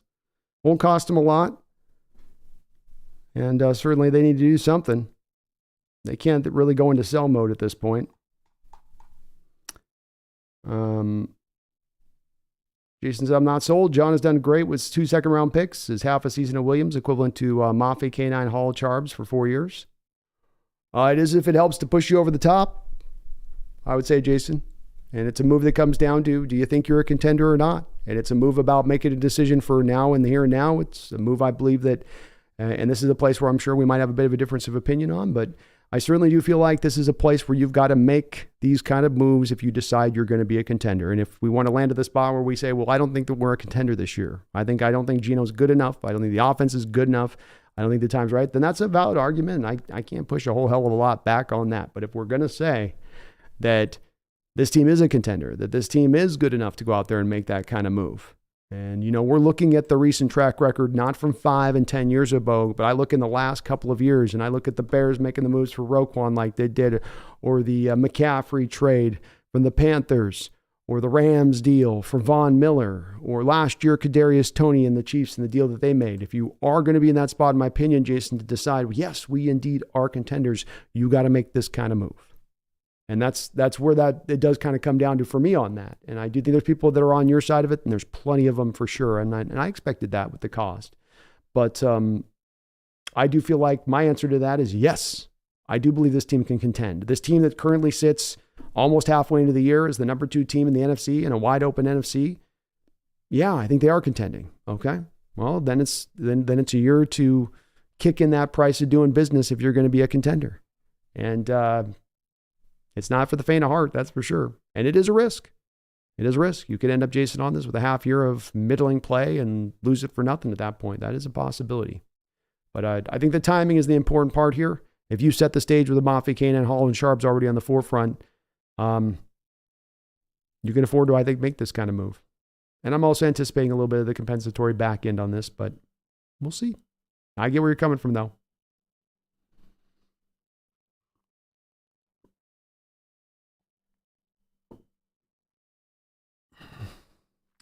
That's it. Yeah, lifeboat. That's what I meant.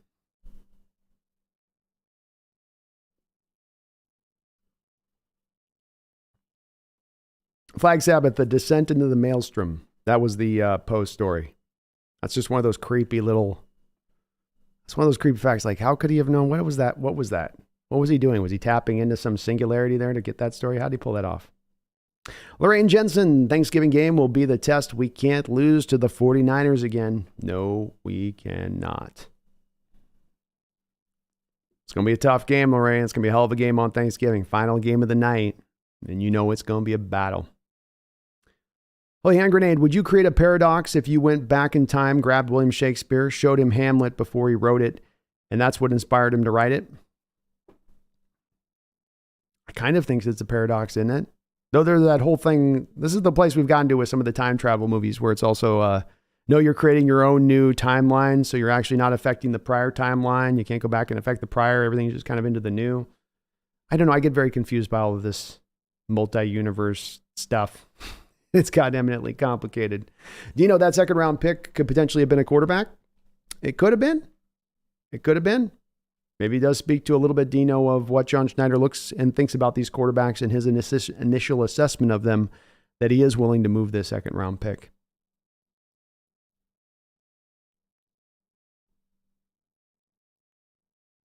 Johnny says only the Niners and Rams know the comp formula. They get tons of comp picks every year. Boy, do they ever. Richard Parker, do you know that's who his name was in the novel? Richard Parker, the name of the guy that was eaten by the others stranded at the sea. So Poe writes this book about guys stranded at sea, 3 guys on a lifeboat, one of them named Richard Parker who ends up getting eaten. And then this very thing happens a few years later.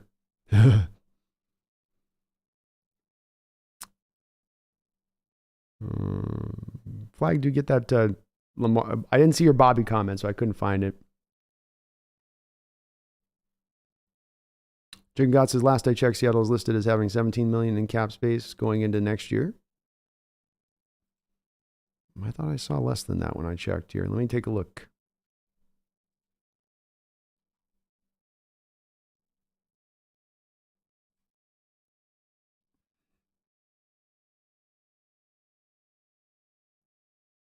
Well, shoot. Right now they got us listed on Sports Track at only about $1 million. But I don't think that's exactly accurate. But I do think we're probably a far cry off from 17 at that point, Chicken. Some people may be putting into their well, you're looking online and seeing it posted online with. Some people are probably baking in a little bit of the cap going up by 15 million to say we have that space at that point. Alan says, Brandon, if the Seahawks defense just controls the middle of the field when it comes to Lamar Jackson with B-Wags and Jordan Brooks, we got this. I like the confidence. I do. And I think we can win this game. I just think it's going to be a tough game. I just think it's going to be a hard one to pull out. Megan, the Hawks Nest. So you get 4 comp picks for 4 players, then B. No, it's just that's the maximum you can receive, Megan. So you could be losing 5, 6, 7 players, and you still only are going to get, at the very most 4 compensatory picks back for those players. It will not go past 4, but you can get up to 4. And if you lose the amount of guys that we're looking like we're forecasting to lose based on the small amount of cap space we have to spend, then I would expect us to be able to maximize out at that 4 as a realistic possibility.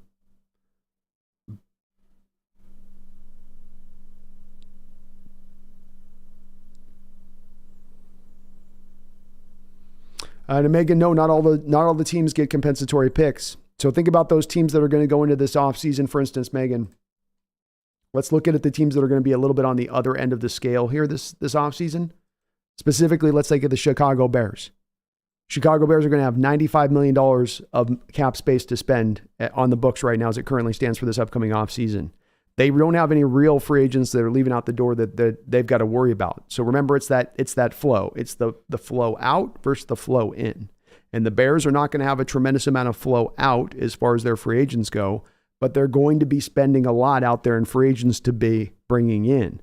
So when you look at their offset, their collective offset, you've not lost a lot out the door. So they're the inverse of our situation.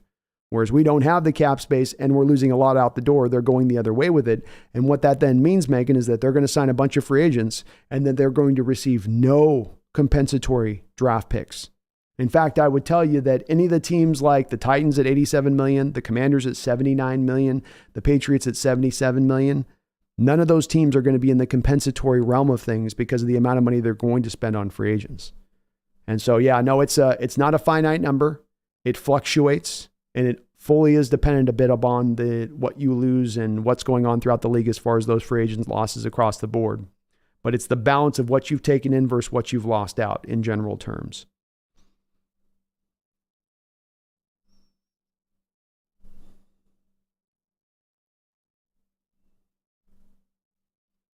Yeah, Garth, you're right. It's $18 million a year for, I thought it was 17 and a half, but I think it is $18 million a year for Draymond Jones. That's actually probably right. That's correct.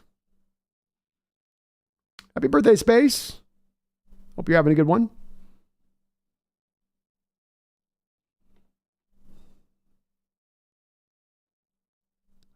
According to Sports Track, too, on that Chicken God, that's what they got us out as $1 million, but I think it's more like 7-ish right now. Ish.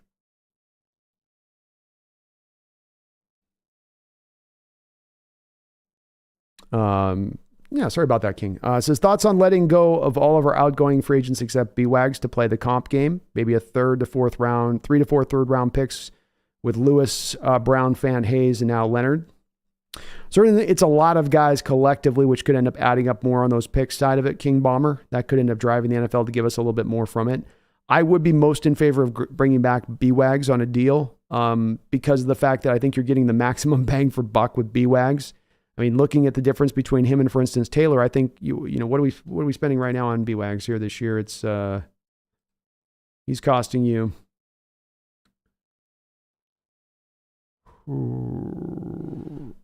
Where is he at here?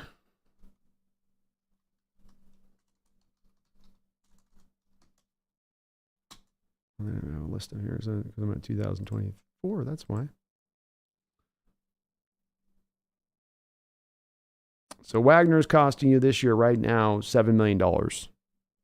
So you go next year, you go, okay, we'll bring it back on a 1-year, $8 million deal. Meanwhile, I think Jordan Brooks is going to make 16, 17 million per year. Almost 2-3 times the amount of money Bobby's going to make with us, just about.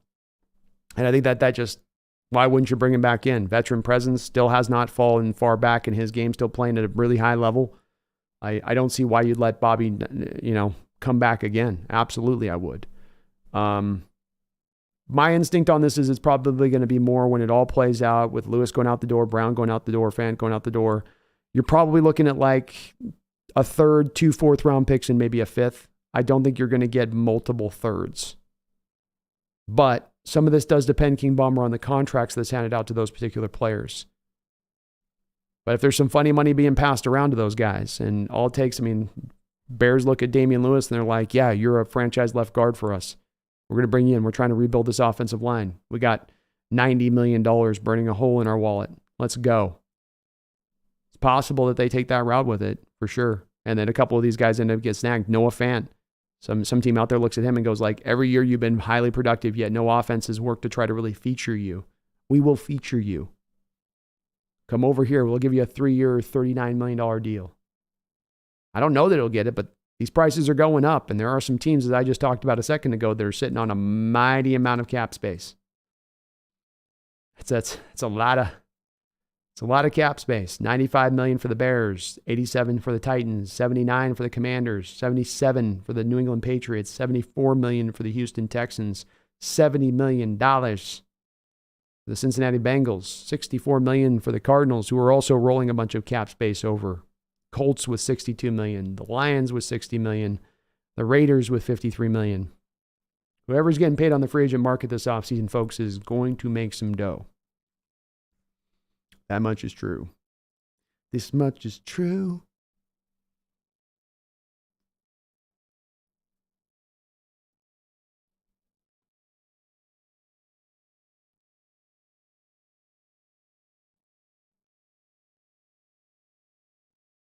$7 million this year, $7 million next year before Williams. Our Chicken God, are you seeing that on? I'm on Sports Track right now. Which side are you seeing on for the 17 million?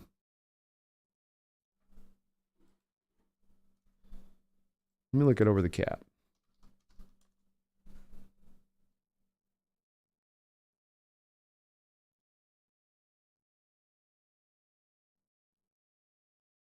Oh, you're looking at over the cap.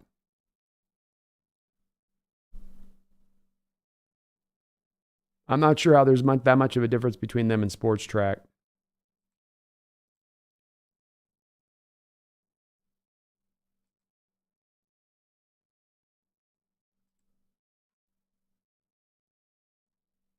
I'm not sure why there's that big of a difference there between those two. But I don't think we're sitting on 17 million of space. Over the cap is the only spot I've seen, Chicken God, that's put that report out there. That's the spot that they're at. I think it's a lot tighter. Something seems a little dodgy in that over the cap math there. Alan's got us going 13-4. I love it, Alan. Let's go.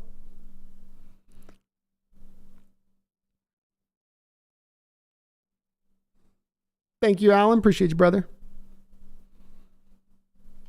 Lorraine Jensen, too bad Richard Sherman isn't here to eat a turkey leg after the Thanksgiving game. Well, maybe we can bring him on the field, Lorraine. I mean, will he not? He'll be on the Amazon crew, technically speaking. So maybe we get the boys to invite him on. Like, Richard, come on. You've been here before. You know what to do. Here, grab a leg. Come on. Gets all awkward where Richard's like looking at his former 49er teammates like, I mean, I gotta do it. Sorry, guys. Megan says, does this trade, in your opinion, make us contenders for this year's Super Bowl? If not, win? Yes, I do think that this move makes you a team that's more ready-made to be a Super Bowl contender because you're taking what was going to look like to be, as the year wore on, one of your greatest weaknesses and have turned it around to being very close to being a strength at this point. I think that if you as a team can take your biggest weakness and supplement it and find a way to reinforce it, then that's going to make you stronger as a team and better as a team and should take the upside and the potential of your team that much higher. Scooby says, yeah, Pumpkin looks like she's had a hard couple days. She's not had a lot of me playing with her because I've been doing my stuff. So, like, enough streaming. Come on. And Power says, if this pans out to be a one-year rental, how would you feel in retrospect? Is it a low-risk, high-reward move? How impactful is the late second-rounders versus an early third? The trade-offs seem advantageous. I think that's a good way of putting it. Trade-offs are advantageous. I think that is a one-year, half-year rental on a second-round pick. That's a risk. That's definitely a risk. I think it's a risk you kind of have to take in these moments if you're a team in the state they're in and in a place to be ready to contend. But there's no doubt about it that there's a way that this can fall on its face and you end up eating a lot of bad value on this and you get nothing from that second round pick. And it goes sideways on you. So the risk is there. I don't want to overstate that. And that's where I completely get the folks that are a little reticent on this deal because of that said risk. But my counter to that has just been in Power Code. I think that this is just what you have to do in the modern age. This is what is required if you're going to get to this contending status, is that there has to be a risk at one point or another that you've got to be willing to make. Maybe not as this year, maybe it's next year, maybe it's the year after, but there's got to be a point where when you get to that state of saying, okay, we're good enough. We got the team on point to make this happen. Recent history is informing us and telling us that then means that you are required, you need to go out there and put a move out there to get up over the top. And so many teams have found in taking these same kind of risks from Power Code, Broncos with Von Miller, Chiefs with Kadarius Toney, the Niners with Christian McCaffrey. You know, these moves over and over. Roquan Smith to the Ravens at the trade deadline last year where they gave up equivalent assets that we just gave up. I know that's a younger player, but all of these moves, recent moves, within the last couple of years moves, have all worked out for those teams. All of those teams feel good about those trades. And I think we are as well going to feel pretty doggone good about this one.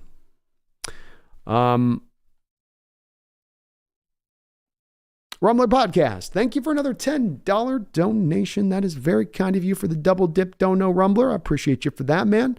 Thank you so much. Carol mentioned the uncommon amount of accountability and personal responsibility, and specifically our young core. What do you think differentiates the classes of 2022 and 23 from other teams' rooks?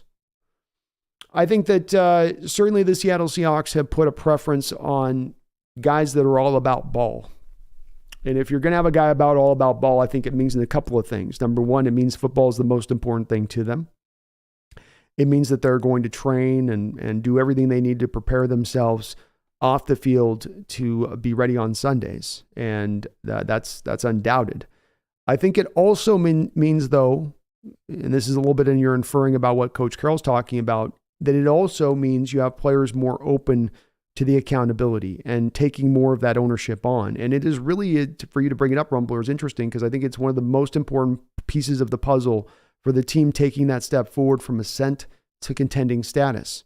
Coach Carroll talked a lot about this back in 2011 and 2012, where he says, okay, we've taken this team up to the spot where these young cats need to go. And we've gotten them prepped and ready, and they know what needs to be done to get this done. Now the next step to go over the top of this now, we need these young players to now take ownership of the team, to become leaders on this team. That it's not merely they're going out there doing the job we're telling them to do, that they're saying, this is our team. We own this. This is us. So we're just out there performing. This is our thing. And you had that with that LOB team, with the amount that they did, practice, with the amount they hung out, with the amount that they were into wanting to be great, and all were committed to being into that area, and all were towing that line to do what was required to get to that stage of things. But it's hard to find that young nucleus and put it together. It requires you both doing that balancing act of looking for the talent and looking for the guys that are committed. You can find a lot of very talented guys in the NFL, a lot of really huge high-end, top-end side to them that they don't love the game. They don't have the work ethic. They're just riding by on their natural talent. You needed both of those. And then you can go wrong on the other side of it, where if you're leaning too much on the all-about ball guys, the Boy Scout kind of guys, the guys that are just, you don't have to worry about them off the field and they're going to do the right thing. Well, then you can fall in the trappings that we saw of Tim Ruskell, former general manager for us back in the 2006, 2007 years, where he started to make this prerequisite of like, I'm only going to draft 4-year college guys, and they all have to be upstanding individuals, and they all have to have multiple years of starting, and it has to be at a big college program, and I'm not taking any risks here, and I'm not taking any risks there. And so it is a bit of a balance game because there's going to have to be some risk built in within that. But they've targeted guys that have the mentality, that's a certain mentality that if they think they put a whole room and a whole team together of guys that have this mentality, they can get back to the blueprint of 2012. And that's part of this, I think, Rumbler, is that in targeting these kind of players, it's with a bit of an eye back to what were we looking at in those older players? What was it that we were trying to bring together in them? But it is also on the other side of this, hitting on your picks and doing so with that, Rumbler, because of you leaning to value in how you raised your board. Yeah, what they do off the field and their commitment level factors in huge there, but also because you've leaned away from drafting for need and drafting for value instead, you've gotten the actual best pure player as far as talent goes in addition to that. So it's the combination, I think, of those two items. It is a very much an inexact science, and you can really fall into trappings both ways. You can end up on the overly talented guy that you don't pay enough attention to their love of ball and their commitment to the sport, Malik McDowell, or you can end up on that Ruskell side with those Boy Scout type players, Kelly Jennings, Darius Butler coming out of Penn State back in the day, guys that you put pretty good draft capital up to go get that weren't really very good, really talented players, but fine, upstanding individuals. I think it speaks to the impressive nature of them getting this turned around so fast, Rumbler, that they've gotten both of those quantities affected. But for this team to go to its next step forward, it's going to require the in-house ability of these guys to take that responsibility on, like the LOB did. I think all championship teams, a common denominator that you can find as a strain between them is you have ball clubs that it's not a leader or two here and there. It's that the leaders are permeated throughout the clubhouse and that everybody is driving in a special way that's differentiated from other clubhouses throughout the league, other teams throughout the league, in their commitment, and that you've got everyone on that same page realizing that, hey, we can go get this right now if we all lockstep go, right? If we all just, throw away, we ain't going out to party during the season.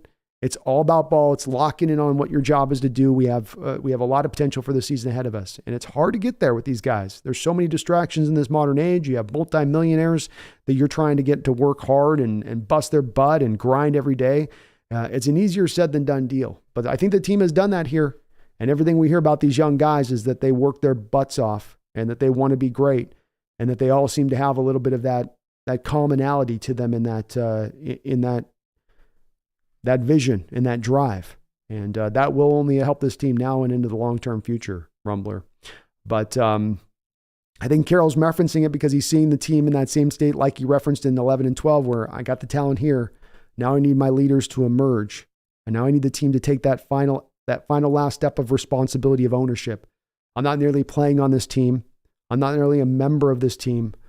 I'm part of a family of a team, a part of a team that all is going to do everything we possibly can do to win and be at our best. And I'm going to be here for my guys. I'm not going to slack. I'm not going to fall off. And when you get everybody driving like that, you get everybody on the same page. It's very hard not to fall in line if you aren't one of those guys that's at the center of that. But that's the next step, I think, Rumbler at this point, is those guys coming forward as those leaders and taking on that responsibility. Thank you for that $10 donation, though. I appreciate you. Bear with me 1 second. Be right back.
But I got such a long way to go to make it to the Gulf of Mexico.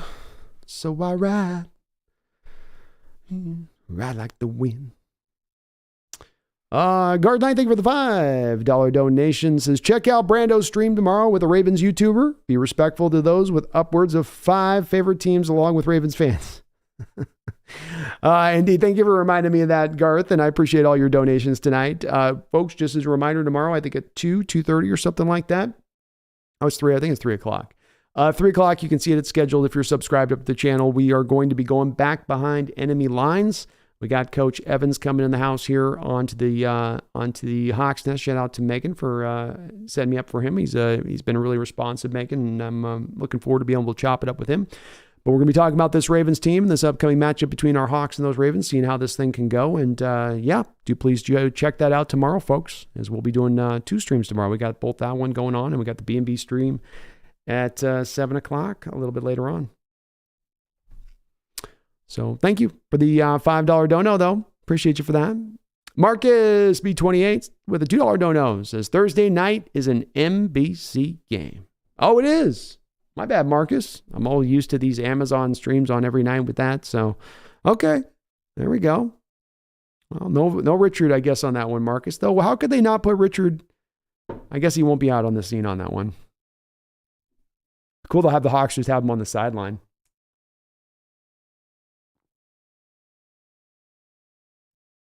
So, okay. I guess no Richard eating any turkey leg. Damn, that would have been cool. Just watch the awkward moment where Bosa and Kittle are watching Sherman walking over to the Hawks sideline to go take the turkey. USOB. Barcode, thank you for the $2 donation. Says, get some sleep tonight, Brando. Oh, I am. Yeah, I guarantee you that. That head's going to hit the pillow and I'm going to be out like a light tonight. No doubt about that, brother. Thank you for the dono. Rumbler Podcast, thank you for the $5 donation. Says, couldn't agree more on All About Ball. That sets up this point. What gets overlooked with Leo is the leadership passion he brings. Fits like a glove. Indeed, I think he will fit in that manner, in that way, like you say, with the leadership qualities he can bring. And good news here with, guys, Uchenna played with this kid in college. Julian Love played with this kid back with the Giants. Jamal played with this guy for a couple of years out there with the New York Jets. There's going to be some familiarity here in this locker room with this guy in addition to that.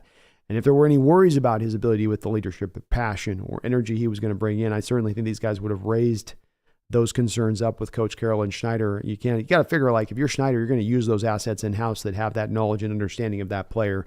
Not to let it decide or fully sway you one way or the other, but that you're just going to take it into account.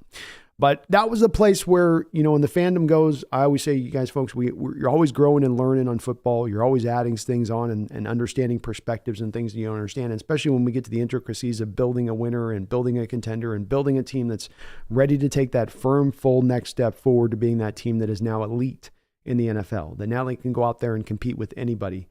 Carroll talked about this, and it really stood out in 11 and 12, where he said, okay, we've got the team there. We've taken the horse and we've brought them up to the well. And we've brought the bucket up and it's full of water now. Now they got to drink out of the bucket. And you needed that. He was looking specifically at that time, I think, mainly to Cam and the defense. Cam to become the guy like he did, right? And Cam was that guy that kept everything kind of in line in that defense from a leadership standpoint. Everybody was all about ball, but you also need the guy in there that could, chill Richard out when you chill Richard out, chill Earl out when you chill Earl out. Keep everybody on their sort of P's and Q's a little bit. And that's what we're going to need now as we go forward. Good news is that we already have some of this in-house with some of theyese guys that are the elder statesmen in here who can serve the role like a Brandon Mabay and like a Red Bryant did in Bobby Wagner and Jaron Reed, especially on this defense. But it will now be that next step, Rumbler, of these young kids coming forward, like back in 12, like when, he spoke about that before. And they look like they have, as you spoke about in your other donation there, these kids have the goods to get it done. They have the work ethic. They have the want. They have the will. They want to be great. And you put that together with this kind of drive and that kind of natural talent, and that's how you can go get Super Bowl championships. That's the formula right now. Everybody's got the talent. Some teams got the commitment level. Not all the teams got the commitment level and the talent going in combination. And this team has definitely put that together, and that's one reason why I stand right now believing this year, right now, here and now, not waiting into the future, not 2 years down the line. Right now, I think we can be a contender. And especially on the back of this Leonard Williams move. Let's go. Johnny says, would you trade a second rounder to make it to the NFC Championship? I would. I'm not content with making the playoffs and losing it in the wild card. No risk it, no biscuit. Well said, Johnny. Yeah, I'm in the same place on this. You get to the NFC Championship and you fall just short of there, you're very close to being a Super Bowl team. You're in a spot of contending. You're in a team that's trying to truly be an elite squad, not just a good enough, get in the back door of the playoffs kind of team. And that doesn't do a lot for me to be that type of team. And I'm okay with taking a risk here this year. And I find myself in the same spot. Let's go forward. Let's push a little bit harder. Let's see if we can get this over the top. Nino says, I think next year is the first year of the Super Bowl window. However, this year is up for grabs. I think if this year you found the NFC, Dino, to your point, in the same place that you see the AFC. And by that, I mean, you've got, as we're talking about the top, you got Kansas City and Jacksonville and Buffalo and the Ravens and Browns and the Bengals, even the Chargers, who are a tough team to deal with. You got that many guys out there in a conference. That's going to maybe inform you differently not to make this trade right now and wait, as you say, to that next year for that Super Bowl window to truly open. But it has kind of cracked open a little bit early here. It has, by the nature of the weakness of the NFC. And so that opens it up for a time to strike.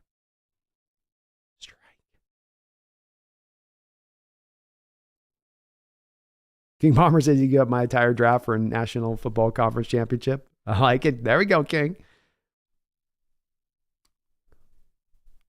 Well, Hand Grenade, just realize something. There's going to be a lot of can have S in Detroit if they win the Super Bowl.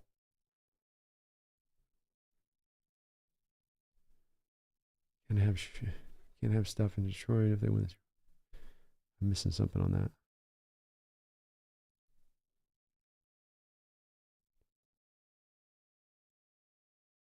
And Power Code says, thanks for all the content, B. Can't imagine how tough it must be. I know you're probably used to hearing it, but we appreciate you, man. Always here to support, and the Hawks ain't looking too bad, eh? I appreciate that, Mountain Power Code. I love what I do, and it's a great job to have, man. Of all the jobs in the world, this is one of the better ones I think you could be running with. So I love what I do, and it's exciting when we get to break news like this and talk about really great possibilities now as we go forward on this season. And yeah, the Hawks aren't too bad. Kind of nice sitting here at 5-2 and top of the division this year. Kind of nice in year 2 of the rebuild of already reaching into a contending state. It's a good feeling.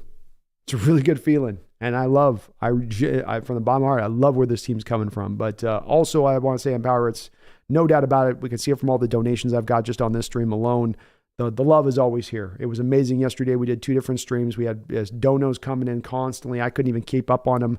The love and commitment and your guys' encouragement here in Power Code is here every time. And I really do appreciate it. It helps. It certainly helps knowing the support's there in that way. So thank you for what you do here too, and all you do in watching and supporting and all that. And it's a great thing that I get the opportunity to do here. It's a real honor to be able to do this. Jeffrey says, I wonder when we're going to bring out the action greens this year. Yeah, me too, Jeffrey. Wouldn't mind if we left them in the closet, got to be honest. But they're going to come out at some point.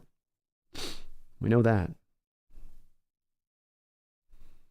Rigo Ramirez, let's go Seahawks. We're all white next game. Play Peace Sunday, all white color. Let's go, Rigo. Get this dub this week. Let's shock the nation. Rockman Drums, to be honest, we should be undefeated if we have showed up in the second half against the Sheep and just fucking scored in the red zone with twice at the end of the game against the Bengals. You could definitely be undefeated with a couple of moments in both of those 2 games twisting a different way, just a little bit differently.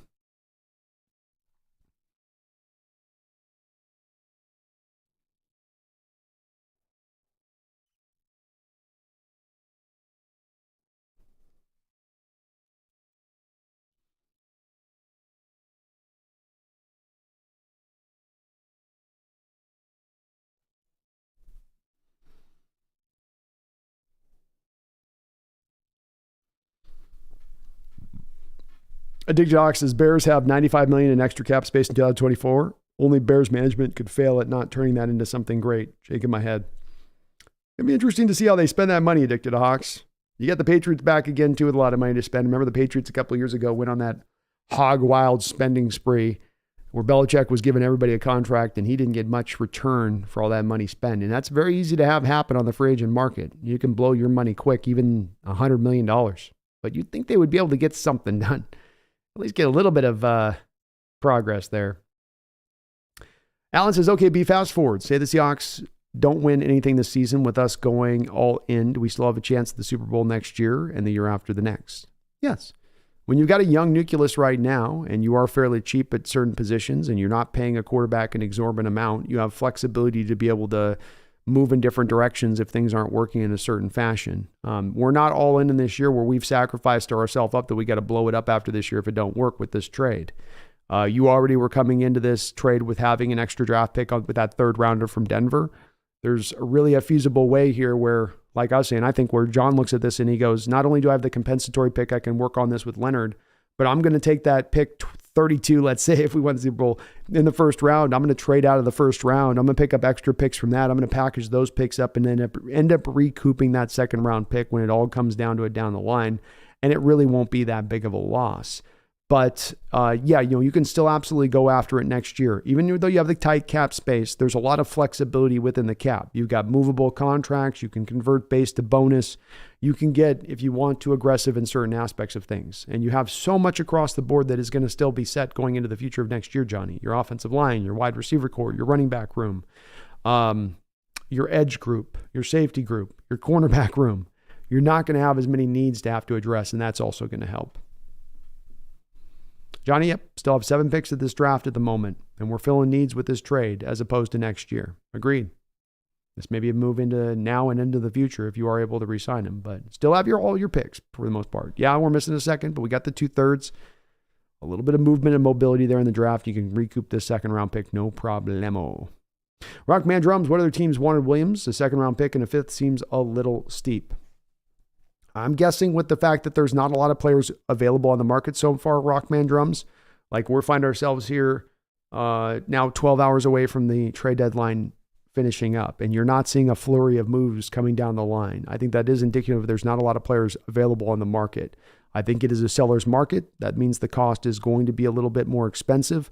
I think this also falls in line with when you look at the recent moves that have been made, Rockman Drums. I showed a couple of these moves here over the top at the start of the show that I think do show that at this time of year, when you make a move for a player of this kind of equivalency, that you are going to be paying a little bit of exorbitant prices. You're not necessarily getting them for cheap. The Rams, a 2nd and 3rd round pick for a half a year of Von Miller.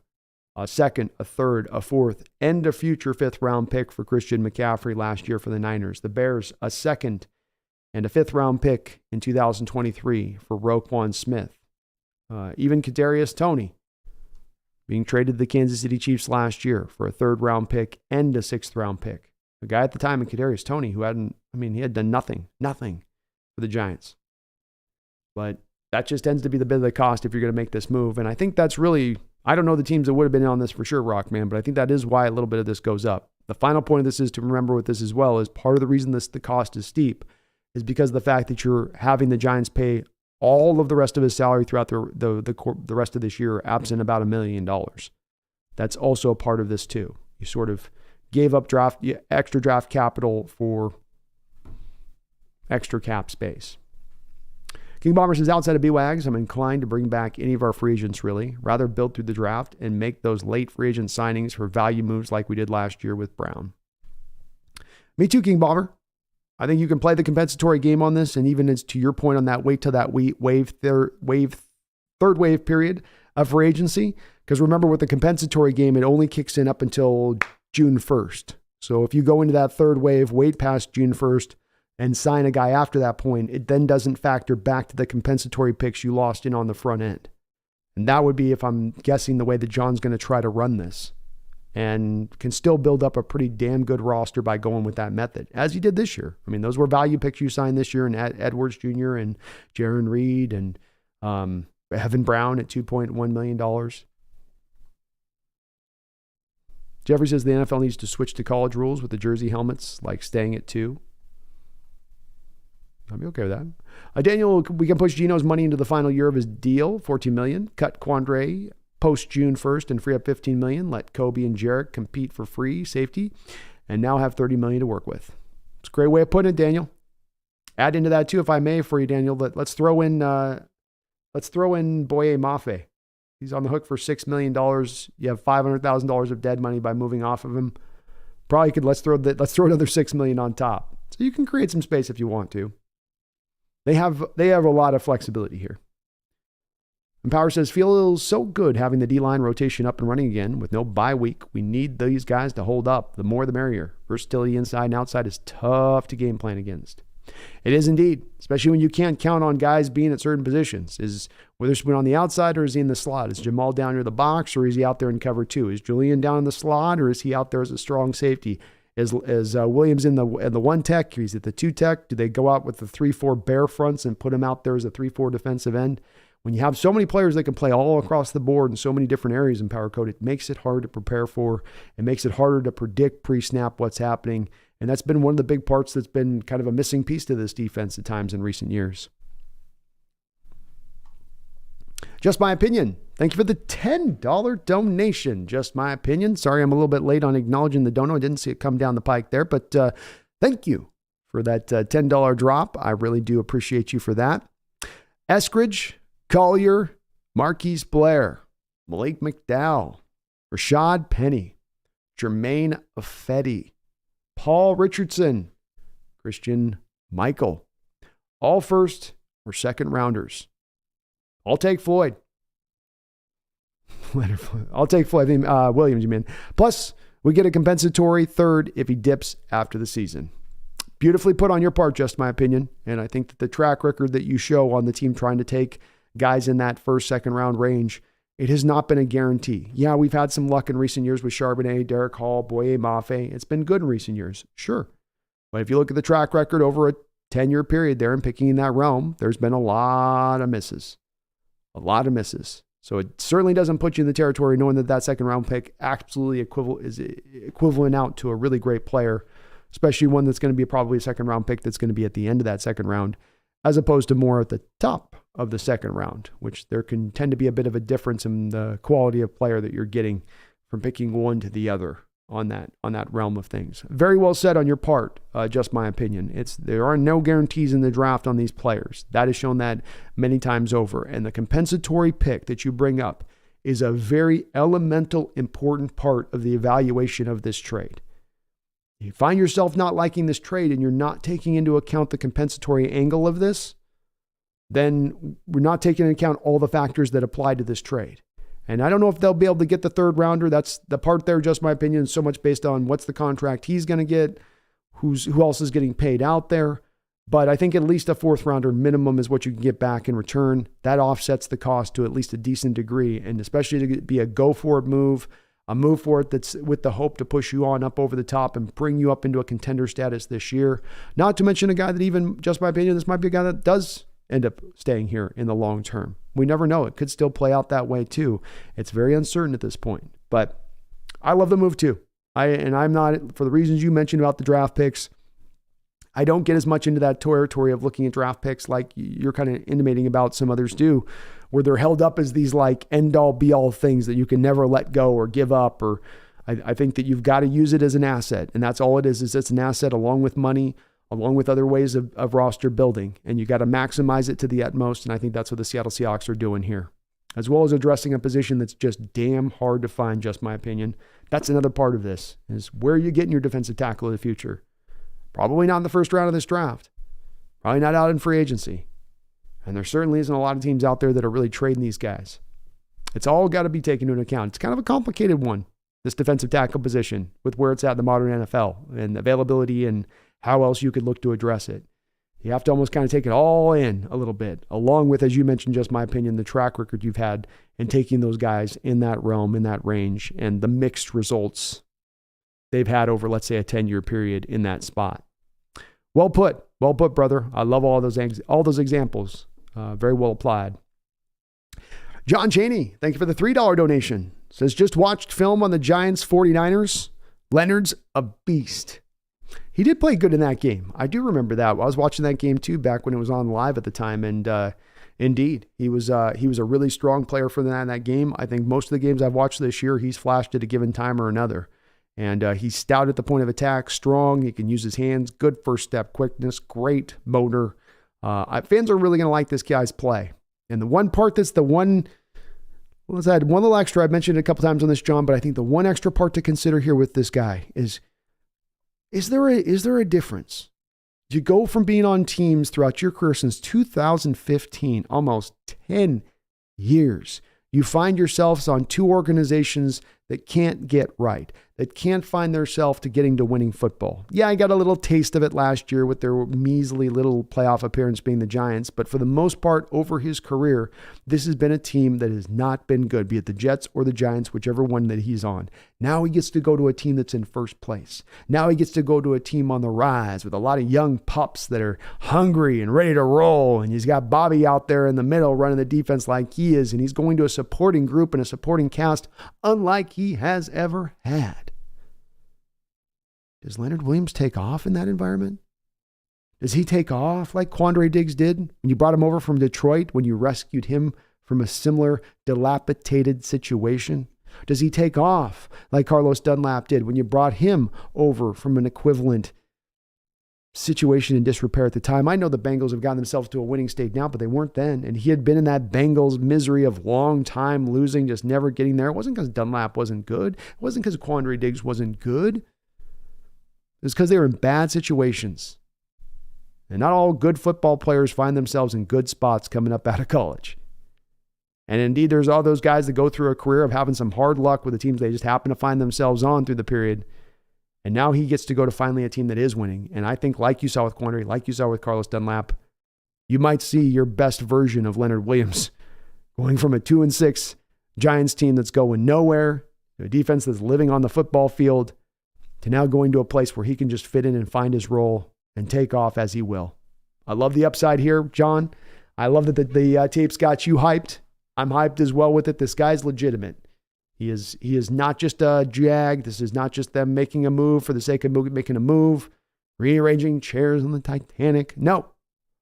This is you bringing on a guy that's going to bring some impact to this team. This is the guy that's going to help to solidify your weakest positional unit potentially on this football team. And you build up your weakness into even a quasi-strength now. Where does that take this team? Marcus B28, thank you for the double dip, $2 donations. It says, Action Green Jersey is Thanksgiving. Damn it. Okay. I know we have a good record with the Action Green, so I should probably back off on my hate for the Actions. But they're just so bright. They're too bright. I feel like they're going to burn out my retinas. But okay. Action green. They really could stand to just change that to the throwbacks, and I think we'd have 99.5% of the fan base saying yay. Who says no to that change? Thank you, Marcus, though, for the double dip dono on that. And the note on that. Okay. Action green. I know we're like 7-1 or something in action green, so I should shut up. But King Bomber says, re-sign Bobby and sit on the picks. That's what I'm doing, King. What I would do is I'm Sean. You're driving at this a little bit. Let's drive it all the way down. You re-sign Bobby. You let Jordan go at $18 million. You see if Leonard Williams wants to come back on a deal to play for a winner and maybe not get $2 or $3 million as much as he could on the open market. Maybe he's willing to come back for a little bit, but you play it by ear. If you got to let him go, you let him go. You let Fant go. Those are 3 players right there that are going to get big-time contracts. And then you have Damon Lewis. He'll be in there getting a secondary decent contract. Evan Brown in there. Colby Parkinson. And then if I want to bring guys on, I wait till June 1st, post-June 1st, or I look at trying to make some trades. And then get back those maximum 4 compensatory picks on the other side of it. That's the way to go. Jim God says, I'll be shocked if they let Noah Fant walk. I wouldn't be shocked, man. I mean, they just don't really feature him too often in this offense. And when you look at the offense going forward with guys like DK, Tyler, JSN, Bobo ascending, the running backs that you have to work with, there really isn't a lot of touches there to be had to think about. If we're going to pay this guy $12 or $13 million a year and we go up to that cost, is there really him enough being featured in this offense to validate that cost, especially considering that we are so lean when it comes to our cap situation right now? So some of this I am doing a little bit of advanced math on Chicken God. He is a good player. Don't get me wrong there, but he is going to command, I think, a decent price. King Bomber says Williams is going to charge too much money to justify and sign him long term. Not to mention he's 30. I wouldn't bring him back. I'd be open to if you can do it on a deal that made sense, but I'm not paying him top of the market prices. And you probably are right, King Bomber, looking at the amount of teams that have the amount of cap space they have to spend, and also the few players at the defensive tackle position that are likely to be on the open market. It's going to maybe be hard to make it happen. It may be very hard. Yeah, in power, I think Brooks is probably most certainly gone. And I saw when you see how he's playing right now versus the contracts given out to guys that aren't even in Tremaine Edmonds and Jermaine Pratt, they're considered very good linebackers in this sport. I don't know if they're considered either of them as top 3, top 4, top 5 linebackers in this sport. But the going cost is the going cost. And it seems like the price is going to be pretty heavy for a middle linebacker. Chicken God says, Fant's got the athleticism to be one of the top tight ends in the league, and that makes for much easier transition at the wide out position.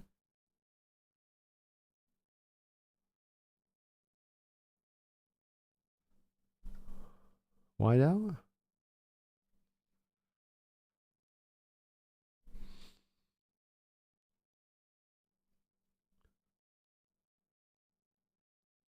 Sam says Kitty is eepy. Oh, Kitty's sleepy. She is sleepy. She's super tired. I had her up late last night.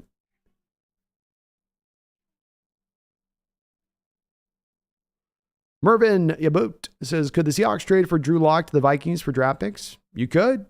Right now we're hearing rumors of maybe them looking at Jameis Winston, but if I was making the choice between Drew Lock and Jameis Winston, I would certainly go to Drew Lock much more fervently than I would be looking at the Vikings on that one. It makes sense for the Vikings to make the trade. There's not a lot of quarterbacks out there that you could look at to be viable to fill in for Kirk. It's a 1-year contract with Drew, so you're not married to Drew in the long term beyond that. If Drew goes out there and balls out for you as the Vikings and can show himself to be a guy that'll be a replacement down the line for maybe Cousins, as you do have to make a decisions on Cousins, that could make some sense too. It could happen. I don't think you're getting a lot in return, but it's certainly a possibility the Vikings are able to be in enough of a desperate situation there with it that they decide to jump forward and say, okay, here you go.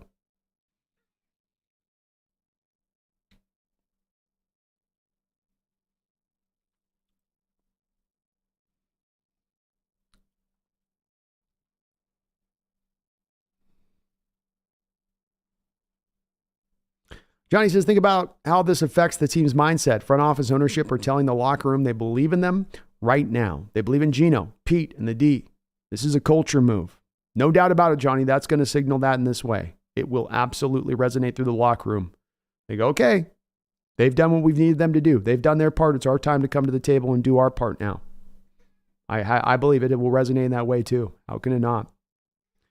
ADL Williams says defense is good and we have the offensive pieces too. We just need to optimize how we use our offensive pieces. Cough. Waldron, off. That's right. Offense needs to get it together now, ADL. It's a fair point.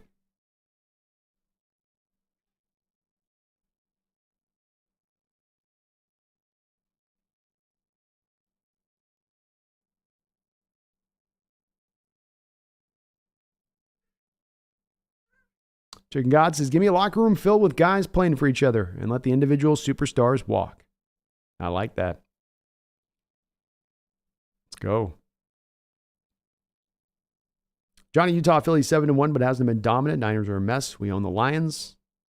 Cowboys are inconsistent, and the NFC South sucks. It's wide open this year. Wide ass open. Barn door open. Alan says, Brandon preach. Thank you, Alan.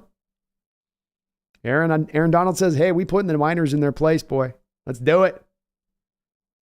I like the cut of your jib, Aaron.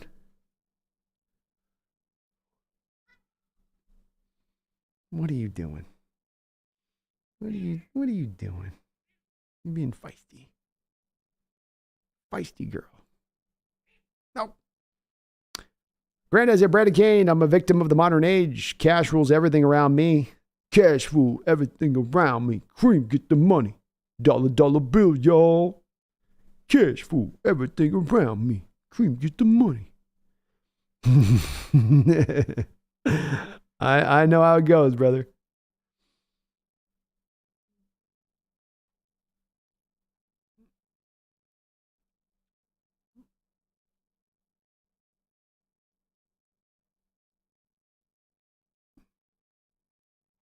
Super Bowl window opens now, big country.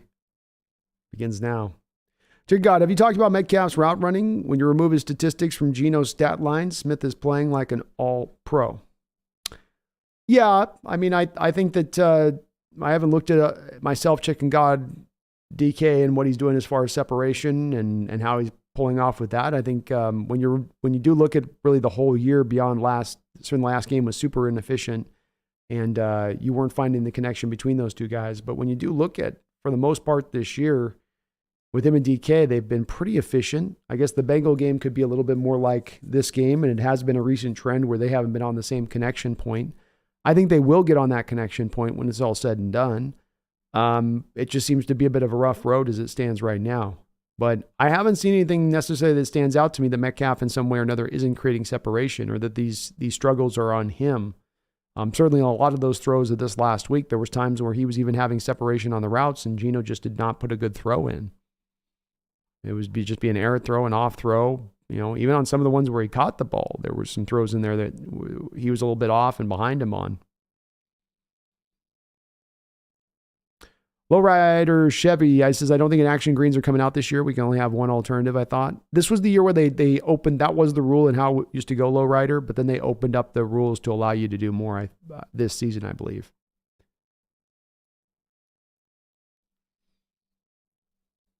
If I'm not mistaken.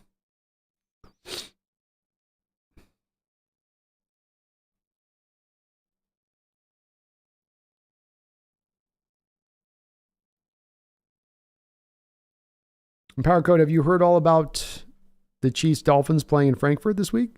I haven't. It's a tough trip, though. Alan, we need Frank Clark, Leonard Williams, and Geno Smith to do something. Yeah, we do. And yeah, Alan, I think Leonard Williams will be activated this week. You want to maximize that rental. No reason to leave it in the garage when you only get a half season of it. Nothing to preserve there, you know? Greg says, if you remove DK's 404 passing yards, Geno now has how many yards? Passing yards? It's right, Greg. You can't pull from one end and not remember and not have the other end there too. Well said. Lowrider, yeah, that's what I heard. Only one alternative jersey per season allowed. It did used to be that way, but I thought this season was the one where they did opened it up a bit more. If it's the way it is, I'm happy not to have the action green, so it's all good for me. I dig docs. Will Williams get in as many practices this week as Frank got last week? Kind of, yeah. I think just about exactly so. The thing with Williams, though, too, is that he's been more of, I think, in the flow even than Frank was, where he's been playing, he's been practicing, he's been out there in games. So he's in game shape. He's ready to roll. It's just about it learning the system and the scheme, whereas Frank only played like 36 snaps throughout the course of the year so far. And yeah, ideal. That's what it is. We got rid of the Wolf Grays for the throwbacks this year. Action greens are still in play. That's the lowrider Chev. That's the proper answer there. Because you've had prior years here, lowrider Chev, where you've run the action green, but you still walked out with the Wolf Grays at some certain points too. Yeah, 3 practices.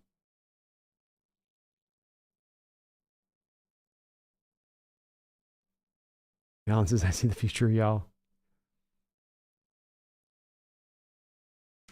Megan says, B, can you stockpile comp picks for use in the future, or do you have to use them in the same year as you get them? That does make sense, and it's a great question, Megan, because initially you couldn't trade your comp picks. You are given that comp pick, like we have our guys go out in 2025 draft. Let's say we have 4 comp picks and you have, let's say, a 3rd rounder at the height of your 4. You can take that 3rd rounder and trade it. You don't just have to make the pick. You can't decide that you're going to push it and say, we don't want the 3rd rounder this year. We want it next year. You can't do that, but you can move the pick. You can trade the pick. So it does become a real, just pure asset at that point when you get it back. But you can't stockpile like, no, we want to push this to this year, that year, and then you end up with a year where you've like pushed compensatory picks for 3 straight years and you have 17 picks. No, can't do that.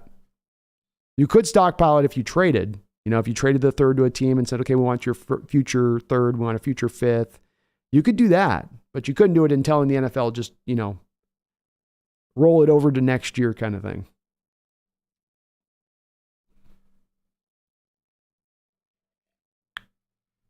Rockman, I finally got some food in me. Laughing out loud, I was starving. I streamed drum requests for 3 hours. Should have ate before. You got to get that food in you, man. That's what I did. I got myself some food for the stream. Lowrider says they find. Lowrider says, wow, they got rid of the Wolf Gray and kept the green. That's how I felt as well, man. I love the Wolf Gray. I love the throwback. Why are we so married to the action green? Why?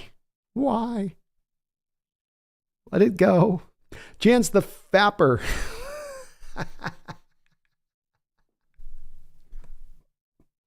Hello, Mr. Hawk. How excited are you about leading the division? It feels good. I was mentioning on my post-game stream, it feels like going back home. Feels like we're in our rightful place. And it was a spot I did not expect us to be at in the early part of this year, quite frankly, with how good the Niners have been. But you've put together a damn fine team, and you've got a young as hell team, the 3rd youngest roster in football, and yet you are already ascending. Coach Carroll is working that old-timey magic of being able to instruct and progress along a young roster in order to maximize them and get the most out of them at the very earliest point. And that is what is happening right now. I couldn't feel better about this team. I was riding high coming off that win against this Browns team, and then they go out there and maybe make one of the most impactful, if not the most impactful trade deadline deal that any team makes in the NFL this year. How not to feel high and ride high on this team and feel great about the future of this team and where we're going. That's my standing on it. I love it. Rockman Drum, the Big Lebowski, the dude abides. The dude does abide. Hey, dude. How you doing, dude? Jeff Bridges is a great actor.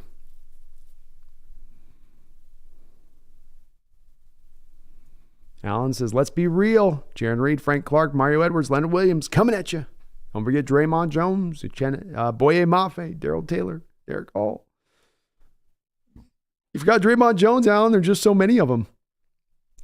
Too many to count, brother. John says, Leonard takes flight, brother. Yes, sir. Let's go, Leonard. Jeremy Bohm, I like this move. We need another disruptor along the defensive line. He fits the bill. He should be motivated to play better now that he's on the first place team who could make noise in the playoffs. So I'm not the only one that's kind of seeing that, right, Jeremy? You're feeling that too. Where you have a guy who's played in Loserville all his life, and now he gets to go to Win City. You've been in Loserville your whole life, and now you get to go to Win City. How does that not put a little bit of air in your sails, right? How does that not give you maybe a little bit extra juice, a little bit extra adrenaline? I feel like it will too. And man, if he comes in here and he gives you a monstrous performance with that kind of feeling and that energy behind him, you'll find even the most people right now that are lukewarm and not as big on this trade, finding themselves completely over on the side of this was a great deal. And I think it has a good possibility of going that direction. Have a good night, Empower Code. Appreciate you, brother. Dylan says, not the Seahawks related, but do you think Titans will trade Ryan to the Vikings with Kirk's injury?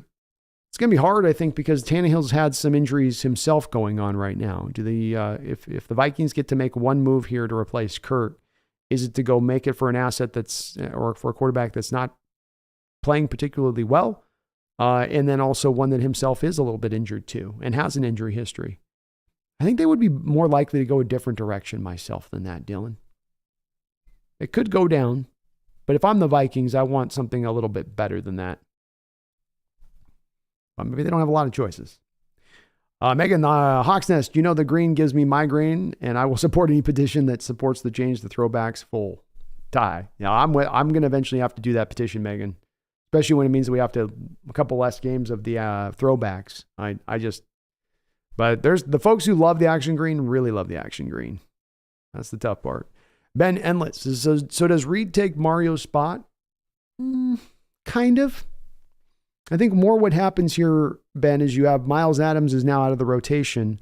And now, whereas I think through this early part of the year, you've had Jaron Reed and Mario Edwards Jr. and Draymond running a few too many more snaps than you'd like them to run over the course of a game. Now you can add a fourth in there that rather than it being Miles that you're trying to limit down his snaps, now you can kind of evenly flow the snap counts across the board. And everybody gets to kind of run about the same snap counts and with it preserve some of that freshness.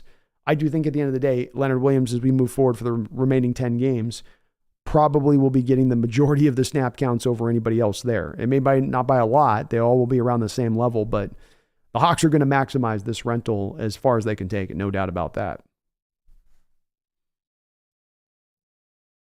But no, I think it'll be more just everyone will have a few of their snaps sort of pulled back a bit, Ben. Because a part of this move is the preservation, which Coach Carroll referenced in his presser. Keeping these guys fresh through the whole year. Acknowledging last year things kind of wore down as you lean too heavily with too many snaps on those defensive players. Scooby says, I like the action green unis, but I don't know why I do. Fair enough. That's fair enough. Uman says, I need the Steelers to make a trade like that. Laughing out loud. Feels good when your team makes a super aggressive deal. And yeah, the Steelers could use a trade like this. They could use a move to be made to kind of put them through, Where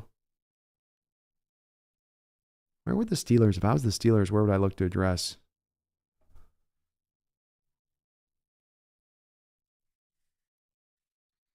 I guess you can't go wrong going defense. Your defense is playing pretty good. You kind of need a quarterback there too a bit. But feels good when your team makes an aggressive move at the deadline. Certainly does. Alan says, Brandon, Niners on a bye week. Fam, if Seattle goes into Baltimore and wins, we'll be 1.5 games ahead of the Niners. Ooh, some breathing room, Alan. A little bit of breathing space. ADL says, we need a green out night where the whole stadium wears action green. Blind the whole country. We can't even see the football, folks. It's just a sea of neon right now. Yeah, I like the throwbacks. Throwbacks are tight. Alan says, bonus, Seahawks have been great on the road so far. Yeah, they have. Road warriors here. Last couple of years have been pretty good on the road.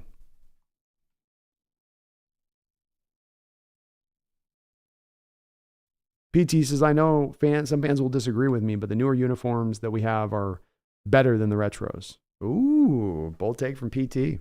Definitely the retros are getting a lot of love right now. PT, that's for sure. Megan says, I wonder if Pete would sign my throwback with his name and number on it.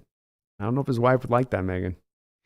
Addicted, love the play with Bobo in the red zone last week. Hope Waldron has 2 more tricks up his sleeve for this week. Go Hawks. When Waldron's at his most inventive and creative, I think he's at his best. When he gets a little bit more traditional is when he seems to be a little bit less of his money spot in the right zone of things. But I love that Bobo fly sweep. Very inventive, very much a move that you make as you go through the year and realize teams are going to really play Bobo as a blocker 100% there and not really give him the the credence there as a guy that could potentially get the ball in that fly sweep play. Fantastic recognition by Waldron on that to build that wrinkle in. And that's what great offensive coordinators do. That is indeed what they do.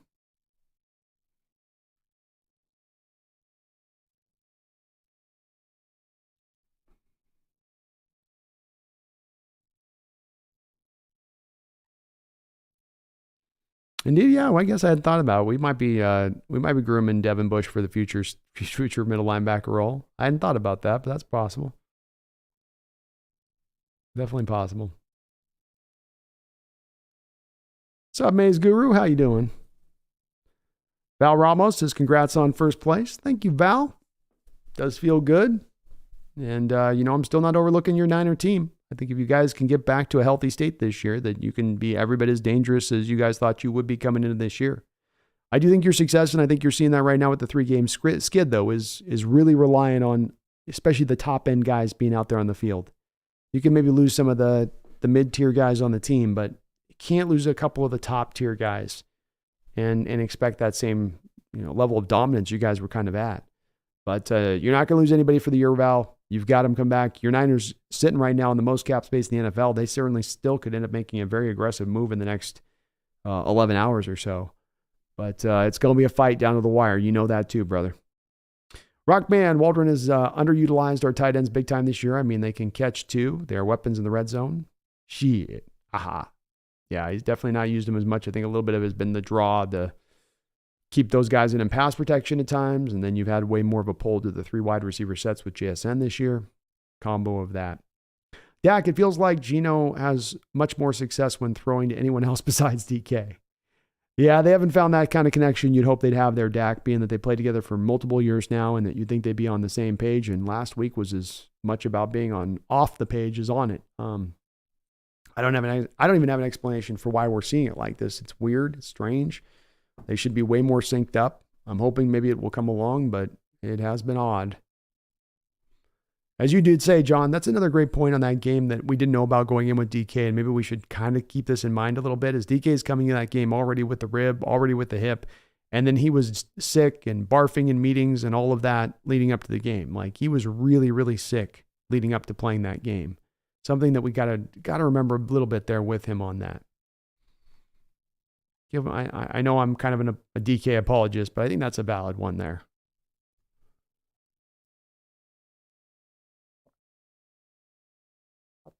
Johnny Utah says Big Cat doesn't get a bye.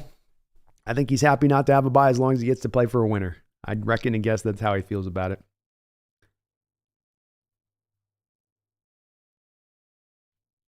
Megan says, thanks, B. The comp thing confused me when I was reading it. It is even as I understand it fairly well, Megan, it is a kind of a complicated deal. And it doesn't help that the NFL doesn't give us a real formula for how we could determine the picks that we are going to get back through the process.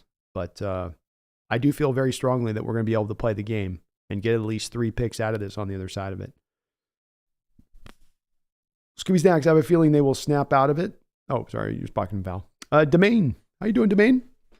Says, can we please use Williams as defensive end instead of having him on the line with only one other defensive tackle? I've wondered if Domain this might open up more of the bare fronts, 3-4, put him as a 3-4 defensive end. I don't think that the team's going to slide back to 4-man fronts with the defensive end with their hand in the dirt. And though it would be tremendously fun to watch Leonard Williams stand up as an outside rusher taking on a tackle, I don't know if he's got that necessarily in his bag to do that. So you are, unfortunately, I hate to be the bearer of bad news, but probably going to see him in more of those 2-man kind of fronts.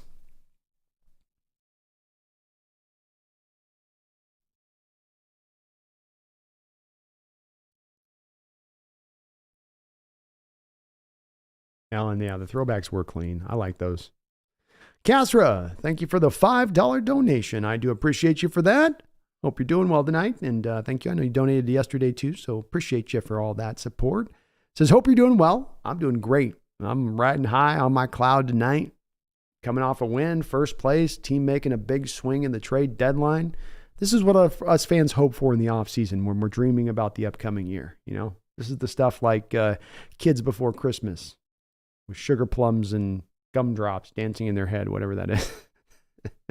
Very impressive how energetic you can stay after hours of streaming. Defense is going to be elite. No weaknesses. Very well said. Well, to your first point on that, Kazra, this was definitely going to be an off day for me where I was going to nice and just chill out and rest up for a very busy week. But breaking news comes when breaking news comes. You got to ride with the times on that one, strike while the iron's hot. And so, but I'm feeling good. It definitely energizes me when my team's doing some great things and playing good football. And the future is looking really bright. It makes me feel very, very energized for where this team is going. And I just love talking Hawk shop. That's for sure. The defense is going to be elite, says Kasra. No weaknesses. That's been a big point of where I've stood out with this. As you look at this team across the board, running backs, great. Receivers, great. Tight ends, fine. Offensive line coming back to full health, and you've got depth there. Defense, secondary, stacked as can be. Corners for days, backup safeties, guys that can be used in multi-purposed ways. Middle linebacker position, you got Devin Bush just sitting there on ice anytime you potentially could need to bring him off the bench. Very clear that the weakness of this group goes down to the defensive line and not the edge, especially with bringing Clark back in here now. You're fine there. 4 deep. You're great. The line was where it was at. And you've taken the one weakness on this team that wasn't a pure weakness. They've been playing good, solid ball this year, but you've fully reinforced this now.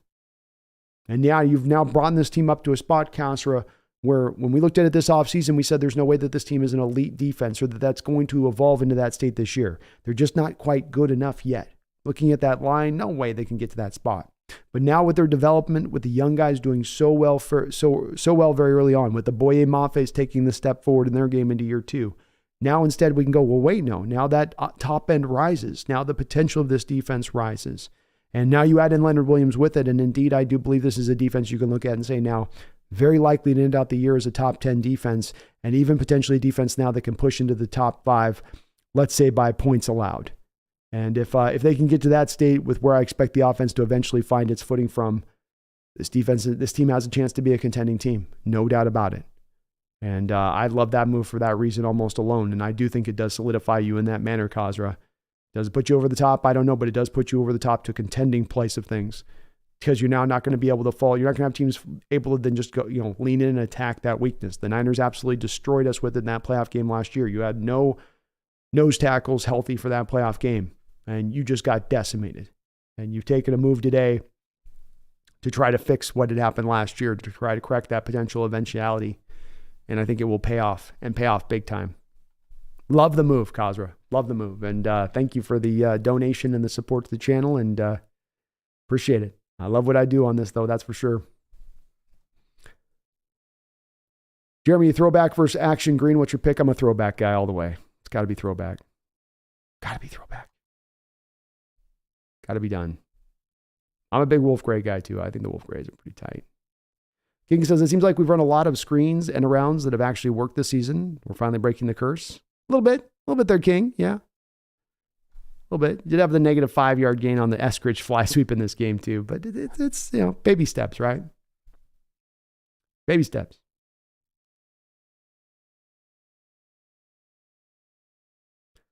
Kieran McKay, Bobo's sweep was excellent, breaking tendencies. Just so happens later in the game, we got too cute, and I hate when they go 2-man routes. Give your quarterback a chance. Come on, man. Yeah, 2-man routes are tough. It's a little bit of 2 where we go, Kieran, maybe that there's some hope for the optimism into the future of the offense, where the offensive line gets healthier. You have less of now needing to drop in the max protections, more of the guys actually able to go out and run routes, and maybe the offense is able to find a little bit more success with that. Josh Sauce, hey, after last night, y'all were so welcoming. I'm finding myself defending the Seahawks today with my Eagles. Think y'all got me as a little side piece out here starting to like the Hawks. It starts slow, Josh. It begins slow. It's almost indistinguishable, almost where you don't notice it. Where you just, kind of liking the Hawks. Oh, they're not bad team. But I love my Eagles. And a couple weeks go by and you suddenly find yourself not refreshing your typical pages online for your Eagle content, but slowly sifting over to Seahawks. You're finding the pull slowly starting to happen. It begins slowly like this. It begins slowly. And then comes the divorce. And it's going to be dirty and it's going to be nasty and there's going to be fighting. But this is just the process. What you're doing is you're the caterpillar becoming the butterfly. You're in your little pupae eagle state right now. And you're just going to Get into that cocoon right now to get to your Seahawk fandom state. Your big, beautiful monarch butterfly.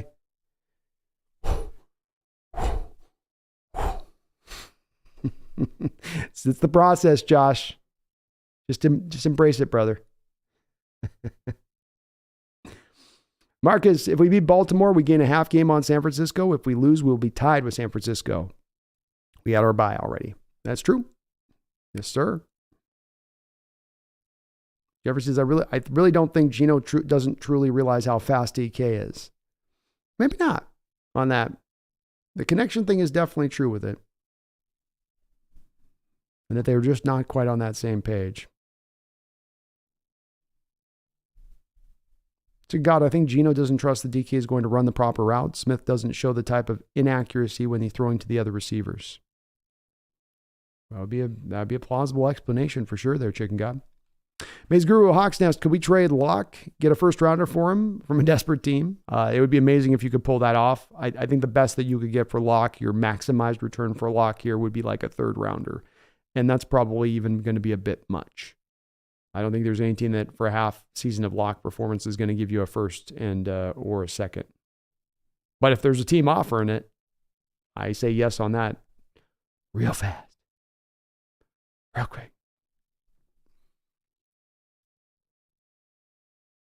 Chicken God says if Seattle trades Drew Lock and Gino gets hurt, the season's over. It's a great point, Chicken God.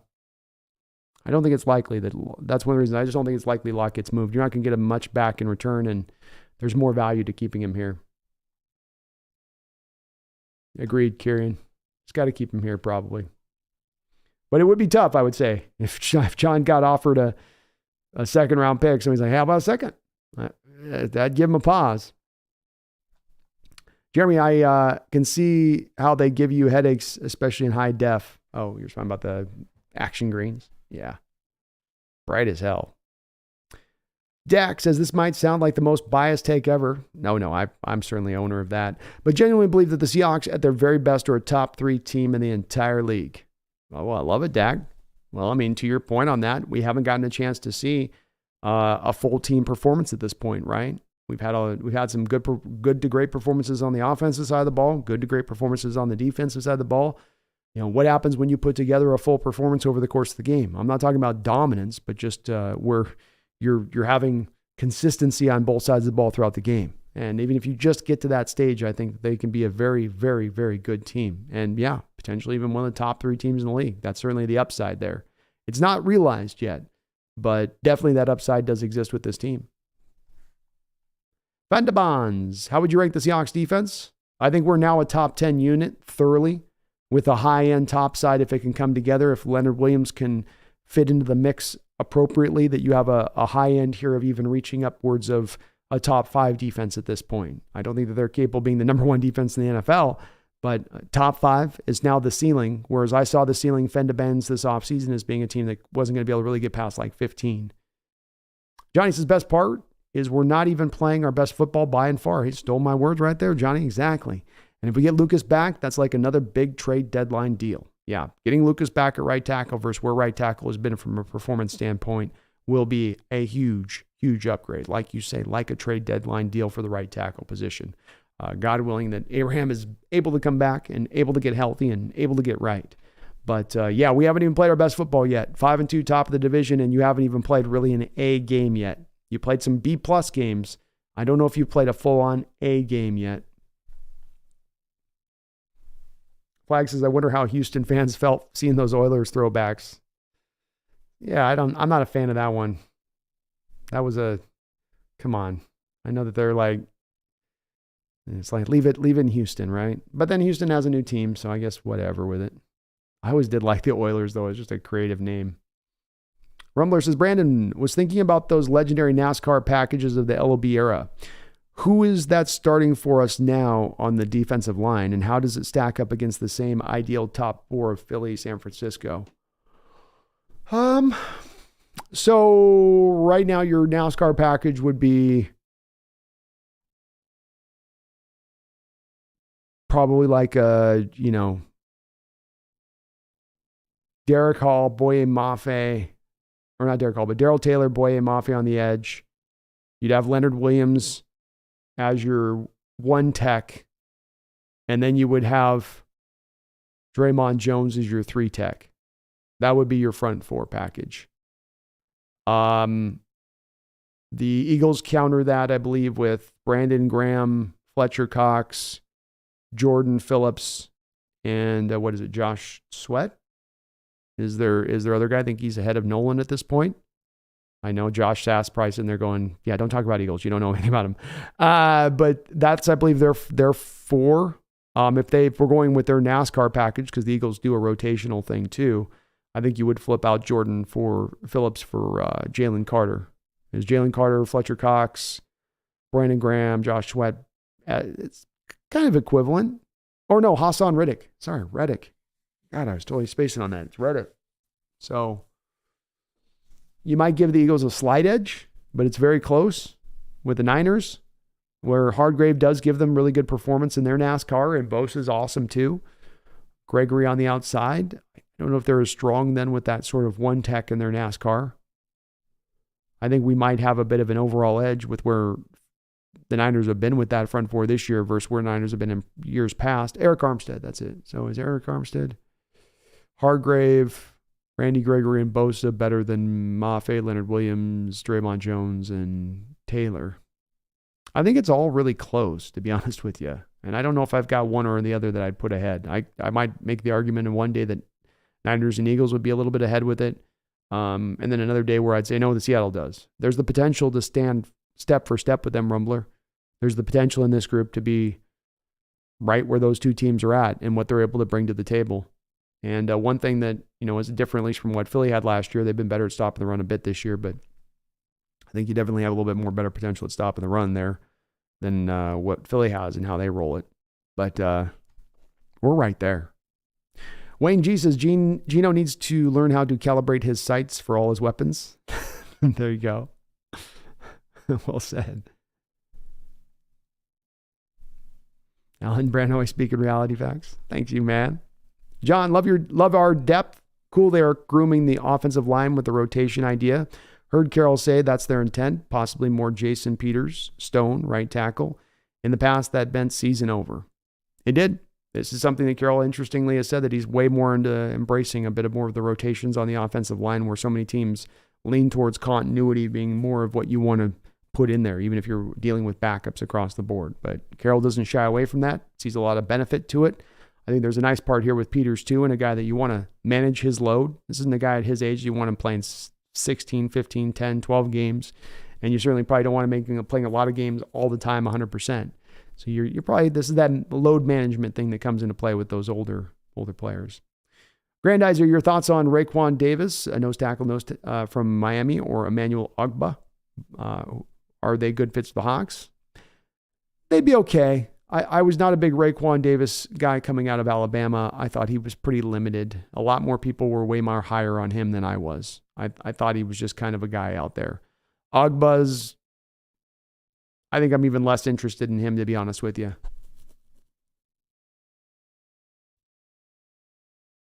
I don't know, too, as well. Why would Miami move off of both of those 2 guys with how well they're playing?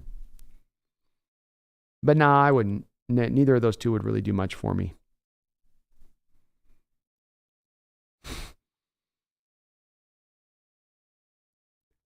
Meg says, I hate butterflies, B. They scare the F out of me. He's finding his final form, that's all. Shoot. Kasra, thank you again for another donation, Kasra. Another $5. Says, I think our roster can stack up with anyone in the league. It's very hard to find a place we are not deep. Even with injuries, we are very strong. Part of what is the nice part about the way they built this team, to your point on that, Kasra, is it's not a team that's just built mainly by its star power. I speak a lot about the Niners being driven by the top-heavy nature of the way that they are put together. And it's not because the Niners are put together by ineptitude, far from it. It's because you're at the end of a 5 and 6 year run in your window, and it's where you now start to pay those guys the high market rates. And once you start paying so many guys high market rates, it's going to pull from other spots on your roster, and depth becomes a challenge. Hawks are in that early point of this and ascending to that point, and so you are now having guys more in the cheaper early contracts. And so now you can fit more and afford more into your roster then because of that. You're a young team with that, but then you can fit out a more kind of overall talented roster. But the depth on this team is pretty amazing to look at. Currahan and Stowe Forsythe have done yeoman's work out there for you, filling in on the outside. Bradford has been a guy that looks like a future piece there at right guard for us, a future starter at right guard. Oluwatimi, very much the same thing, and him coming off the bench and providing that. Charbonnet to Walker, where you don't lose a step when he gets out there and he gets rolling. And you still have McIntosh returning the ranks. Bobo, Eskridge, where are they going to fit into in the future? You're so stacked at the wide receiver room. 3 tight ends across the line defensively, safeties for days, cornerbacks 4 deep, 5 deep.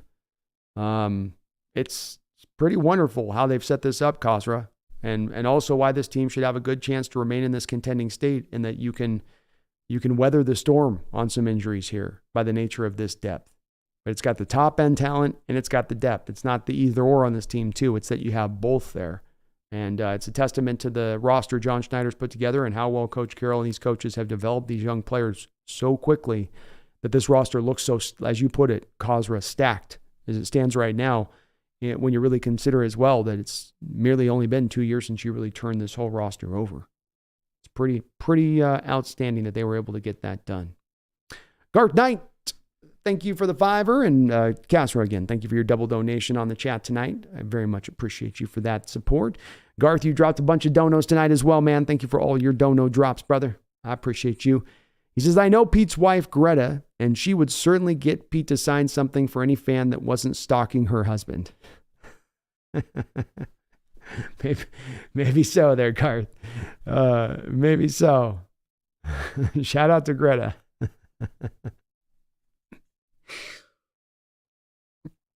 Appreciate you, Garth, for the donations.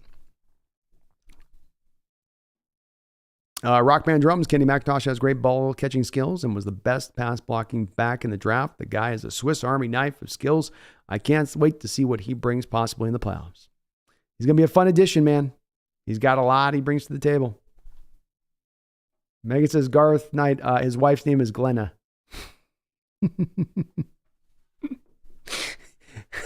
I would have bought Greta too, Megan. I didn't know what the wife's name was. I was like, Greta sounds maybe right. That was an oddly specific name for him to choose. Josh, got to get through that cocoon first. Let us lose another Super Bowl and see what happens. Hard for me to go against the birds in our DNA out there. This town lives for its sports. Oh, there's no doubt about it. You've got to have a lot of respect for the Philly fans out there. And Josh, their level of commitment to their teams, and throughout the many sports there in town is undoubted. And you love to see that in fan bases that are that much committed to their teams and how much they love their teams. No one can ever question that with your Eagles or with the Phillies, and I love that. I love it. Big boy Jess, who's getting cut? Monet or Faloi? Faloi will probably be the eventual guy that ends up being cut. Meg says, B, love how Garth is trying to pay me out, but thinks that Pete's wife name is Greta when it's Glenna. Where did you get Greta from?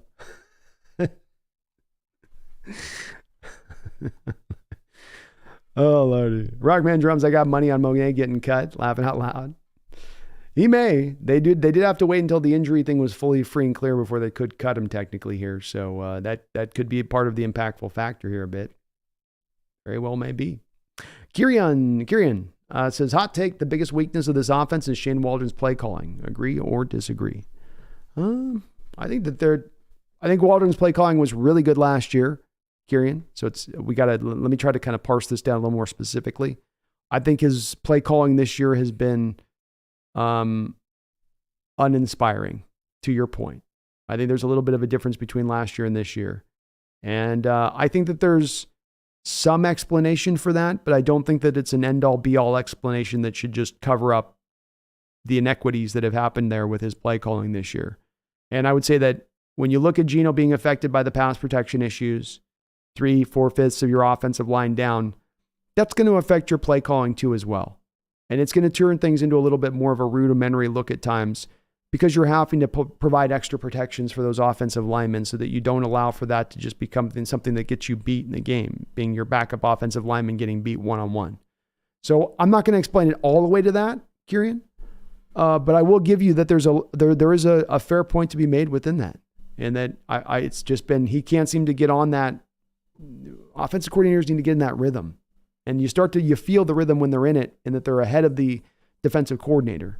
DC's always seemingly making his call on what happened prior, and the OC's always making his call on one step ahead. And I haven't gotten that feeling yet from Waldron this year in his play calling, to your point on that. Josh says, seeing the Titans in the Oilers colors just wasn't right. I get they're technically now the Oilers, but shouldn't that belong to Houston by default? This is kind of a sensitive spot for us too, Josh, here. And yes, I agree with you on that. I don't think that the Oilers and Houston team should have that taken from them. And we're going to be facing this potentially at some point when you have Oklahoma City, who technically has our Sonic record from Seattle in the NBA. That's not right. You have no connection to Seattle. Why are you taking no?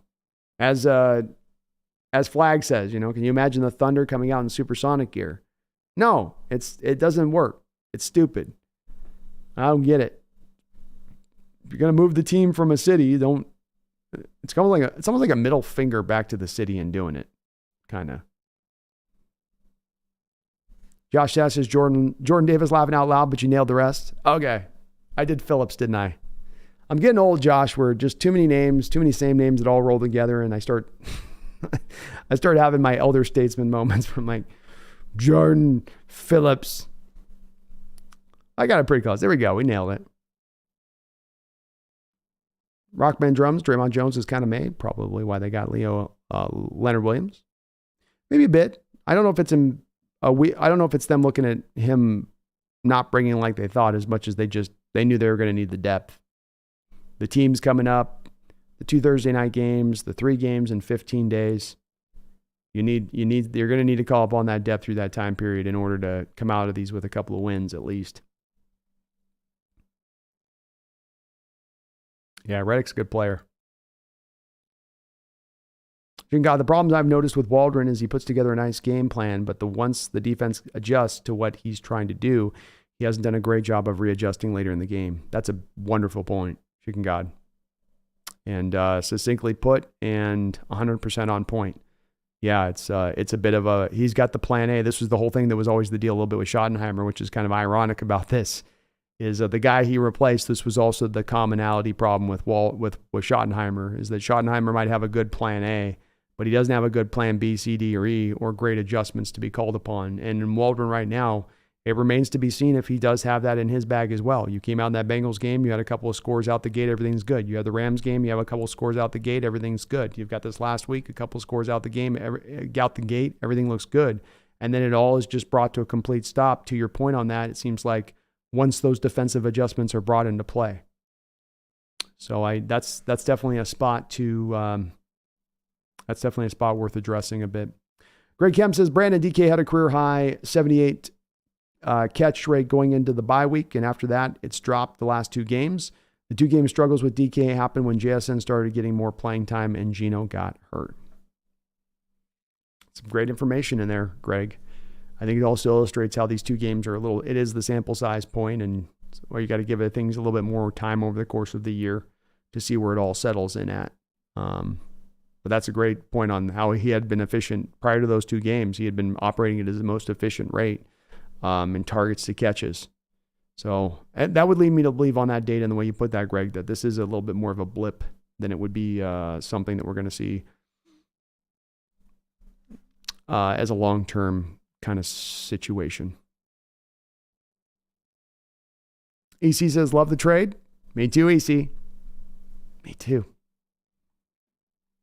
Dak, I feel the Geno hate is too much. I understand he has been inconsistent this year, and we should have won the Bengals game. I just think Geno's a great quarterback and makes amazing throws, and we will tighten up.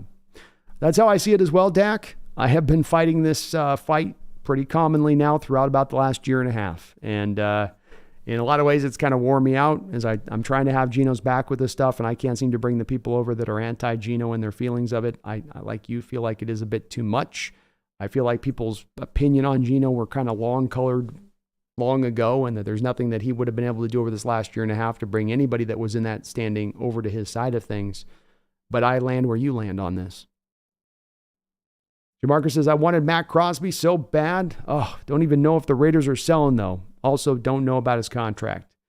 Contract's the most important part that you bring up on the other side of this. Remember, too, as well, Jamarcus, that if you have a team that's going to be one of those teams not willing to eat a huge amount of monstrous amount of dead money to move a player, that team would be the Raiders. They are not cash rich, but they are cheap, and they don't have a lot of money to spend. So they're not going to, while they might make a move with Max to get the draft pick compensation back, they're not going to be willing to move the contract in a way where they're going to eat that dead money to make it work. I love Max, though. He's a great player, Jamarcus, no doubt about that. But that's a big part of that process, is that when he's just recently signed that deal, you move him, all of that bonus money accelerates, and it's a huge amount of dead money that then hits the cap. Monstrous.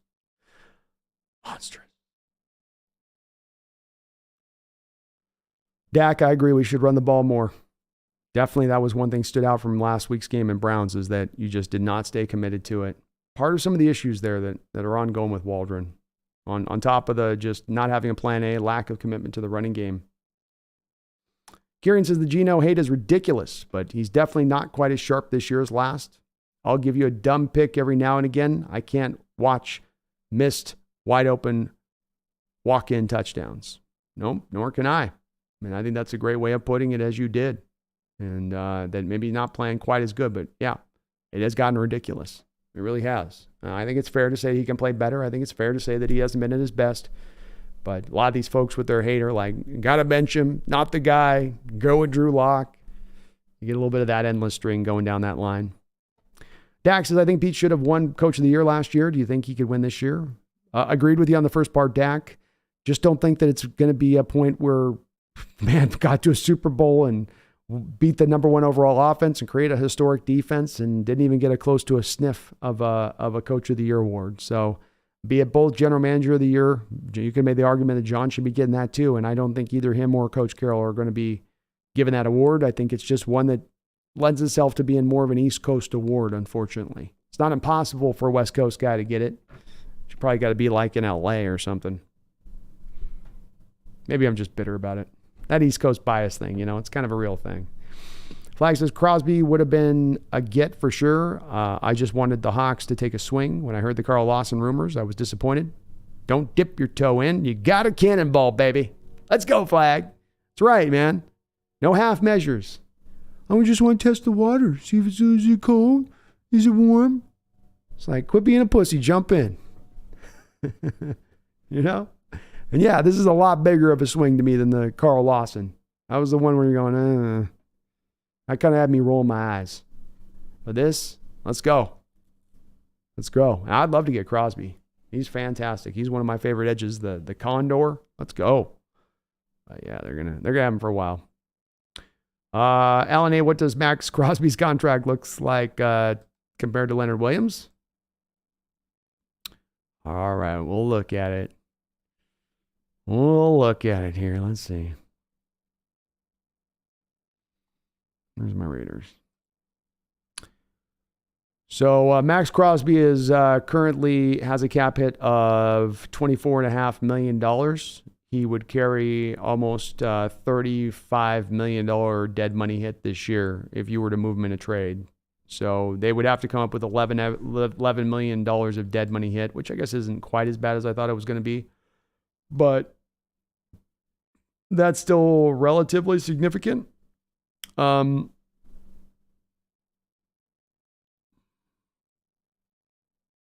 wait, am I looking at the wrong year? I might have looked at the wrong year. Hold on. Okay, that makes more sense. I was right. I was wrong, and then I was right. Okay, so he's got a $13 million cap hit this year right now. Crosby's dead money hit is $47 million right now. So the Raiders would have to eat $40 million of dead money to move off of Max Crosby. Just not happening. Yeah, Jamarcus, Carl would have just been a lateral move. And if you're gonna make a move there, Jamarcus, for a guy, and you want to really improve the team and help the defense, then you got to make a swing. And that's why I'm glad they did this instead of just that Lawson move. I see it the same way. Flag sees it the same way on that. It would have been a move, but it would have been just sort of a busy move kind of thing, rather than actually an effective move. So, Alan, they're not even in the vicinity of the same contracts because, Alan, you've got the Giants eating all of the contractual books. I mean, you couldn't get a more of a diametric difference between Crosby and Leonard Williams' contract because Leonard's only on a 1 more year deal. Max is on a multi-year deal. Leonard's costing you the vet minimum through the rest of the year. If you could get the Raiders to make that contract and move, Crosby would cost you about 3.5 in base. But there's no way the Raiders would do that. No way. Megan with a $5 donation. And Megan, thank you for all your donations, including a big $100 drop tonight. I really do appreciate you for all that support. And thank you as well for hanging in on the mod duties tonight. Garth better go back to the 3-word picture books as he can't even pay me outright. Garth and Megan going at it tonight. Tale as old as time. Oh, goodness. Thank you, though, Megan, for the $5. And woo! Appreciate you. Ski Nation, thank you for the $10 donation. Says, I woke up from a 12-hour nap 11 hours ago. We traded for Leonard Williams. You've been live for 5 hours? Dude, let's go. I can't get like a 2-minute recap.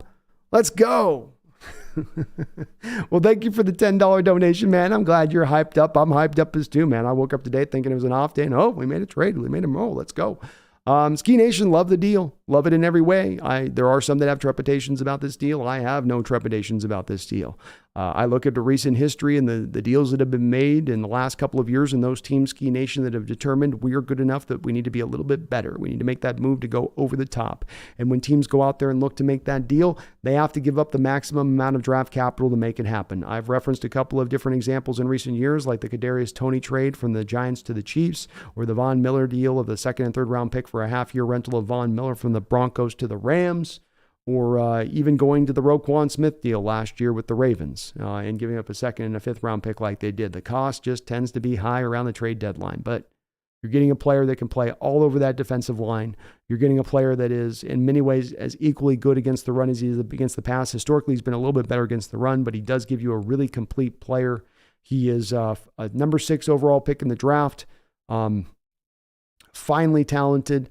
Can play both 1-tech and 3-tech. Real active hands, great first step, excellent motor, just a pro's pro, and a guy that I wonder too at here, Ski Nation, if there might be a little bit of extra upside on this guy and that he has played in Loserville his whole life. You know, he's played on bad organizations throughout the course of his career since 2015, and maybe there is a little bit of hope now coming into the building like this. The positive vibes, the good energy, the team in 5-2 shape, getting a chance to really truly play for a winner, not just merely a winner, but a contender this year for the first time in his career. Does that take the top off on Leonard Williams? Did that add even a little bit of extra upside to this deal?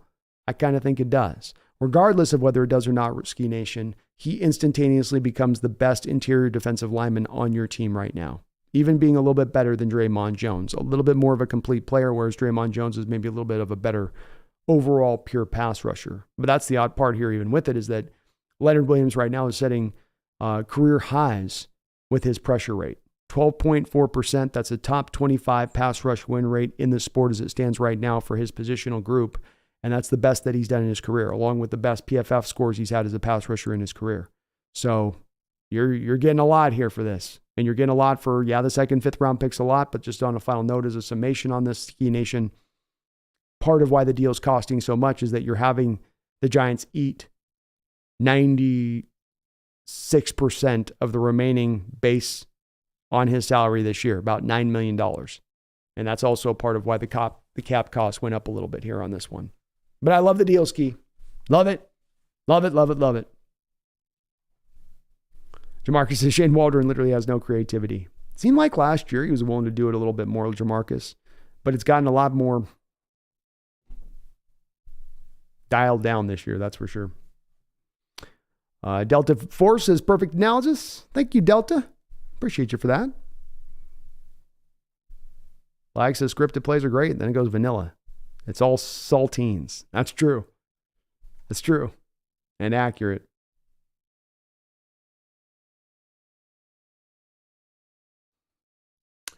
Fumi, in Sunday's game specifically, though, I thought O-line did a great job, and Gino got sacked like once the entire game, and that's against the top defense and Myles Garrett. They were a lot cleaner last week. I don't think Gino can lean as much into the excuse last week of saying, well, I was under so much duress, I just didn't have time to go through my reads. That's less of me excusing away some of the recent not great performances of Gino, a little bit more so. But I also think he didn't play a completely bad game on the other side of it either. Just not at his best, and he does have to play better if we're going to be a contending team, that's for sure. But you're well spotted on that. The pass protection held up much better than it has in recent weeks. Jeffrey says, I mean, they did have the Tennessee Oilers for a year or two before switching to the Titans, so it still technically works. Kinda, I guess. Ski Nation, thank you again, man, for that $10 drop. And Megan, thank you for all your donos tonight. Garth, you too as well. Appreciate you all so very much, as you guys are very, very kind. Lag says, I can't stand the NBA. Maybe I got spoiled in the 90s. I don't know. No, I'm the same way. I keep trying to turn it on at times to take it in, and it feels like so much of a different game from the 90s and how it's played, and not for the better.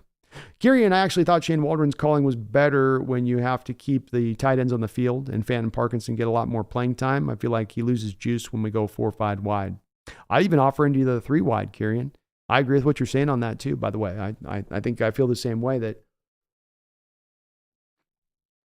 his creativeness is felt at its best with 2 and 3 tight end sets. He's done the 2 tight ends to the side of Gino and shotgun, 3 tight ends to one side of the field, 2 to one side, 1 to the other. It's allowed him to really employ a lot of creativity that he doesn't seem to have in his bag, like you say, when he goes to 3, 4, 5 wide. Don't know why that is, really, because, again, he's coming from McVay's scheme, and McVay's scheme, really the staple is not the tight ends. It's more of the 3 wide receiver looks. But that is the way it does play out. Good, bad, or indifferent on that one. Good, bad, or indifferent. Jamarcus, is Leonard Williams a 1-year rental to try and make a Super Bowl push? Or what? Because Giants are paying his contract this year, but after that, he's due for an extension we likely can't afford. It is maybe a likely on the surface we can't afford it, Jamarcus. I don't think it makes it impossible. I think the dependency on whether or not you sign to extension will have a lot to do with how he plays over the back end of the season. On the surface of this, yes, it's a bit of a rental, Jamarcus, but do remember too that if he does walk, you are then likely to get a compensatory pick on the other side of that. So it's not just then a pure loss for a half season of a rental at that point. There's some extra value later on that you would get back at like a 4th round compensatory pick by that big contract you would then go out and sign on the open market if you didn't retain him. But I think there still is the option to retain him this year if he plays well. Ski says, I thought I woke up in another dream, opening my phone and seeing Leonard Williams. That's when you know you're having a good day as a Hawk fan. You got to do the double take. Josh Sass says, you want to talk about bad OCs? Our offense could be twice as deadly if we weren't calling screen on 3rd and 10, as well as keeping Gainwell in the game when Swift is twice the back he is. Ours is horrible. Yeah, I get where you're coming from on that. I think they are, if I may make a guess on this, Josh, some of this is I wonder a little bit about, and I can be wrong on this. You know, we were talking about this a little bit on the last stream, but with Hurts and the arm limitations, and I get Hurts into a 3rd and 10, and he's got to let rip a 15-yard post route and put it right on a spot. Do I always trust him to make that throw? And I think he can make some throws. He throws a great 9 ball, for instance. He's got certain throws in his bag where he's not completely limited as a passer. But I wonder if maybe in the coach in that point has a little bit of worry on those kind of plays like that, and that has him going a bit more to the screen game. And I think the thing with Gainwell is that you guys signed Rashad Penny, but Rashad Penny looked like he lost 4 steps over the offseason. And so with already losing, who was it? The guy that you guys lost to the Carolina Panthers that they signed, Miles Sanders. You lost Miles Sanders. And remember, in getting Swift, the reason that the Lions moved off of Swift was not because Swift was not a good player for them. The reason they moved off of Swift is that he breaks down, like a vet. Like he's great when you get him on the open road, but you're constantly in the shop trying to put him in repairs. And I do probably feel like, Josh, maybe the Eagles are looking at the usage of Swift early on this year so far and going, well, this is going to get injured. And if he gets injured, our running back room really is not in the same place from a talent perspective of things. Just a guess on my part, but that's how it kind of does feel a little bit. Josh says, holy crap, 76ers just traded Harden. Later, bro. Hang in there, brother. Oh, goodness. Oh, man. Fumi, we probably can still get Lawson if we want, because we probably have to pay as little as we're paying Leo. You could still make that move, because this is a vet minimum move here for Leonard Williams. So you've not eaten up all your cap. You still got about $8 million to spend theoretically here. Kieran says, no, we're pretty good, but we could be incredibly dynamic in putting the hurt on teams, especially with the defense doing their part the way they are. Amen, Kieran. Amen. Greg says, Brandon, with the tape you've watched so far this year, how much flood zone or running a player out of an area have you seen? Because I can't think of much, especially with DK's targets. I could be wrong, though. It's very infrequently, Greg. No, there's been a lot of route concepts in watching the All-22 that have been a bit of the opposite of that. They tend to run a little bit more to the middle of the field, the flood zone stuff, but it's not been a commonality of the offense, and it's part of why I say, Greg, when I look at this offense and what stands out a bit ahead of the stack is more than Geno needs to improve and more than the creativity needs to be employed. What is our identity? And I don't know when some of the routes we run. It's somewhat of just, we're going to just dink it on 2-yard throws to the flat, or 3-yard throws to the tight end, or we're trying to chuck it down the field. And there doesn't seem to always be a lot in between on that. But no, it's the flood zones have been very minimized. It's out there a little bit. They're out there a little bit, but not run at a high level. Josh says, oh, sorry.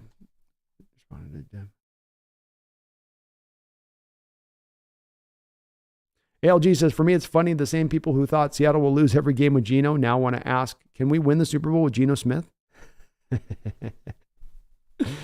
That is interesting.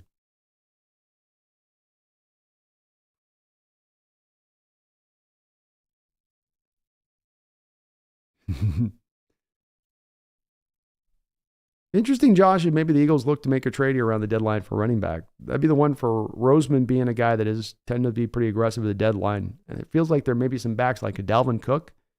You could bring a Dalvin Cook and flip him out for Gainwell. That'd be a minor upgrade a bit, wouldn't it? Diego says the Lions' run D was bad tonight. If the Seahawks play them on January, we better run the ball down their throats. Amen. Hell yeah, Diego. And I say that with us having done a lot of our greatest work against the Lions the past 2 years passing the ball. But yeah, that's a place that they are, I think, a little bit vulnerable, is in the run game.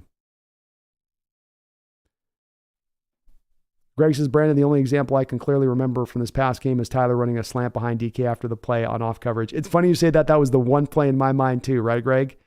Tyler comes off the line, and it's not even a flood zone concept. He just kind of hides in behind DK, like he's trying to hide himself behind the big body of Metcalf, and then just waits for Metcalf to run through straight up the field and then runs in behind him. Yeah, and I think that's the reason that sits in your mind so clearly and in my mind so clearly in that moment is because of the fact that we see it so infrequently in the game that when it does happen, it stands out to us. I saw the same thing.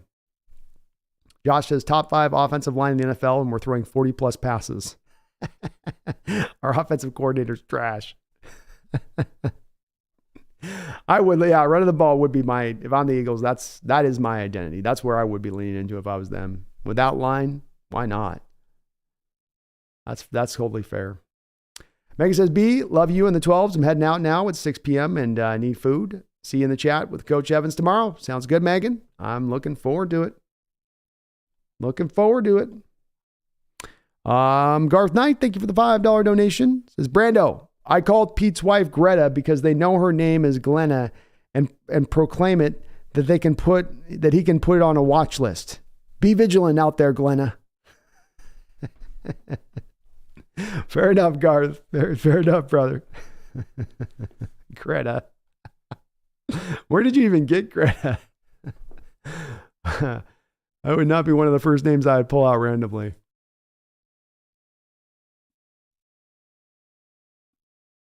Josh says, weren't you guys supposed to be getting an NBA team back, or was that just an article? I think it was people trying to guess and anticipate, but we haven't got any full confirmation. John says, why the heck isn't Geno changing anything at the line anymore? He used to check into the right play and slide protections like a maestro. Definitely not incorporating as much protections at the line this year, John. Don't have an explanation for it, though. Much like some of the lack of creativity from Waldron this year, it sort of defies explanation. Love you too, Megan. Have a great night.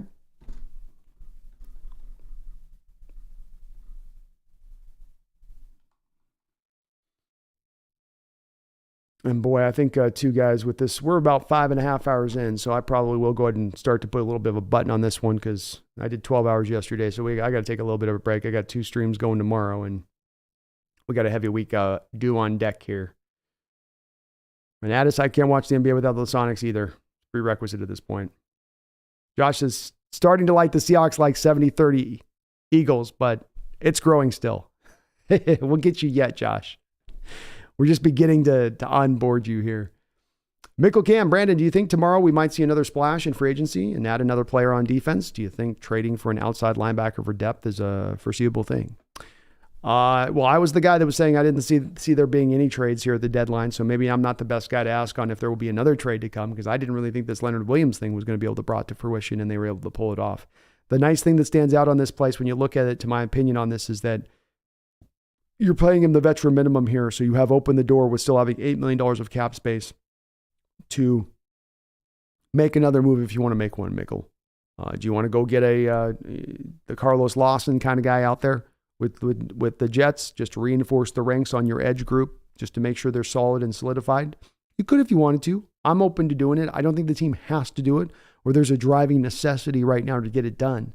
But if the team wanted to make that move, it would make sense. And certainly, as they always say, this is how the saying always goes, and it's an axiom, it's a cliche, but there's a reason that the cliches are there. They do tend to be true. And the cliche is this: you can never, Mickle Cam, have too many pass rushers. And if you have an ability to onboard more, so be it. Just ask our guy, our Eagle fan here in the chat, Josh Sass. How have the plethora of pass rushers worked out for that Eagles team here over the past couple of years?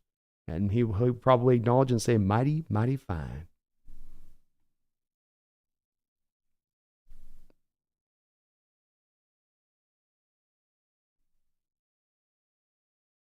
ALG, I think Jalen Carter's got an ankle injury right now. Jamarcus White says, thank you for being so good at reading your chat. We are very appreciative. Also, you should start doing another Boye Mafia film review a couple weeks. He's been amazing edge rusher. And I nailed that one pretty good, Jamarcus. That one's definitely in a couple of those videos looking good. I've done a few on him already. I'm definitely going to be turning into a Boye stand at this point with another video, but he has been awesome, man. And maybe about time. I'll promise you this, Jamarcus, if we don't do it as a mid-season, he's going to get another one done here on this year he's having and what he's accomplishing out there, because he is really taking that next step forward. And hey, it's easy enough for me to read in the chat because there's folks like yourself that are smart, keep me laughing, keep me thinking when it comes to the Seahawks team, usually have a perspective or an angle on this that I haven't thought about. I always come out of this kind of chat and these streams well more educated, well-rounded in my understanding of things. And I love that about this sport. The more you know, the deeper the depth it is as far as your enjoyment goes, because you're just looking at all the levels and how you're watching the game and how it plays out. But thank you, man. I appreciate you, Marcus, for that.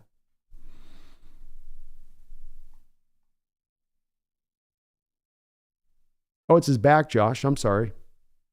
And you're right, Josh. He was on pace for being a top candidate for Defensive Rookie of the Year.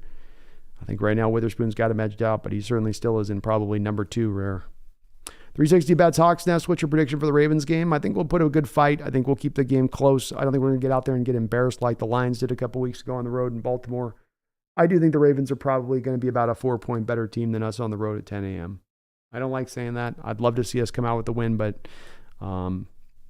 I think with where the offense is currently playing at, it's hard for me to predict that win. If they were hitting on more cylinders, I could be more feeling like this is a dub, but I think that we're still probably a couple weeks away from this offense fully finding their final form. Expat Adventure Turkey. I believe I missed it. What pick in the second round did we give up? Is this a possible good pick for a quarterback with a great class of quarterbacks in 2024? Thanks for everything you do. Go Hawks. Thank you, Expat. I do appreciate you for that. We are giving up a second round pick in this draft, which as it stands right now would be due to be a later second round pick. I think you are onto it in the respect of if you were looking to take one of these talented quarterbacks in this draft. I've often said I don't see there being really a first round guy that's going to be viable for where we are going to select in the first round, so that really it's second, third, fourth round that you'd be looking to go take that guy. The one part of this that could be the bit of the twist on this expat is, let's say that you have John Schneider looking at a Quinn Ewers or a Bo Nix or a Cam Ward or a Jaden Daniels. And there's one of these guys that really rises to the surface for him and he really falls in love with. Now, if that was a guy that is going to be due to drop into somewhere into the second round, early to middle part of the second round, would that really preclude John at that point from then just taking that guy in the first round, from quote unquote overdrafting that quarterback by 15, 16 selections, with the thought process that you're doing so to pick up the 5th year option that you get on first rounders? So yeah, on the surface of it, it kind of removes that from contention as far as a quarterback being taken there a little bit, but not fully, because I think there's some other places that you can still do it. You still do have the 2 third-round picks. You still do have the first-round pick, or even like this expat, here's another way this could go. If we fit to what John Schneider has done through the 12-year of a period that he's been here, kind of what's been his modus operandi when it comes to these situations, you're into a draft. You don't have a second-round pick. You have your first. You have your 2 third-rounders. What a guy like John might tend to do with this would be move back in the first round, pick up an extra third-rounder. Now you have 3 third-rounders, package 2 of those third-rounders up to go back up and get into the second round. I think that would be the way he plays this out, where, you know, he's able to just augment this on the other side. The key point of this being is you already still do sit on on your native third-round pick and the Saints third-round pick. So you have some options here in how you want to go. And it doesn't remove the quarterback off the board completely, especially considering expat. You might not have as many holes across the board that you have to address, which might free you up a little bit more to go out there and take a quarterback in this draft and take one high. Thank you, though. Dak says, do you know when Lucas comes back? We got finally a little bit of an update today from Coach Carroll. It wasn't on a timeline for his return, but it was that it appears where we were thinking that this might start to go in a bit of a sideways direction towards the IR and Lucas being shut down for the season. Instead, it does appear that this is instead going to be one where he is going to return. He is working out. He is running. They're just waiting for kind of some of the pain to kind of quiet down there. And it seems like I got a little bit more of an encouraging feeling from Carroll today when he was talking about it than I have prior. May says DK and Gino need to work in extra practice like Largent and Zorn did back in the day. They do. They do indeed.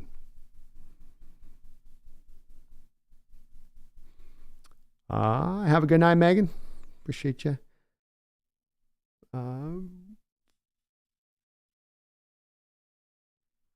Kieran says, if I had to put my finger on why Bobo feels like he already has a better relationship with Gino than DK, I think DK isn't the detail-oriented player or route runner that he could be.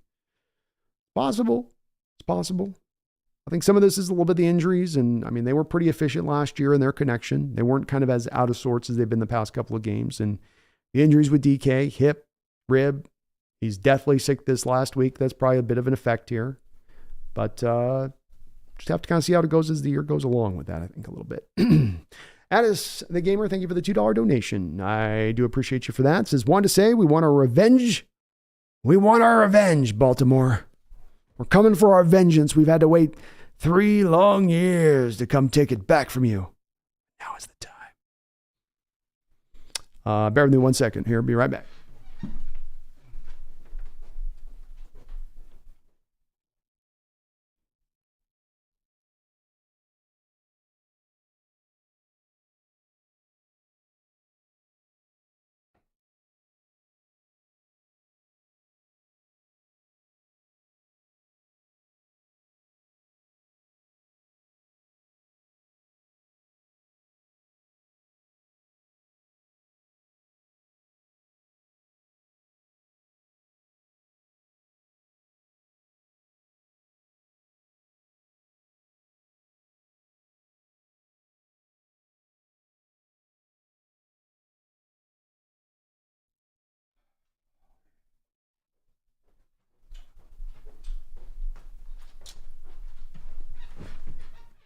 Thank you, Addis, for that $2 donation. Let's get our revenge this week. I'm with it.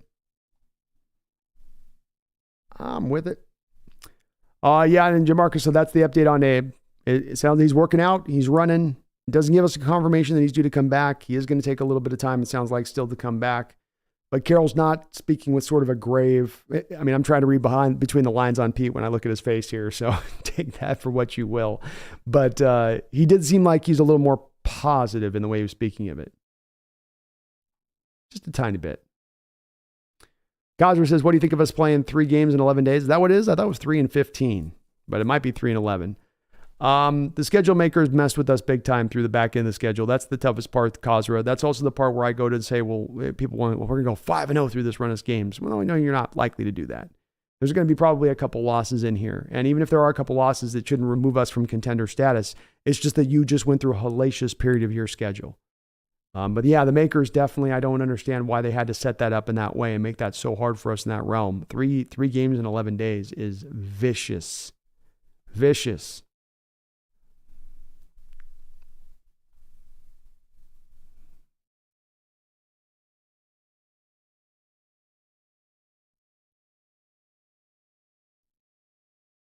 Greg says Megatron would have had 43 targets while wide receiver high in the NFL is 90 right now. True.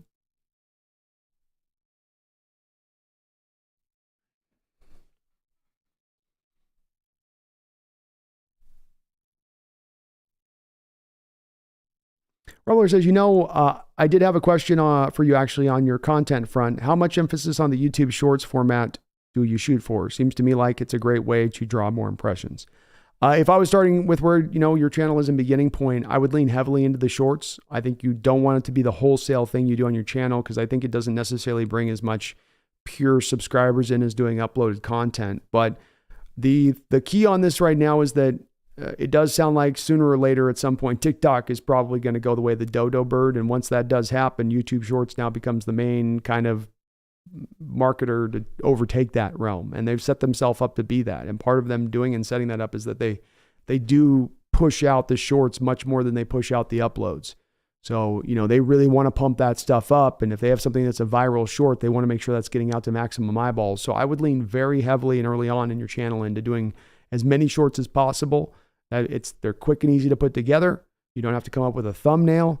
So it allows you to get to the point that's the most important deal. If you put together a channel, it's a place that I made this mistake starting out, and it's a place that I give very much, this is the forefront of advice. When you're doing a channel, there's a lot of details and things and stuff to get into, and that stuff's important. But the very single most important rule of thumb, as I found in doing this for a few years and doing a lot of advising people to do this, as far as the issue I see at play in people who try to run these channels, is that they get caught up on quality over quantity. And early on, it's got to be quantity over quality. You get to the quality aspect later. That's the way to put it. And if you're looking at a moment of a question of, should I do this or do I that? Come back to that question. No matter what you're asking yourself about what to do, it will always kind of guide you to the light, guide you to the proper place that you need to go with it. So yeah, shorts are a big part of it. But the big rule of thumb here is quantity over quality early on. Get your footprint set out there in YouTube. Get consistent. Get the content up. Alan A says, awesome podcast tonight. Thank you, Adam. Appreciate you for that. Black says, I just punched in. Keep it going. It's 3 a.m. Rise and shine.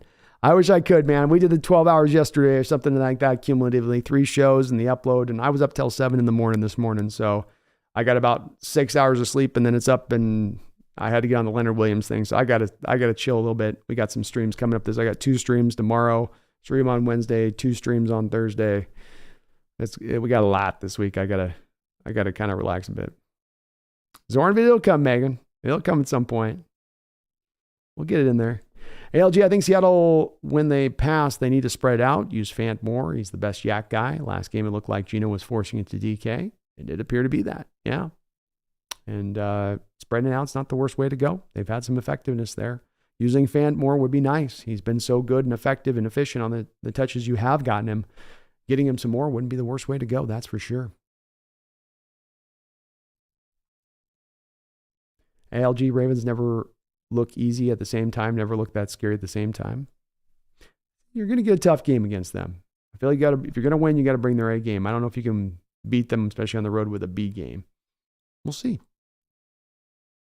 I think it will be a good one, though. I'm not expecting them to blow our doors off.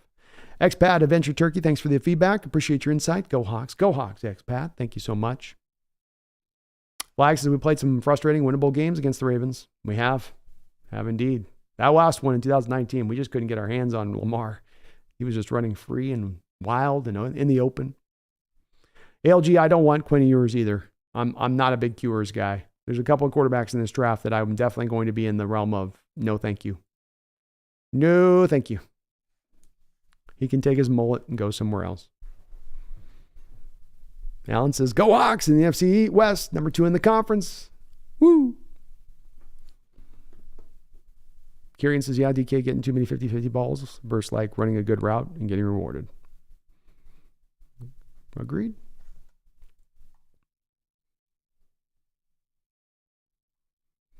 Alan says, sleep on that, Niners. ALG says, I thought of J.J. McCarthy in the 3rd round, but now he probably is early first-round quarterback. So that's gone out the window. He might be. I haven't gotten a read yet with J.J.'s. I don't know on that yet in the first round. I don't know if he's going to have the size, arm strength enough to draw himself up into that stage of things, but I haven't done a deep dive on J.J. admittedly as well. I worry a little bit about his build.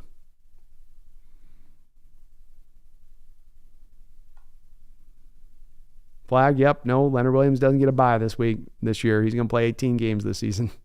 Jamarcus, I feel like I'm one of the few people who likes J.J. McCarthy as a prospect. He doesn't have the biggest arm, but he's got enough zip to fit it into windows, and he's got good mobility. I like his mobility, but I do think that he's a guy that's, and I'm big on this, big on this with quarterbacks, and that is the size standpoint. I think he's listed at 6'3". I don't think he's anywhere close to 6'3". He might be 6 foot, 6'1", very thinly built. I'm a big guy, Jamarcus. We're talking about a guy that's going to get into that crest of 2nd or 1st round territory. I want NFL arm strength. I want a prerequisite of being able to make all the NFL throws. And I don't like taking a guy that high if I have some of that kind of physical deficiencies that I have to sort of deal with. You should be checking those boxes at least. I mean, there can be some things that maybe aren't great with you, but he's been a good player at Michigan. I'm not going to deny that. And if you had this guy be more of a 3rd, 4th round kind of cat we're talking about, I might be a little bit more willing to be signed up for him on that. But I got to admit too, Jamarcus, I'm speaking a little out of school on this, and I haven't done the typical deep dive I do to get to a final opinion on JJ like I would on some of the other quarterbacks in this draft. Kasra, thank you for the $5 donation. I do appreciate you for all the donations tonight, Kasra. It says, with so much talent on offense, I don't think we should be reading so much into DK producing less since there is 6 people to spread the ball to.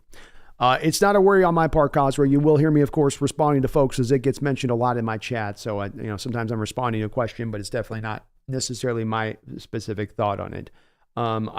I've been pretty thorough on this in my footing and my feeling on it. There's a part of the fan base that has problems with DK Metcalf. They don't like the penalties. They don't think he's efficient enough. They think he should be more productive. They don't think he's getting enough targets. And they're not running good enough routes. The attitude is not good enough. Let it be thoroughly said from my standpoint of this, if that's not my feeling on it whatsoever. I'm perfectly happy with DK Metcalf. I want him here as part of the long-term future. I don't think he's part of the problem. I got no issues with what DK is bringing to the table. I think it's perfectly fine. I think Geno Smith and him certainly could stand to get better synced up. I think that's a road that does go both ways. But I think, like you say on your message there, Kasra, a big part of the DK Metcalf lack of productivity and targets and lack of some of the stuff going on here this year is you have a house full of a lot of hungry mouths to feed. You got a lot of people and only so many balls to pass around. It's going to be very hard for any one person in this offensive unit on the pass catching front of things to get even up to 150 targets out there. And that got to be a part that, like you say, it's a great point on your part, Kasra, that we do bring into play on this and that we do consider, because it's an important factor here. You can only do as much as what you can do with the targets you're given. And as Greg Kemp was mentioning above, you remove these last couple of games that DK's been playing in where he's been either highly injured and then very sick. And he was having one of his most efficient seasons from a target ratio standpoint prior to that point. He'll be fine. But it is a bit of a surprising spot to me this year as it's gone along with DK. It was there last year a little bit as well, where there is a bit of that anti-DK sentiment that I just don't get. I don't understand it. It doesn't resonate with my brain at all. It completely just bounces right off the top of the surface. And I just go, what? Really? This is what we're worried about. You know what I mean? It's odd sometimes the things we get caught up about and end up dominating the discussion when there's other things that certainly, to me have the much more of the impact. But DK is a very galvanizing figure, and people definitely, no matter good or bad, it seems like he seems to draw out the most extreme on either side of it on the opinion standpoint of things. But I don't think there's any issue there with him, Kosser. I agree with you on that. And you're right. Great point. Got to spread the ball around, just means that many less targets. And the efficiency has been there for the most part with him when you remove the last couple of games. Especially when you kind of, I think, explain it, not excuse it, but explain it when it comes down to the hip injury and the rib injury and then being deathly sick this last week. Thank you, Kosser, for all your donations. Otis the Gamer, thank you for the $2 donations. Is also, do you see the Hawks making any last trades? This is, as I was saying, this was just asked a little bit higher up before Addis.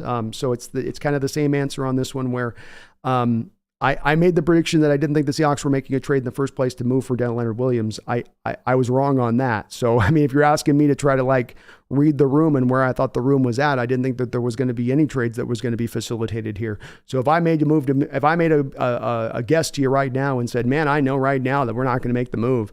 It's kind of like one of those plots I get to where people will ask my opinion on it. I can give you my opinion.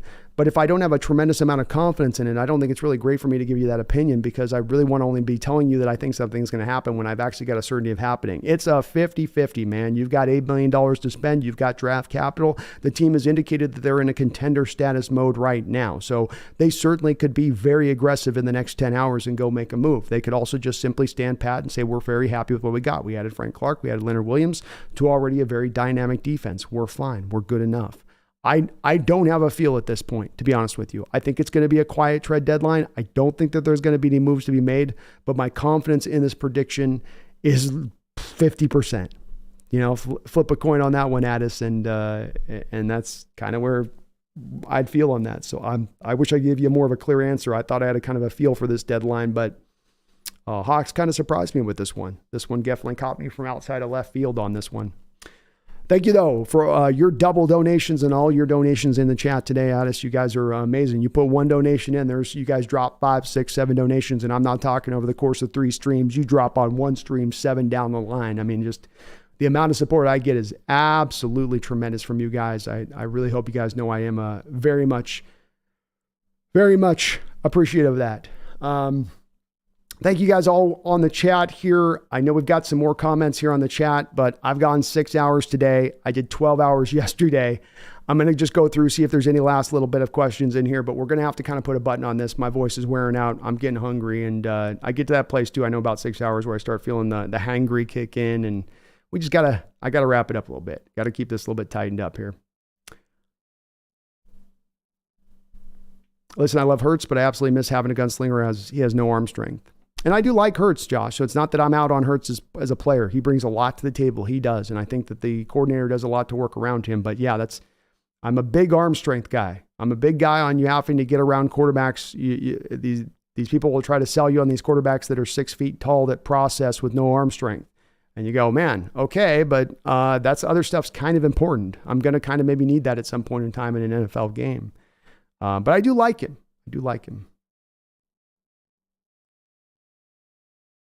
That's for sure.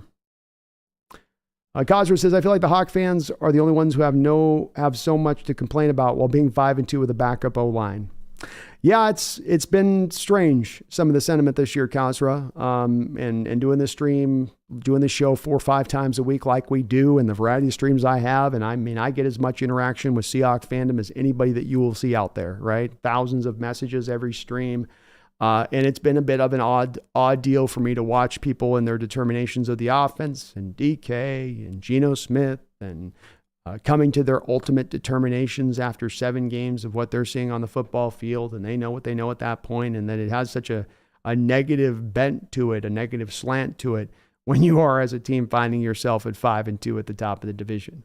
I don't know what to make of that part myself. It's been a bit of a tough part, and I've tried to fight the good fight with my fellow Hawk fans to try to say, hey, no, look at what is good then you get sort of being claimed as being an eternal optimist, I suppose. Jamarcus, any concerns about Derek Hall's lack of pass rush moves? I get that he's a power guy, but I haven't seen him have any finesse.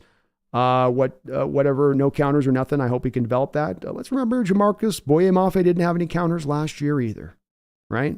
William Mafe had the double hand swipe move to the edge. That's all he had in his bag. He would go to that ad nauseum over and over again, and he had limited success with it last season. So when you look at that, when you look at the track record, Jamarcus, of going back the past 6 years and looking at the second round edge rushers taken over that time period, the top high water mark for an edge rusher over that time period is 4 sacks in a season. There's been 16 guys taken over that time period.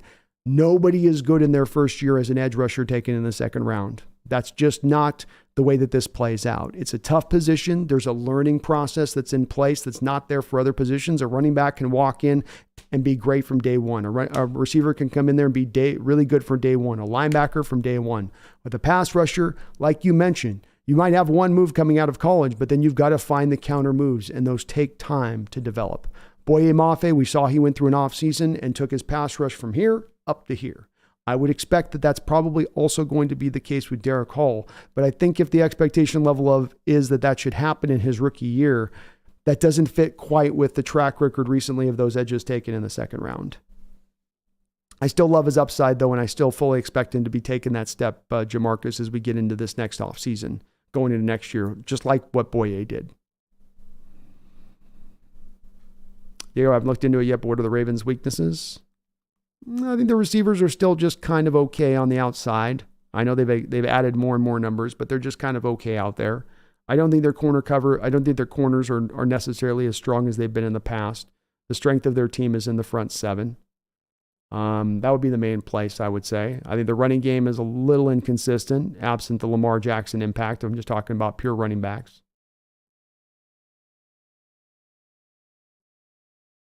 Roller says Bo Nix will shock the world. That's the prediction.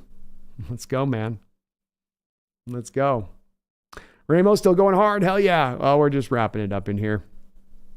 Josh says Howie's trading abilities are unreal. He could probably talk me out of my own home for an 8th round pick. He's been great, man.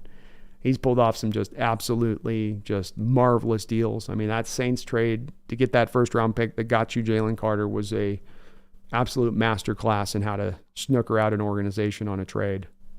Unbelievable. Flag brings up a good point. Every fan base is harsh, even fan bases that have gotten a taste of winning. I'm in the Lions country, and the swings here are insane. It's definitely the emotions of the sport a little bit with that, that's for sure.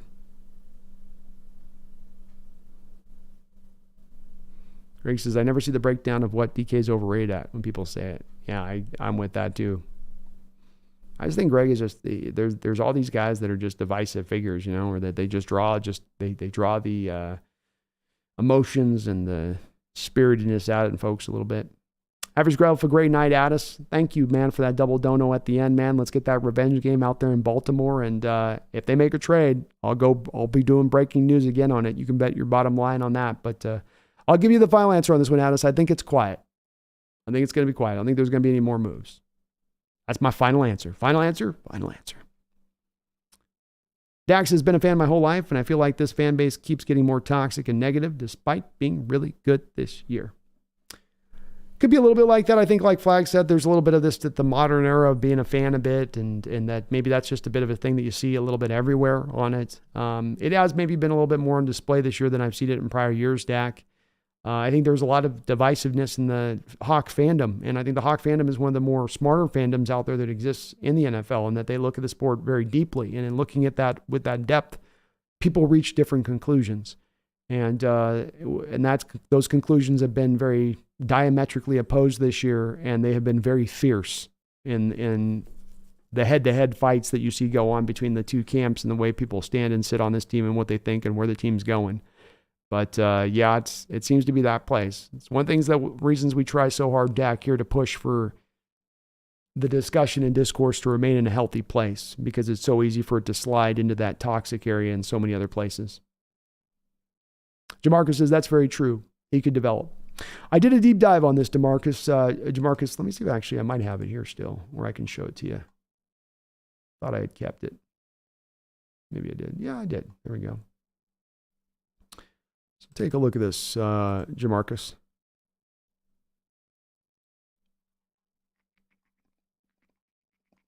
Let's see here, where's it at? Here we go. This was from a video I put together, and I just kind of kept and held on to this. Sorry, it's a little bit hard to see because of the nature of the fact that it is transparent. But you can see here, going back to 2017, DeMarcus Walker, Tanoa Kaspanen, Kimiko Ture, Taekwon Lewis, 2019 Ben Bagu, 2020 Yetur Gross-Matos, Daryl Taylor, AJ Epinesa, 21 Deo Ebenigo, Carlos Basham, 22 Ben Boye Mafe, Sam Williams, Drake Jackson, Nick Bonito. And that number you're seeing, the 1 sack, 2 sacks, 4 sacks, 2 sacks, 2.5 sacks, that's their sack production in year one. And so the recent 6-7 year trend has been for edges taken, and those are all guys taken in the second round of NFL drafts. And that's their rookie edge production, as far as at least from a sack standpoint. So it does seem to be a position that takes a little bit of time for those guys to develop that aren't those grade A talents that you get in the first round, that are those game changers, game breakers. It's a little bit more of you got to give a little bit more time for it to bake in the oven, so to speak, for you to get that most out. But Jamarcus, I trust the talent he had coming out. He showed the flashes in the preseason game. Carroll's even talked about today that he's starting to come along. The light's starting to come on. The game's starting to slow down from a little bit. I think it's going to be there for Hall in the long term. I do believe that. Oh, show. Ramos, do I think the Hawks have the best D-line in the NFC West? Yeah, at least the most deepest. Niners might have a little bit more of the top end to them, but we have more depth than they have. But it's very close on that. Josh says Niner fans are horrible as well. You guys were getting into it last year, Josh. Eagles and Niner fans, man. That was like I got into, like divisional. There was like true almost hatred between those teams by the time of the game. It's kind of funny to watch. Josh, as I mentioned that I was worried about Jalen Hurts' ball placement and you thought I'd committed to being a Dallas fan.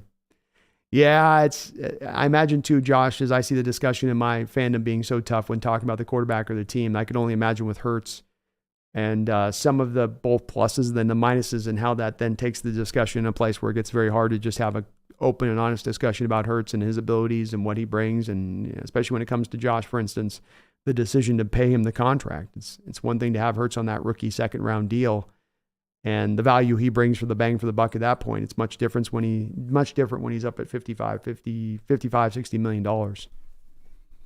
That's for sure. Josh, is there as big a rival for us right now as the Cowboys? Debo won't stop crying. Yeah, him and Chauncey Gardner-Johnson going at it. It's weird. It's kind of like, what? But that's football, man. That can bring that out. Rumbler says Jags have not had any wins that felt like convincing me. Their defense is really good, but I feel like Lawrence is not progressed to that level yet. We'll see. I think they're a pretty good team. I think they play pretty good ball, but you're right. They haven't maybe been challenged as much. That's for sure. That is for sure. Flag says, of course, things get toxic. We all have voice and anonymity. Anonymity. I can't say that word. We can't be. People don't know. JL says, at the beginning of Pete's press conference today, that eating grin on his face, he's all jacked up. Oh, he was in John Schneider ear. Get it done. Get it done. Who needs those draft picks? Who needs them? Not me. Not I. Draft picks are for losers. Yeah, LG, I don't see the Colts trading either. Not happening. Josh, did you all want to see toxic? I'll bring you with me to the Eagles podcast. Trust me, it can get so much worse.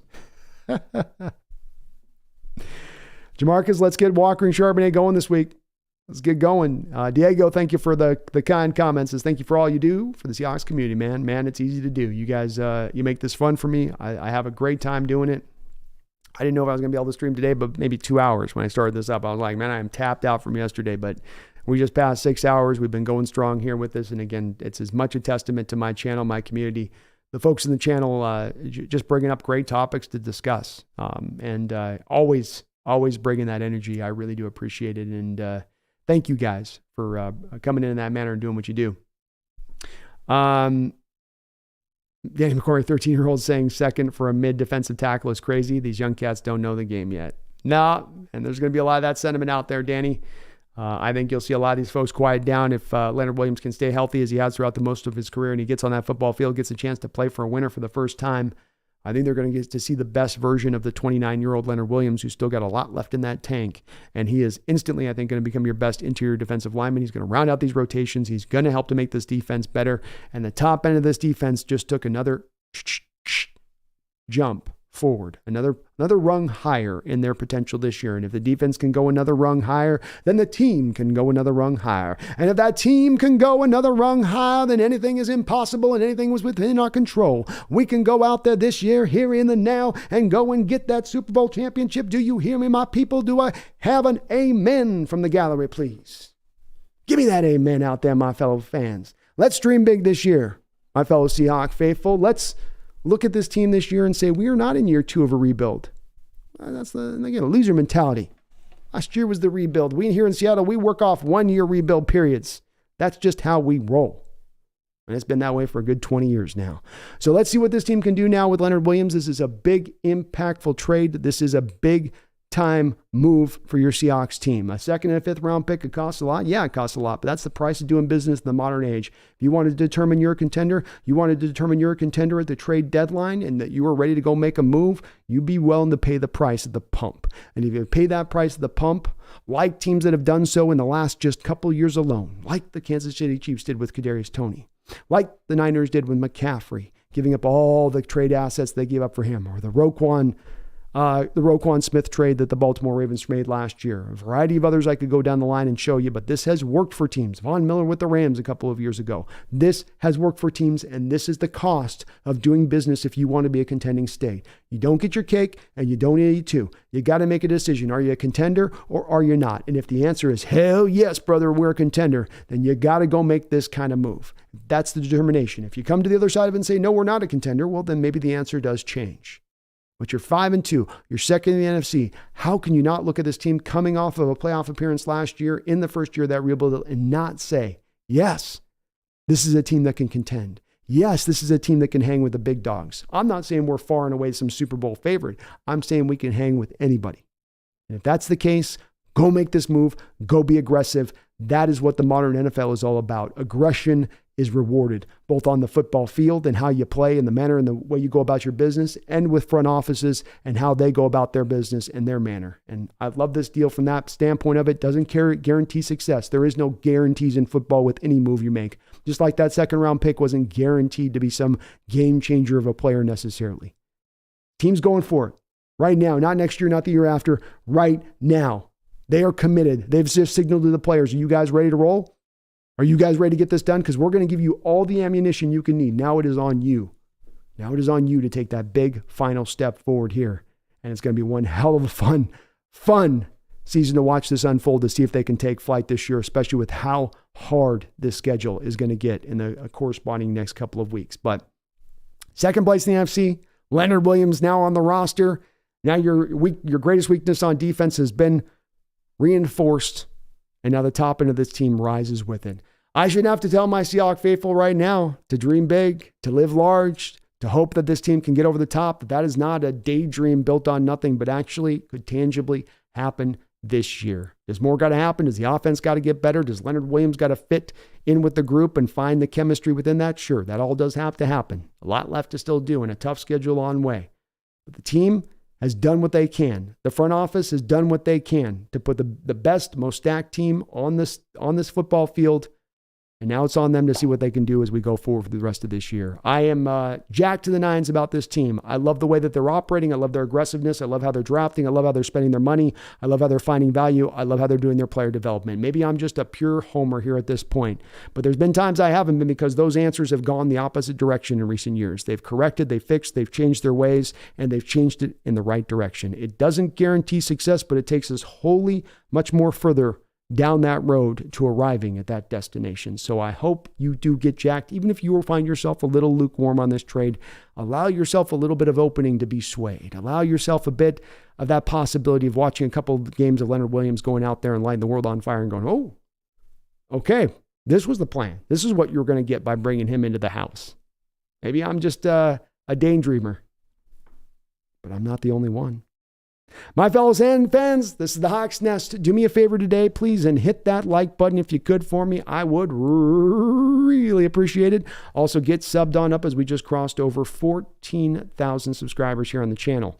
I want to thank one more time here before we do sign off to the Underdog Fantasy. Underdog Fantasy right now is sponsoring the Hawks Nest throughout the course of this year. If you click down at the top of the description link right there, the Underdog link I've got posted up there, that will automatically incorporate the Nest into that link as you sign up, and they will match you up to $100 on your first deposit. $100 on the Hawks Nest from me through Underdog Fantasy to you on that first deposit.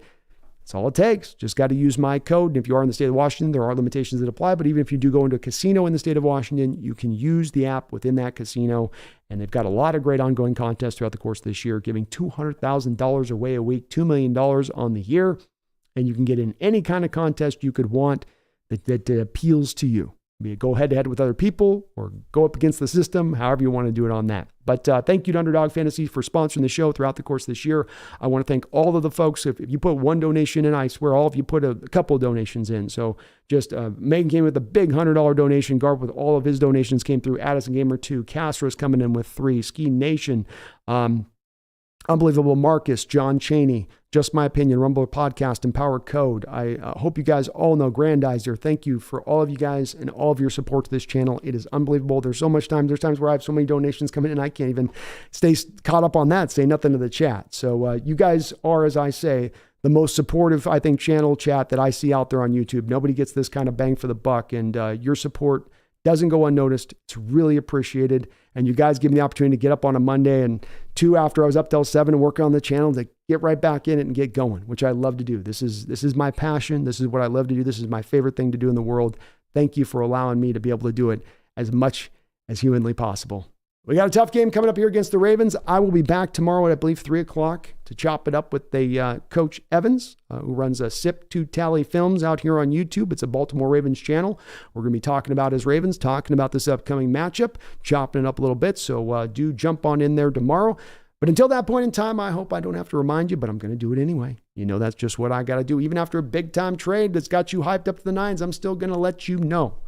My fellow Seahawks faithful, this year is within our grasp. Everything is fully capable within us to go take. We just got to go take it. So do keep that faith.